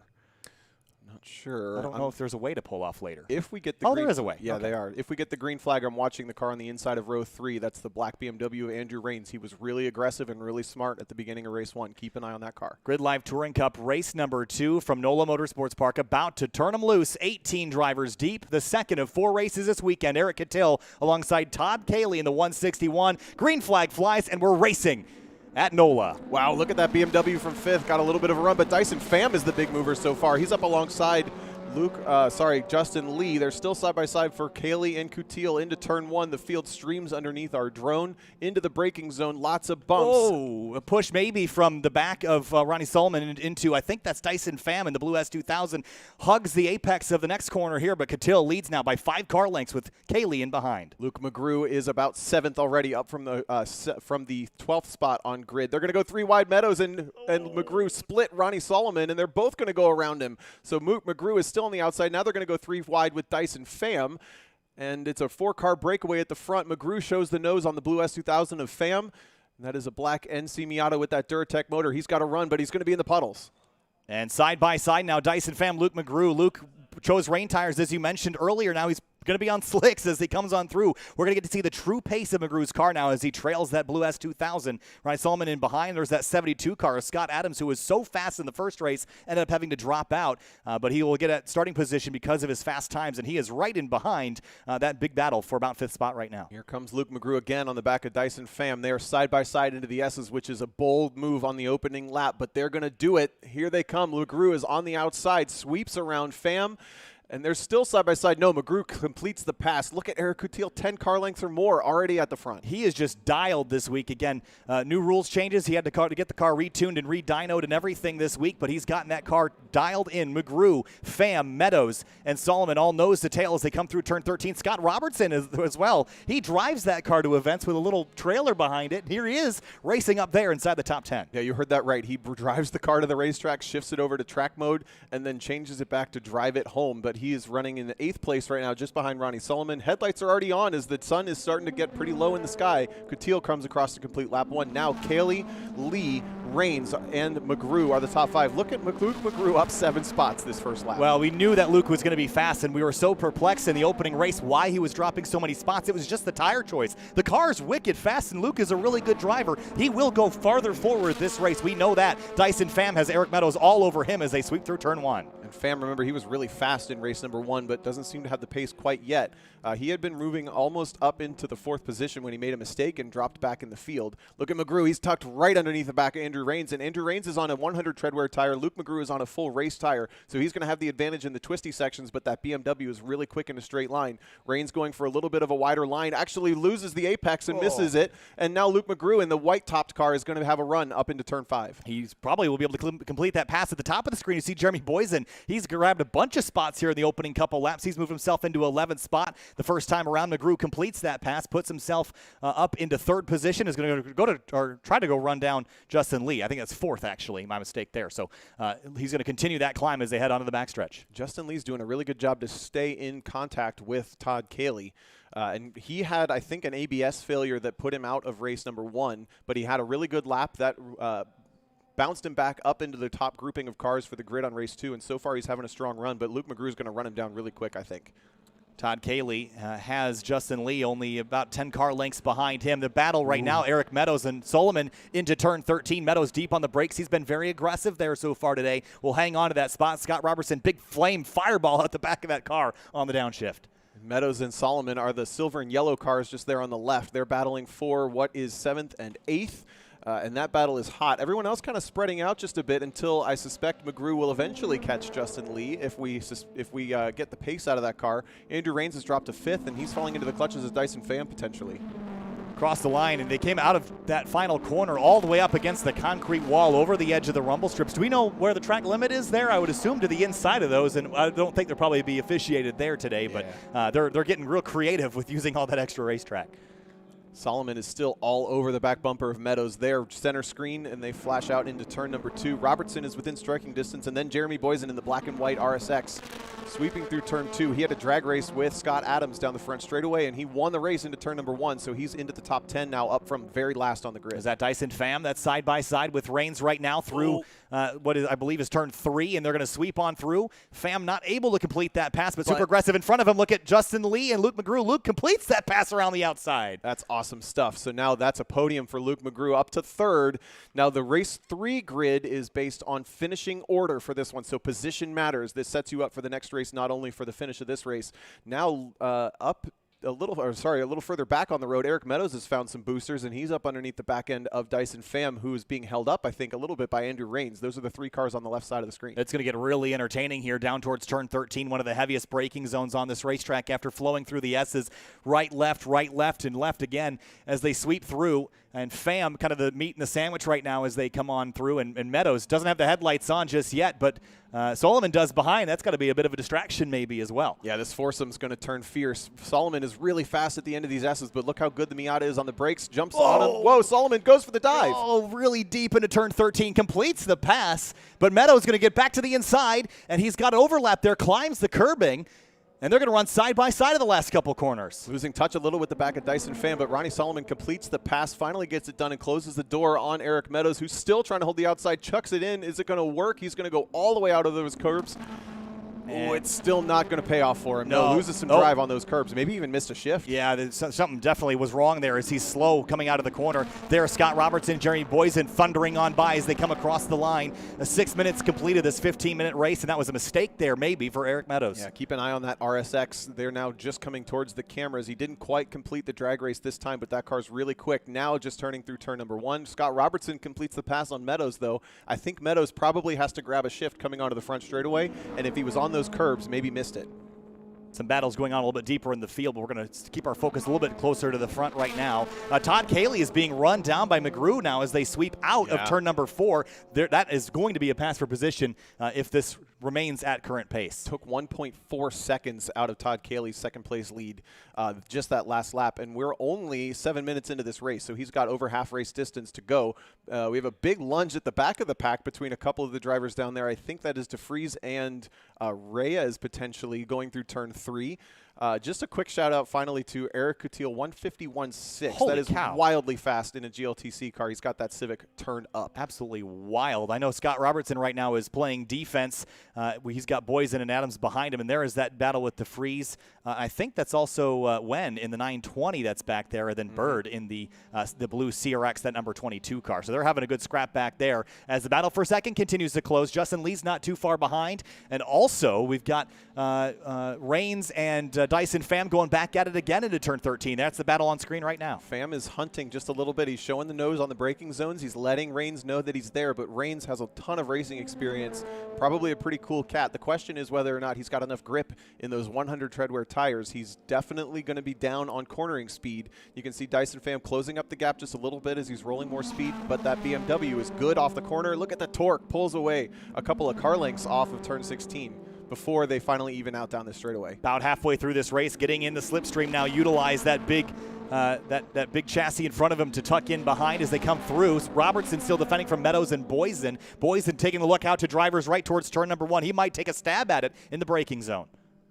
Not quite this time as they leave frame there at the bottom, and Scott Adams is not really out of this one. If they start to bicker amongst the three of them, Scott Adams is absolutely in this battle. And this battle coming onto the front straightaway, we're taking a look at DeFries, Wynn, and Bird. Those three are having a great battle, even if it is for 13th, 12th, and 14th. Coming across the line now, they're all right on top of each other. There they are in view. Couple of Hondas streaming by. This is just how GLTC goes. Even if your car is not quite to the rules, you can still have an amazing battle. Even if it's for 15th, you're still having fun. Put a smile on your face. How about the battle for 11th? That is Frederick Scott and Patrick Reyes. It's a mid-90s Mustang battling with a Honda S2000 on street tires, and they've been a little quiet, but they've had some back and forth too. They're working their way towards turn 3 as the battles towards the front have fizzled for just a moment. Well, second place is under attack right now. That is Todd Cayley in the 161, the silver and blue car. Then you've got Luke McGrew in behind him with the checkered top black car, and he's chasing him down into turn 13, and that is going to be one of the better battles, except for the one behind them, Rains, Pham, and Solomon, as they head into 13 as well. Solomon had a ton of confidence on the brakes going into that corner. Not this lap, no opportunities, but Jeremy Boysen thinks about it, shoves the RSX. Big lockup. Big lockup, almost into the back of Eric Meadows, but gathers it up, and Meadows was able to break away. But Scott Robertson's pace looks really good. He's pulling away from those two. He's doing a great job, and I think he's having fun right now as we watch Boysen go back to the inside of Meadows through turn 15, and now he's going to stay there through turn 16 as well. Wow. Back onto the front straight, reel it back up, wind up the motor, and send it down the straightaway as they come across the line having their scrap. And he got it done. That was pretty impressive to hang around the outside in that RSX and now just motors past Eric Meadows up the front straightaway. Scott Adams is in the fight now between those three, but that fight is only for 9th. And there's that battle again between DeFries, Wen, and Bird, and they're got to be having so much fun right now in their own little world back here, but enjoying every bit of it. Eric Coutil is way out front, ran a 151.386 last lap. That's a new track record for GLTC. Wow. He's just got a whole logbook full of those today as he rockets on through, leading by, is that right, 2 seconds over Luke McGrew? Is that all the lead he has? I think this is sorted by fastest lap, maybe. That might be why. Okay. Yeah. I was wondering why that would be the case. You're right. Look at Dai Win with a run on Brian DeFries down the front straightaway. They're going to go side by side into turn 1, about to peer in your frame. There they are, but Win backs out of it and is going to tuck back in line. So not enough confidence on the brakes through those bumps in the older Civic versus the newer Civic with ABS. Eric Coutil has many car widths, but Luke McGrew's gone through to second over Todd Cayley into the S's. They are now single file with McGrew at the point. Cayley is going to try to keep him in touch here as they head towards 13. A great run here. Going to charge down towards that corner in the braking zone. McGrew is going to keep him honest and won't let him go down to the inside, so they're going to stay second and third as it stands. Unfortunately for these drivers, there's still a huge puddle inside turn number 13's braking zone, which was that passing opportunity. White flag is out for Eric Coutil. We're on the final lap with 11.5 minutes complete on GLTC race number 2, and a couple of these positions are not decided yet. We're still watching Todd Cayley, who has a little bit of a run on Luke McGrew. They're nose to tail on the front straightaway. Thank God they're not nose to nose. That wouldn't be very fun. Down the straightaway, though, Todd Cayley's got that slipstream. He's going to have a look out here to driver's right. Not quite, not close enough. Brake lights fire up as they head down into turn number 1. Todd said he was on the rev limiter down the front straightaway. I think he had the run and then probably popped it a couple times. Dyson Pham, though, he's got a huge run on Andrew Rains. They're down the front straight just a little further ahead of the cars we're watching now on camera. They're side by side. He's going for it. Into turn number 1, side by side. Sweeps the outside and makes it happen. Andrew Rains has to give the position up as Pham carried so much speed around the outside of turn 1, and now Ronnie Solomon might have a run on Rains as well. Puff of smoke out of the CRX as he sweeps through the S's. Again, the white flag is out for the race leader, Eric Coutil, but lots of battles all over the racetrack Rains went defensive, and he has to defend from Ronnie Solomon. I'm keeping an eye on the specs, but it's hard to tell which color is what.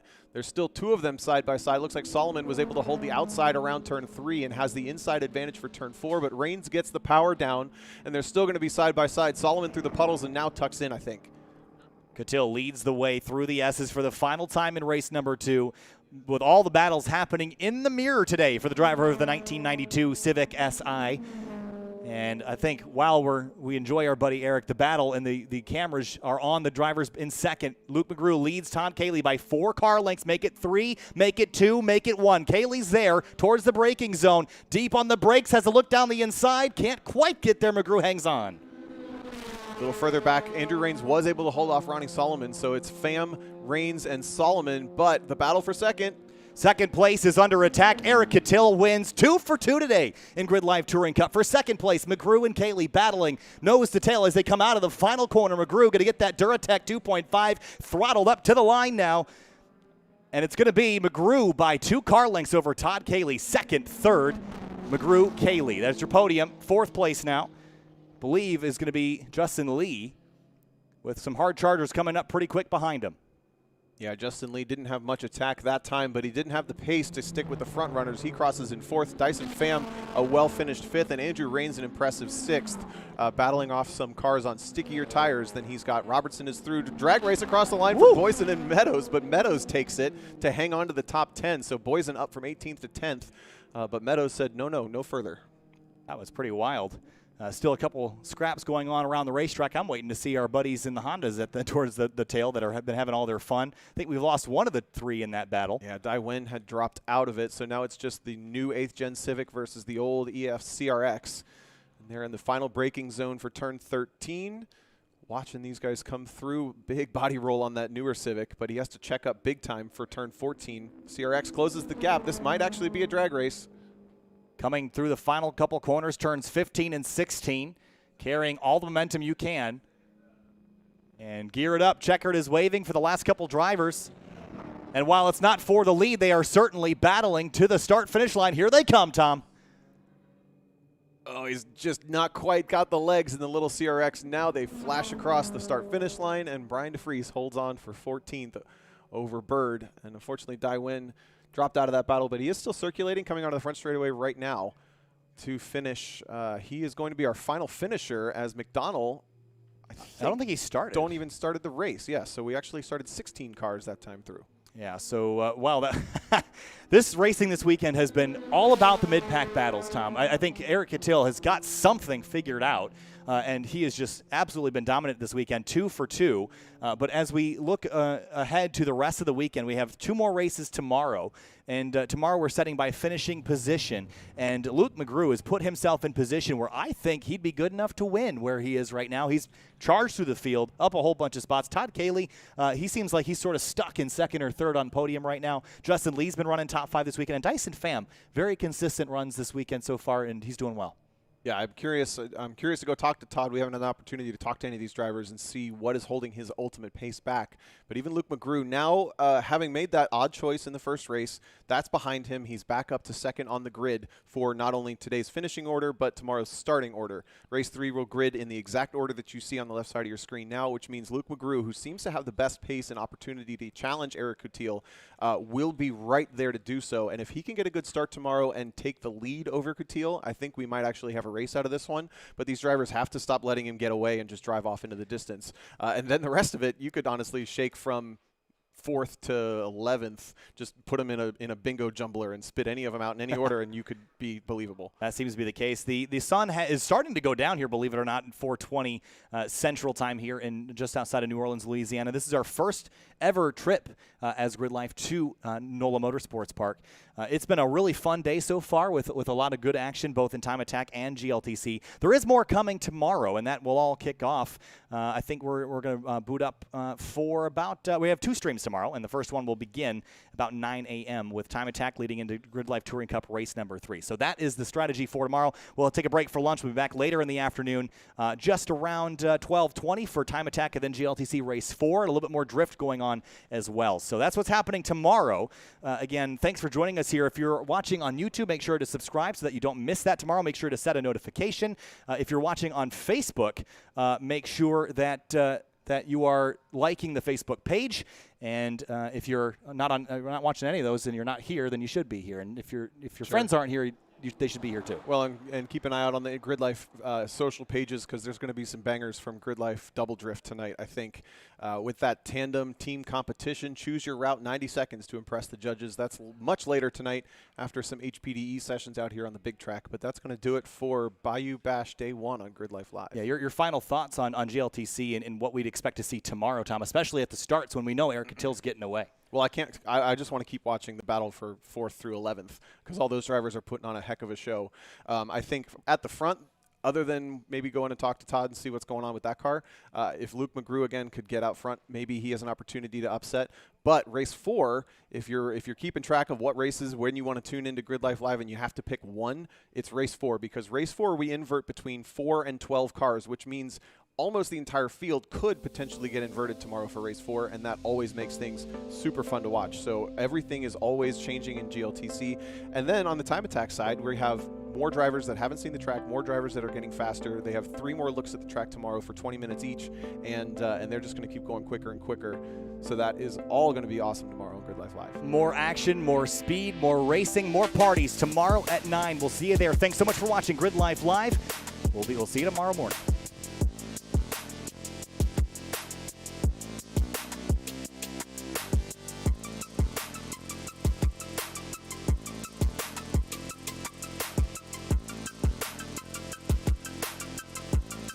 GRIDLIFE Live is brought to you by Falken, the RT660 tire, peak performance inspired by enthusiasts.